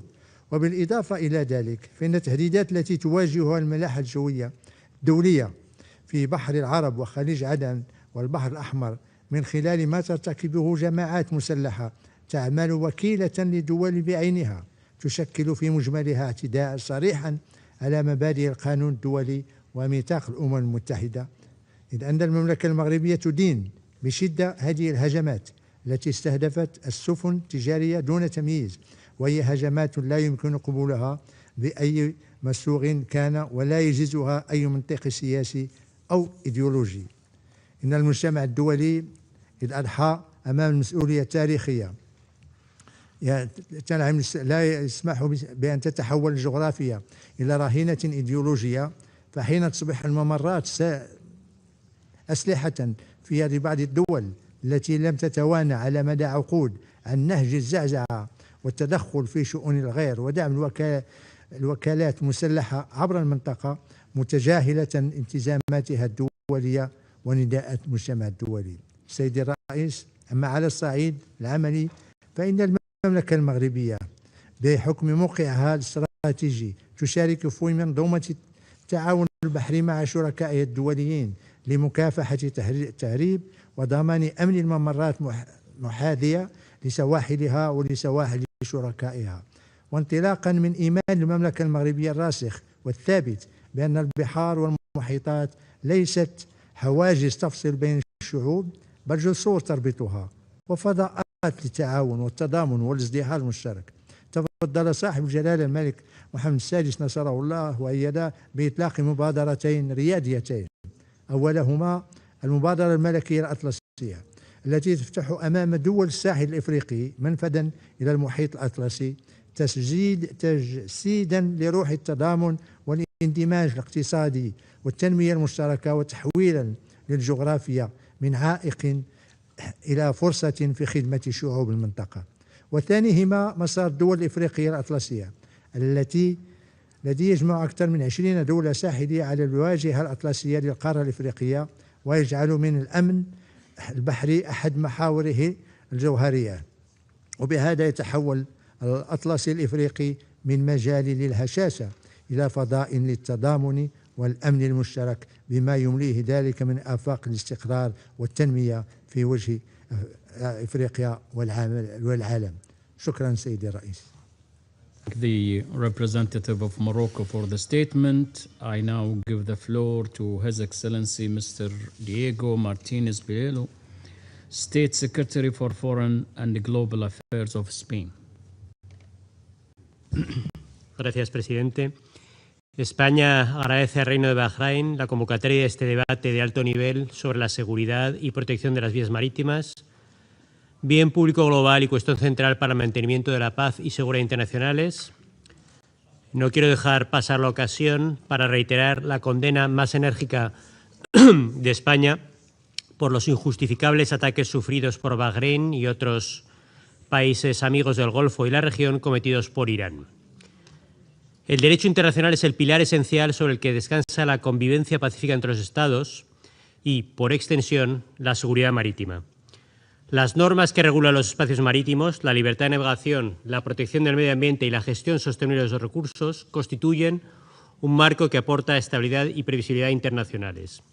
Su respeto fortalece la confianza mutua y reduce los riesgos de escalada en un dominio estratégico para el comercio global y la seguridad energética. En un contexto de crecientes tensiones y desafíos transnacionales, defender la vigencia del derecho internacional no es solo una obligación jurídica, sino un compromiso con la paz y seguridad internacionales. Del mismo modo, España reafirma su convicción de que el multilateralismo es la herramienta más eficaz para afrontar los retos que afectan a nuestros mares y océanos. La piratería, el tráfico ilícito, la pesca ilegal o la protección de infraestructuras críticas son amenazas que ningún Estado puede abordar en solitario. Los foros multilaterales permiten coordinar esfuerzos, compartir información, armonizar estándares y generar confianza entre actores diversos. En un momento en el que la cooperación internacional se vuelve más necesaria que nunca, España considera que reforzar estos mecanismos colectivos es fundamental para garantizar mares abiertos, seguros y regidos por normas compartidas. Ante los grandes retos que afectan a nuestros mares y océanos, el respeto del derecho internacional y la cooperación internacional son los únicos instrumentos que pueden garantizar y fortalecer la seguridad marítima. No hay espacio para soluciones unilaterales.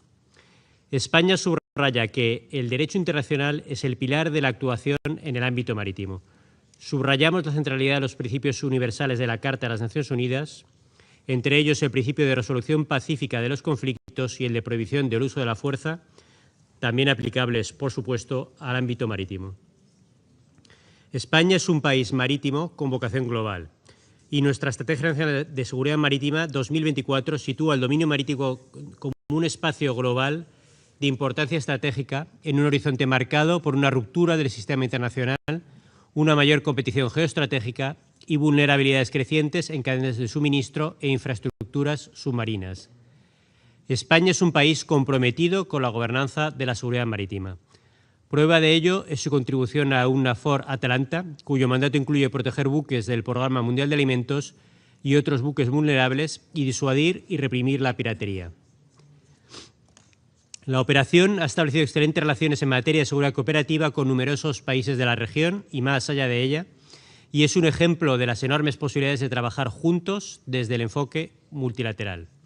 Ha acumulado un capital extraordinario de experiencias compartidas y de cooperación mutuamente beneficiosa que debemos seguir desarrollando juntos. Este enfoque es también de aplicación en otras regiones. Contribuimos con buques de manera regular en el Golfo de Guinea mediante las presencias marítimas coordinadas de la Unión Europea, que refuerzan la coordinación y la cooperación con los estados costeros y la arquitectura Yaoundé frente a la criminalidad en el mar. Es una iniciativa del máximo interés para los países costeros que redunda en beneficio de la seguridad de todos. En paralelo, España apoya soluciones sostenibles basadas en la cooperación con todos nuestros socios, así como en la anticipación, integración y resiliencia mediante formación y generación de capacidades de los estados ribereños, mejora de capacidades, incluyendo la portuaria digital y protección ambiental.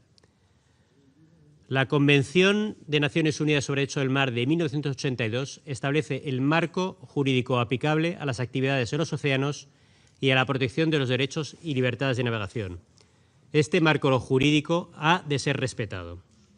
Este Consejo ha reafirmado que el ejercicio de los derechos y libertades de navegación de los buques mercantes y comerciales, conforme al derecho internacional, debe ser respetado y que el tránsito debe continuar sin trabas, como recuerda la Resolución 2722 y recientemente la 2817, resoluciones para las que exigimos un cumplimiento estricto. En este marco, reafirmamos nuestro compromiso con rutas marítimas abiertas, seguras y resilientes. Las amenazas a rutas marítimas críticas producen un impacto directo y sistémico en la seguridad energética y en las cadenas de suministros internacionales, como las de fertilizantes, disrupciones logísticas y obstáculos al acceso humanitario. Asimismo, la reiteración de incidentes aumenta los riesgos de escalada y errores de cálculo, con consecuencias claras para la seguridad económica y la paz internacional. Nuestra estrategia identifica que las estrategias híbridas ocupan un lugar central en el mapa de riesgos, incluyendo la coerción económica, presión por dependencias, ciberataques y campañas de influencia, y que todo ello se manifiesta también en el mar. Por eso, España defiende respuestas con un enfoque integrado. Un componente esencial de ese enfoque es la protección de infraestructuras críticas, incluidas las infraestructuras submarinas críticas. Atendiendo al Plan de Acción Europeo sobre seguridad de los cables submarinos, España subraya su relevancia estratégica y de su exposición a disrupciones y sabotajes en un contexto de amenazas híbridas y cibernéticas. Señor presidente, el multilateralismo y el diálogo entre Estados no es una opción, sino un requisito indispensable para que la comunidad internacional pueda abordar los desafíos globales, entre los que se encuentra el fortalecimiento de la seguridad marítima. España apuesta firmemente por un multilateralismo eficaz, con Naciones Unidas en el centro, incluidas sus agencias como la Organización Marítima Internacional, y con una contribución activa de las organizaciones regionales, incluida la Unión Europea, sumando capacidades y evitando duplicidades.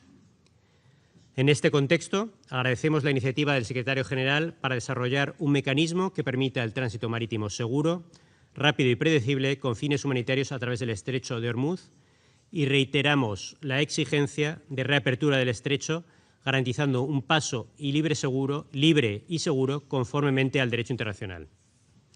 Para concluir, en el marco del compromiso de la comunidad internacional con un multilateralismo eficaz y el respeto al derecho internacional, el Consejo de Seguridad puede aportar valor añadido, reafirmando sistemáticamente el derecho internacional, condenando ataques a la navegación y catalizando la coordinación entre marcos internacionales y regionales con un enfoque integrado. Muchas gracias. I thank His Excellency Mr. Martinez-Pireo for the statement. I now give the floor to the representative of Qatar.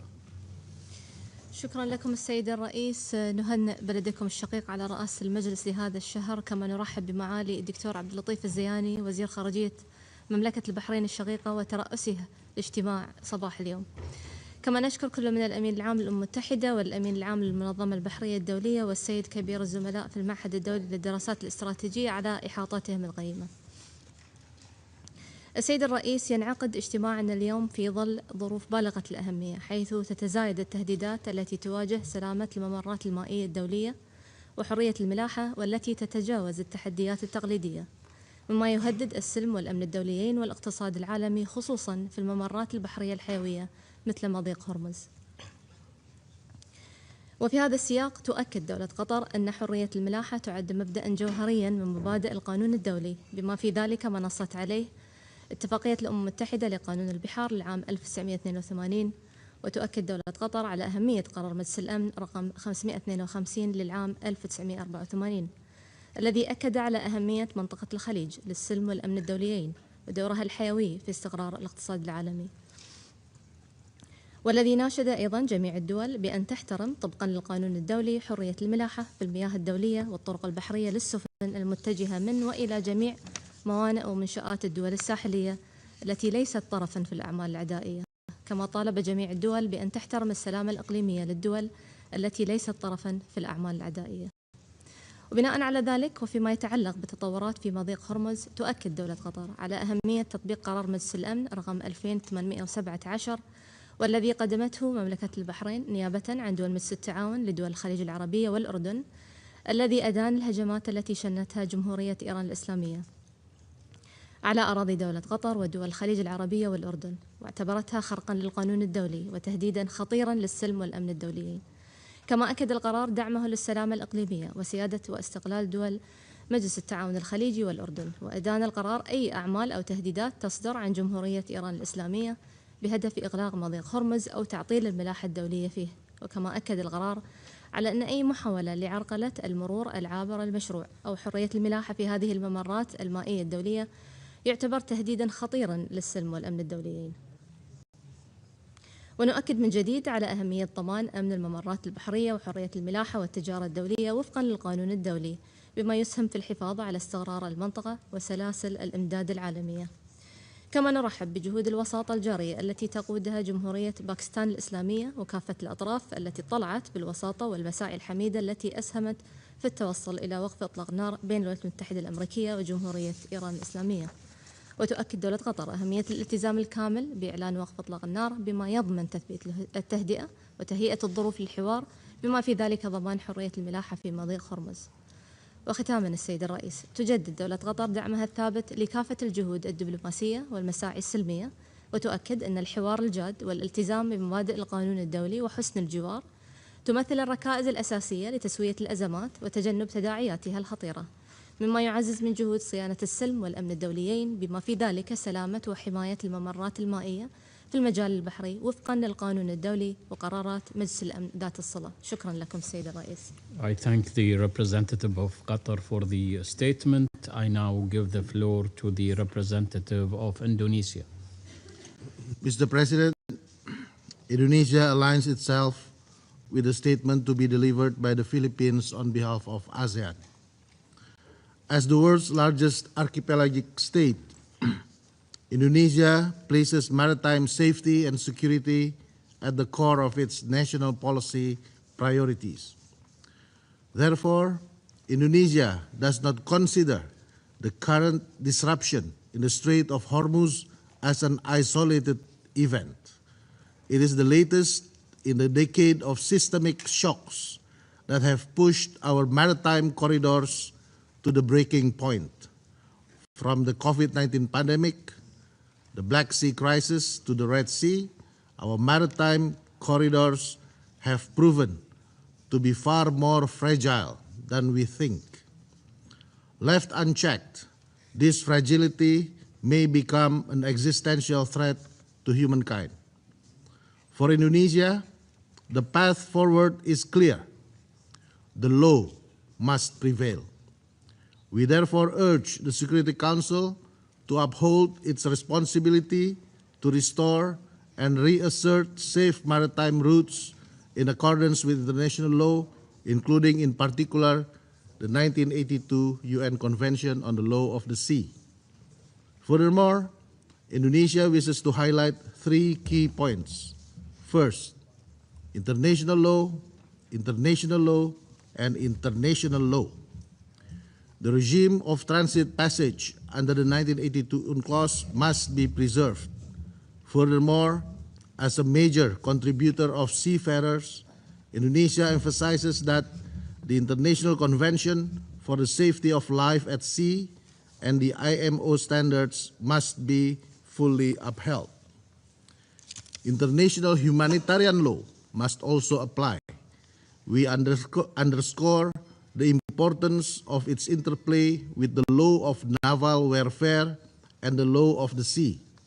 Indonesia, with Egypt and the ICRC, is spearheading the global initiative on international humanitarian law through the Naval Warfare Workstream to ensure these frameworks are consistently applied. Second, in the shadow of the current crisis in the Strait of Hormuz, diplomacy is the only viable path. Indonesia calls on all parties to exercise restraint, cease hostilities, and pursue a credible political pathway towards a durable peace. Third, international cooperation and confidence-building measures. We welcome the Secretary General's Task Force for the Strait of Hormuz to ensure unhindered passage for humanitarian assistance and trade, as well as strategic commodities such as fertilizers.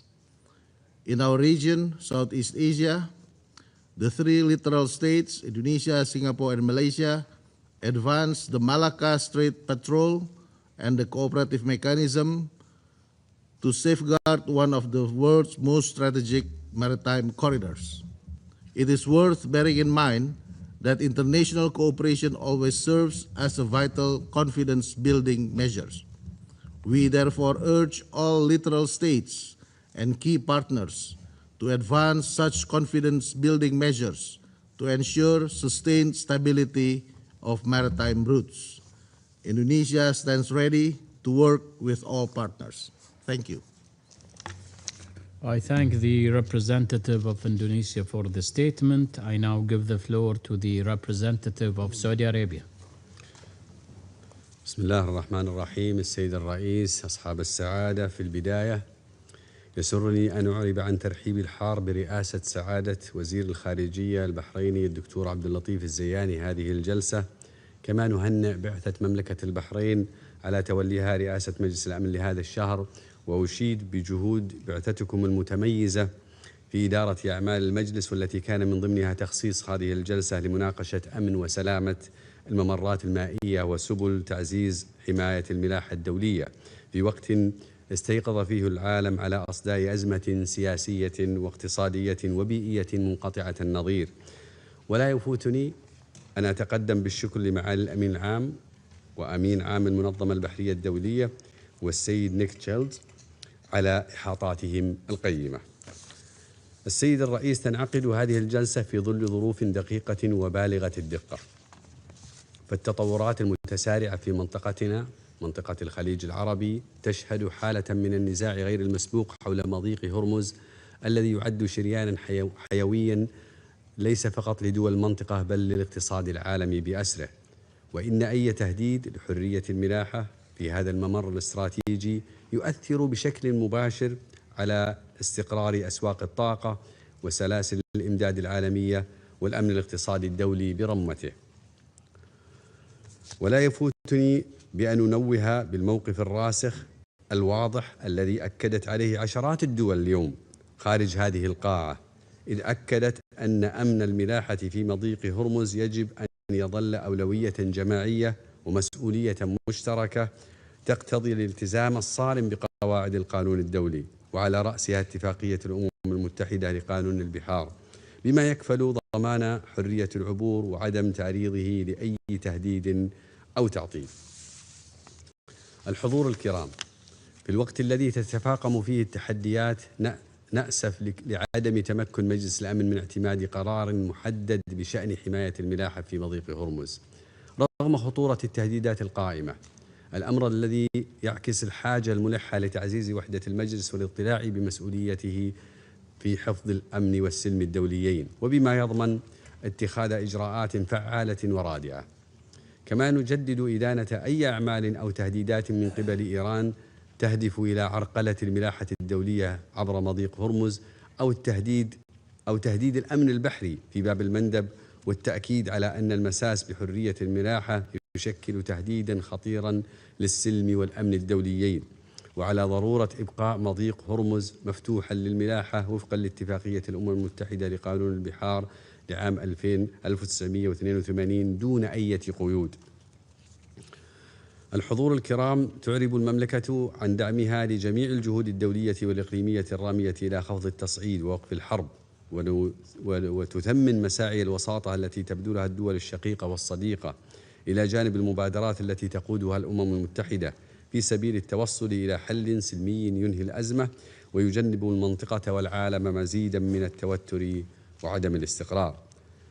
كما تؤكد المملكة دعمها الكامل لجهود الوساطة التي تقوم بها جمهورية باكستان الإسلامية للتوصل لاتفاق دائم يحقق الأمن والاستقرار ويعالج جميع القضايا التي تسببت في زعزعة الأمن والاستقرار على مدى عقود، والحوار والدبلوماسية يظلان السبيل الوحيد لتحقيق الأمن والاستقرار المستدامين. وفي هذا الصدد نعيد التأكيد على ضرورة تنفيذ إيران التزاماتها الدولية والامتثال لما ورد في قرار مجلس الأمن 28/17 الذي أدان الهجمات التي تهدد أمن واستقرار المنطقة ودعا إلى حماية الملاحة الدولية وضمان أمن الممرات البحرية.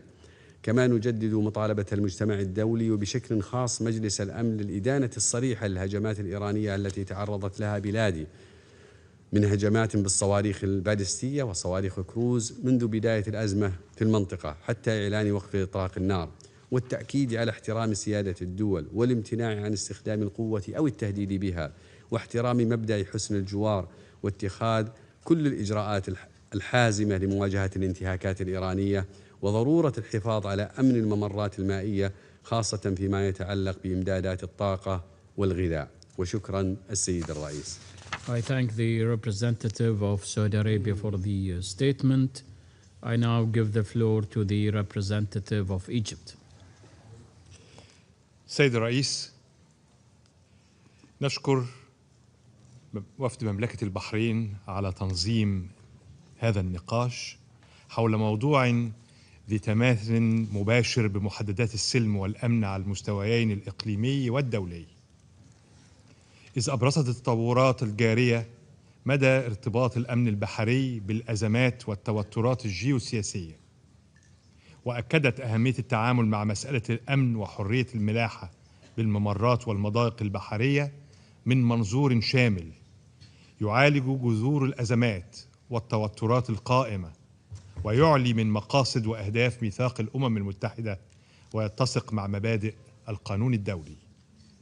ومن هنا وضعت بنود اتفاقية الأمم المتحدة لقانون البحار نظاما وإطارا حاكما لضمان أمن وحرية الملاحة بالممرات المائية الدولية، يوازن بين المسؤوليات المفروضة على الدول المشاطئة بما في ذلك عدم إعاقة حق المرور العابر للسفن التجارية وفقا للمادتين 38 و 42 من الاتفاقية، وبين الحقوق المكفولة للدول المشاطئة فيما يتصل باعتماد قوانين وأنظمة تتعلق بتنظيم حركة المرور وفقا للمادة 41 من الاتفاقية. اتصالا بما تقدم، تطلع مصر بمسؤولية إدارة والحفاظ على أحد أهم الشرايين التجارية في العالم وهي قناة السويس لخدمة العالم ككل والحفاظ على دور هذا الممر الاستراتيجي كصمام أمان لاستقرار النظام الاقتصادي العالمي، إذ تستمر مصر في القيام بهذا الدور بالاستناد إلى عدد من المبادئ والمحددات والتي تمثل في مجملها الإطار الحاكم لرؤية مصر لملف أمن وحرية الملاحة، وهي: أولاً، قدسية أمن وحرية الملاحة في الممرات المائية الدولية باعتباره التزام ثابت وأصيل لا يتعين المساس به، بما يتوافق مع قواعد القانون الدولي ذات الصلة، وفي مقدمتها اتفاقية الأمم المتحدة لقانون البحار والقواعد العرفية والتعهدية واجبة التطبيق. ثانياً، رفض أي إجراءات أو تهديدات من شأنها عرقلة الملاحة الدولية أو تعطيلها أو تعريض سلامة السفن التجارية والمدنية للخطر، اتصالاً بما تشكله هذه الأعمال من تهديد مباشر للسلم والأمن الدوليين. ثالثاً، وقوع المسؤولية الرئيسية عن الترتيبات الخاصة بالممرات المائية الدولية على عاتق الدول المشاطئة لتلك الممرات وفقاً لأحكام القانون الدولي، مع رفض انخراط الدول غير المشاطئة في الترتيبات أو الإجراءات المتعلقة بتلك الممرات بما يتعارض مع سيادة الدول المشاطئة. رابعاً، ضرورة الحفاظ على الطابع السلمي للممرات البحرية ودورها في دعم استقرار الاقتصاد الدولي والتحسب من التوجهات والمساعي الهادفة إلى عسكرة الممرات الملاحية الدولية أو تدويلها بطريقة تؤثر سلباً على الاستقرار الإقليمي، أخذاً في الاعتبار ما قد يسفر عن هذه المساعي من تصعيد التوترات وتقويض الثقة بين الدول، وبما يتعارض مع الغرض الأساسي من اتفاقية قانون البحار في تعزيز استخدام البحار للأغراض السلمية. سيد الرئيس، تعيد مصر التأكيد على أنه أصبح من غير الممكن فصل أمن وحرية الملاحة عن الترتيبات الإقليمية الجيوسياسية المحيطة، وبما بات يتطلب مقاربة أشمل للتعاطي مع هذا الملف بشكل يوازن بين الاعتبارات الاقتصادية والأمنية. اتصالا بذلك، أطلقت مصر في أكتوبر 2025 مبادرة ستريم لتنمية منطقة السويس والبحر الأحمر، باعتبارها رؤية متكاملة لحوكمة البحر الأحمر عبر الربط بين 4 محاور رئيسية تقوم على تعزيز الشراكات الدولية بما في ذلك عبر القطاع الخاص في مجالي الاقتصاد الأزرق وتطوير البنية التحتية البحرية وترسيخ مبدأ الحوكمة الإقليمية للشؤون الاقتصادية والأمنية للممر المائي. ختاما سيد الرئيس، تعيد مصر التأكيد على الاستمرار في دورها كشريك موثوق في تعزيز أمن الملاحة الدولية وتكريس قدسية أمن وحرية الملاحة في الممرات المائية، إيمانا منا بأن تحقيق الاستقرار في الأوضاع الأمنية يخلق بيئة مواتية لحرية الملاحة بالممرات المائية وبما ينعكس على استدامة شريان التجارة العالمية. وشكرا سيد الرئيس. I thank the representative of Egypt for the statement. I now give the floor to the representative of the Islamic Republic of Iran. In the name of God, the compassionate, the merciful, Mr. President, since 28 February, the United States and the Israeli regime have waged an unwarranted large-scale war of aggression against Iran in flagrant violation of the international law and the United Nations Charter, particularly Article 2, disrupting maritime security and freedom of navigation and threatening regional and international peace and security. The Strait of Hormuz has been increasingly utilized to support military attacks in the region, including the transfer of military equipment intended for hostile action against Iran. This militarization has exposed international shipping to heightened and unprecedented risk of Persian Gulf and the Strait of Hormuz. In the meantime, the United States has continued its internationally wrongful act by imposing maritime blockade, unlawfully seizing Iranian commercial vessels and detaining their crews.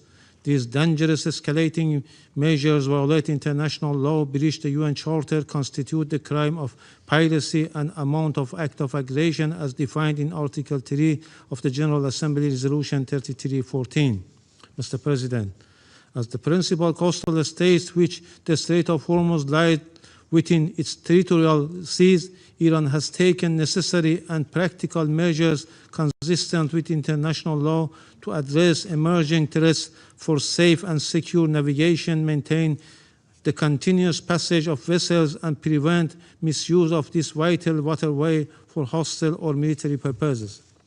These measures are grounded in Iran's right and obligation under the law of the sea and its national laws and regulations, with a view to striking an appropriate balance between the security interests and the coastal states and the continued safe conduct of navigation in the Strait of Hormuz in a highly volatile environment.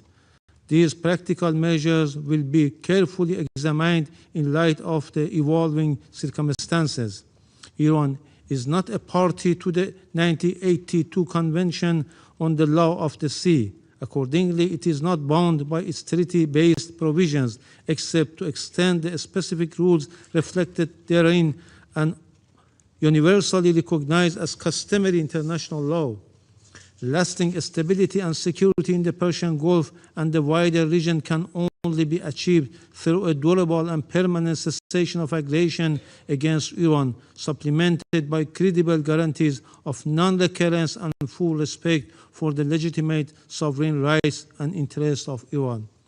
In conclusion, I categorically reject the allegation made against my country at today's meeting. Claims made by some delegation lack any legal basis. They serve only to divert attention from realities on the ground and the commission of an internationally wrongful act by the United States and its allies. Those delegations have once again exposed the double standards, demonstrating that their concerns for maritime safety and navigation is neither genuine nor consistent with their actions and positions. They assert the navigational rights must not be threatened, but deliberately ignore the United States' unlawful action, including the imposition of maritime blockade and its recent terrorist attack on Iran's commercial vessels, the conduct that bears the hallmarks of piracy and hostage-taking, and act like a pirate and terrorist group. Certain delegations have also misused this council by deviating from the agenda, aligning themselves with the aggressors and raising irrelevant and unrelated issues in today's discussions. Mr. President, the responsibility for any disruption, obstruction, or other interference with the maritime transport in the Persian Gulf, Gulf of Oman, and the Strait of Hormuz lies directly with the aggressors, the United States and its supporters, whose unlawfully and destabilizing action have heightened tensions and endangered maritime safety and freedom of navigation. I thank you. I thank the representative of the Islamic Republic of Iran for this statement. I now give the floor to the representative of Thailand. Mr. President, Thailand wishes to express our appreciation to the Kingdom of Bahrain for convening this timely and critical debate. My delegation aligns itself with the ASEAN statement to be delivered by the Philippines. Mr. President, disruptions in critical choke points directly endanger seafarers, including the 23 members of the Thai flag vessel Mayuri Nari, while transiting through the Strait of Hormuz. They also pose serious risks to global security, energy markets, and the world economy. These challenges are heightened by recent developments in key waterways, demand a firm and unified response. A rule-based maritime order must be upheld, grounded in international law, including UN Charter and the 1982 United Nations Convention on the Law of the Sea, as the foundational legal framework governing all activities at sea. Freedom of navigation, navigational rights, including the right of safe, unimpeded, and continuous transit passage, must be fully respected by all states. At the same time, practical cooperation through information sharing, joint exercises, and capacity building is indeed indispensable in addressing transboundary maritime threats in a timely manner. The Security Council must act with resolve.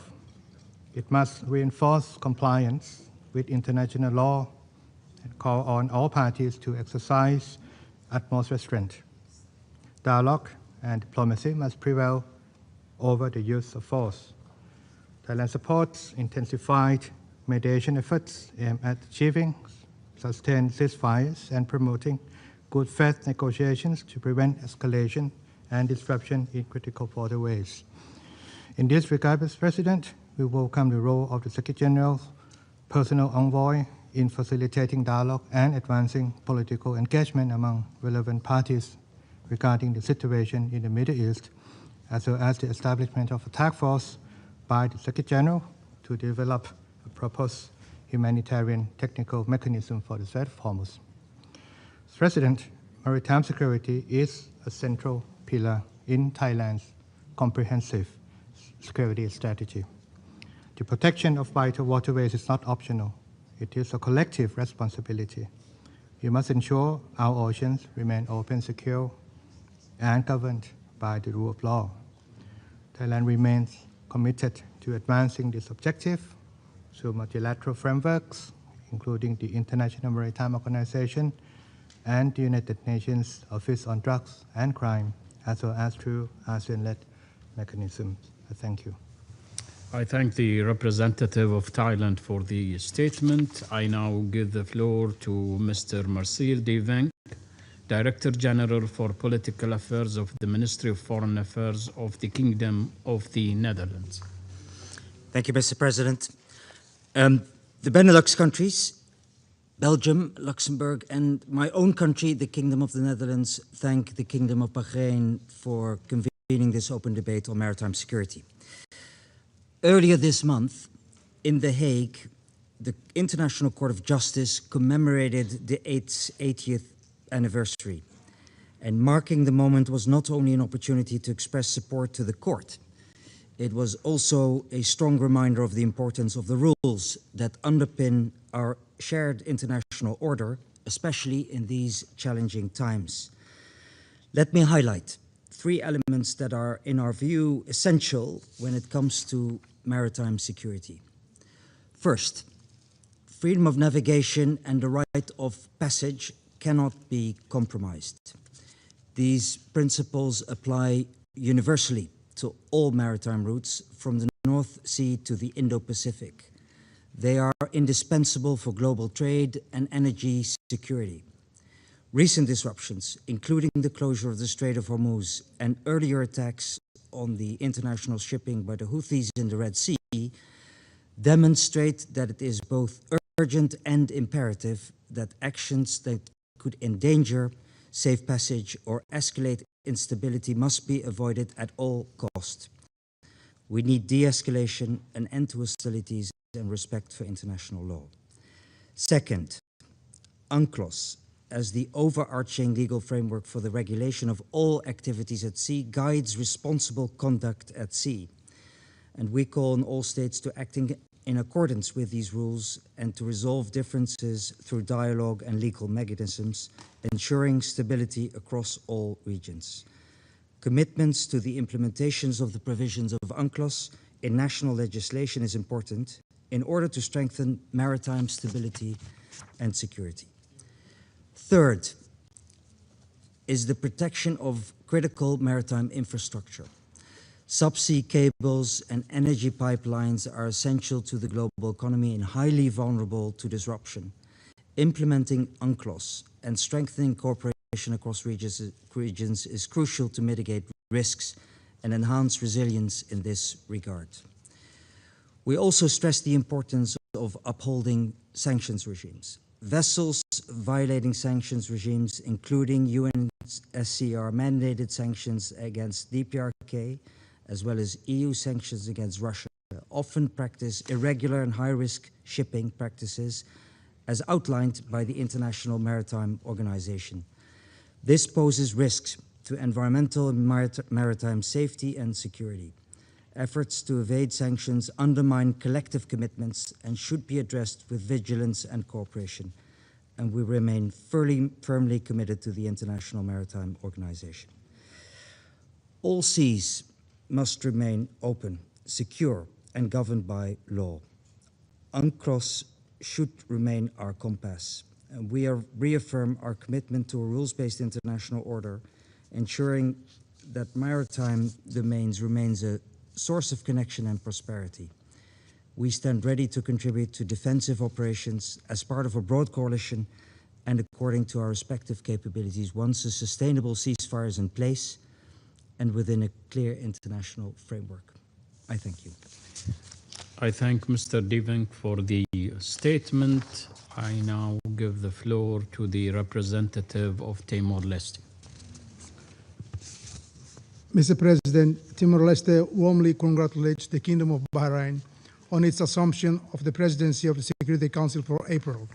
We recommend its leadership in convening this timely debate and thank the Secretary General and all briefers for their valuable insights. We align our statement to be delivered by the Philippines on behalf of ASEAN. As a small island developing state, Timor-Leste views maritime security as a matter of national survival. Our exclusive economic zone, vast in comparison to our land territory, sustains our food systems, supports our economy, and anchors our future. The ocean is not merely our geography, it is our lifeline. For countries like ours, disruptions to maritime supply chains are not distant shocks. They are immediate and deeply human. When shipping routes are destabilized or access to maritime passage is restricted, the consequences are felt first and most severely by the most vulnerable. A rise in the cost of essential goods is not a statistic. It is a family forced to choose between food, fuel, and education. These pressures reverberate across societies, eroding resilience and deepening inequality. This reality underscores a fundamental point. Maritime security is inseparable from human security. When sea lanes are disrupted, whether by conflict, coercive measures, or unlawful interference, the effects extend far beyond individual incidents, undermining economic stability and social cohesion on a global scale. Mr. President, recent developments in key maritime corridors, such as in the Strait of Hormuz, have demonstrated how fragile the stability of global supply chains can be. Actions that impede lawful navigation include blockages, coercive restrictions, and attacks on commercial vessels, not only threaten international peace and security, but also risk normalizing practices that erode the integrity of international law. In this regard, Timor-Leste reaffirmed the centrality of the United Nations Convention on the Law of the Sea as the legal framework governing all maritime activities. Freedom of navigation and transit passage must be upheld fully and without discrimination. These are not negotiable principles. They are foundational to a stable and predictable international order. Failure to uphold these norms risks setting dangerous precedents. If left unaddressed, such actions might contribute to the fragmentation of the global maritime domain, with disproportionate consequences for small and developing states that depend on open and secure sea lanes. Mr. President, addressing these challenges requires a coherent and action-oriented response from this Council. First, this Council should strengthen its support for capacity-building initiatives that enable developing states to enhance maritime domain awareness, surveillance, and enforcement. Without such capacity, many states remain unable to effectively safeguard their own waters. Second, the Council should reinforce the protection of critical maritime routes, including the Strait of Hormuz, by promoting adherence to international law and condemning actions that unlawfully disrupt navigation, including blockages and other forms of coercion. Third, greater attention must be given to non-traditional maritime threats as well. Fourth, multilateral cooperation must be deepened. Maritime security is, by nature, a shared responsibility. No state, particularly small and developing ones, can address these challenges alone. Mr. President, for Timor-Leste, the ocean represents both vulnerability and opportunity, but above all, it represents our future. It must remain a space of cooperation governed by law and open to all. If the freedom of our seas is compromised, so too is the promise of equitable development and lasting peace. In closing, we reaffirm our unwavering commitment to a rules-based international order grounded in full respect for international law. We call on this Council to act with unity and resolve to ensure that our oceans remain open, secure, and sustainably managed for generations to come. I thank you. I thank the representative of Timor-Leste for the statement. I now give the floor to the representative of India. Thank you, Mr. President. At the outset, I take this opportunity to congratulate Bahrain on assuming the UNSC presidency this month and thank them for convening today's open debate. We also thank the Secretary General and briefers for their remarks. A discussion on this crucial topic is indeed timely and appropriate. It is contextual to highlight that the first ever open debate on the theme Enhancing Maritime Security, a Case for International Cooperation under the item Maintenance of International Peace and Security was convened by India during its UNSC presidency in August 2021 that paved the way to address maritime security in a holistic manner. Mr. President, India is committed to promoting a free, open, and rules-based maritime order in accordance with the principles of UNCLOS. In this regard, India supports adherence to international law, especially the United Nations Convention on the Laws of the Sea, as the foundation for maintaining freedom of navigation, while emphasizing unimpeded lawful commerce. Since the major share of global energy supplies and international trade is carried out through international waterways, any threat to critical waterways in the maritime domain has serious implications for international peace and security and global trade. As a major trading nation, India strongly deplores the recent targeting of commercial shipping through the Strait of Hormuz and the endangerment of innocent civilian crew members. Such actions have resulted in the tragic loss of precious lives of Indian seafarers and are unacceptable. India reiterates that freedom of navigation and global commerce through the Strait of Hormuz must be fully respected in accordance with international law and urges that safe and unimpeded maritime passage be restored at the earliest. Mr. President, the main concerns to be immediately addressed are safety of navigation, continuance of supply chains with specific emphasis on humanitarian supply chains, enhancement of maritime situational awareness, and facilitating communication for the seafarers, whether directly or indirectly. As a responsible maritime power, India has the honor of submitting certain recommendations to alleviate the situation and contribute to the safety of waterways and seafarers. First, India's Directorate General of Shipping has set up a 24/7 helpline for seafarers irrespective of nationality. As on date, we have received close to 7,500 calls and more than 15,000 emails. Second, as brought out in the updated IMO best management practices, we suggest consideration of the member states to increase reporting to the Information Fusion Center Indian Ocean Region, what is called as the IFC-IOR, located in India, which could assist in enabling safe navigation, indirect communication of seafarers' situation, and explore avenues for maintaining humanitarian supply chains. It may be relevant to note that there are several international liaison officers in the IFC-IOR, and among them, they represent 36 countries, including the first multilateral IMO Djibouti Code of Conduct, ILO, representing 22 states. Therefore, coordination with this center could accrue significant benefits. Third, we further note with concern the grave risk of maritime pollution arising from attacks on commercial vessels in these waters. In this context, the role of IFC-IOR assumes greater importance and should be further promoted by its inclusion in the IMO MSC Resolution 324/89 for effective maritime domain awareness, environmental monitoring, and coordination with other significant information sharing centers. Mr. President, as a leading seafaring nation committed to global maritime safety and security, India would be honored to receive the consideration of the member states on our recommendations that may contribute to UN and IMO's specific mandates in these trying circumstances and beyond. In conclusion, India sees maritime security and the protection of waterways as essential to global security and economic prosperity. Being among the top 3 seafarer supplying nations, contributing approximately 13% of the global seafaring workforce, India remains deeply concerned about the safety and welfare of its seafarers. Any disruption, obstruction, or purported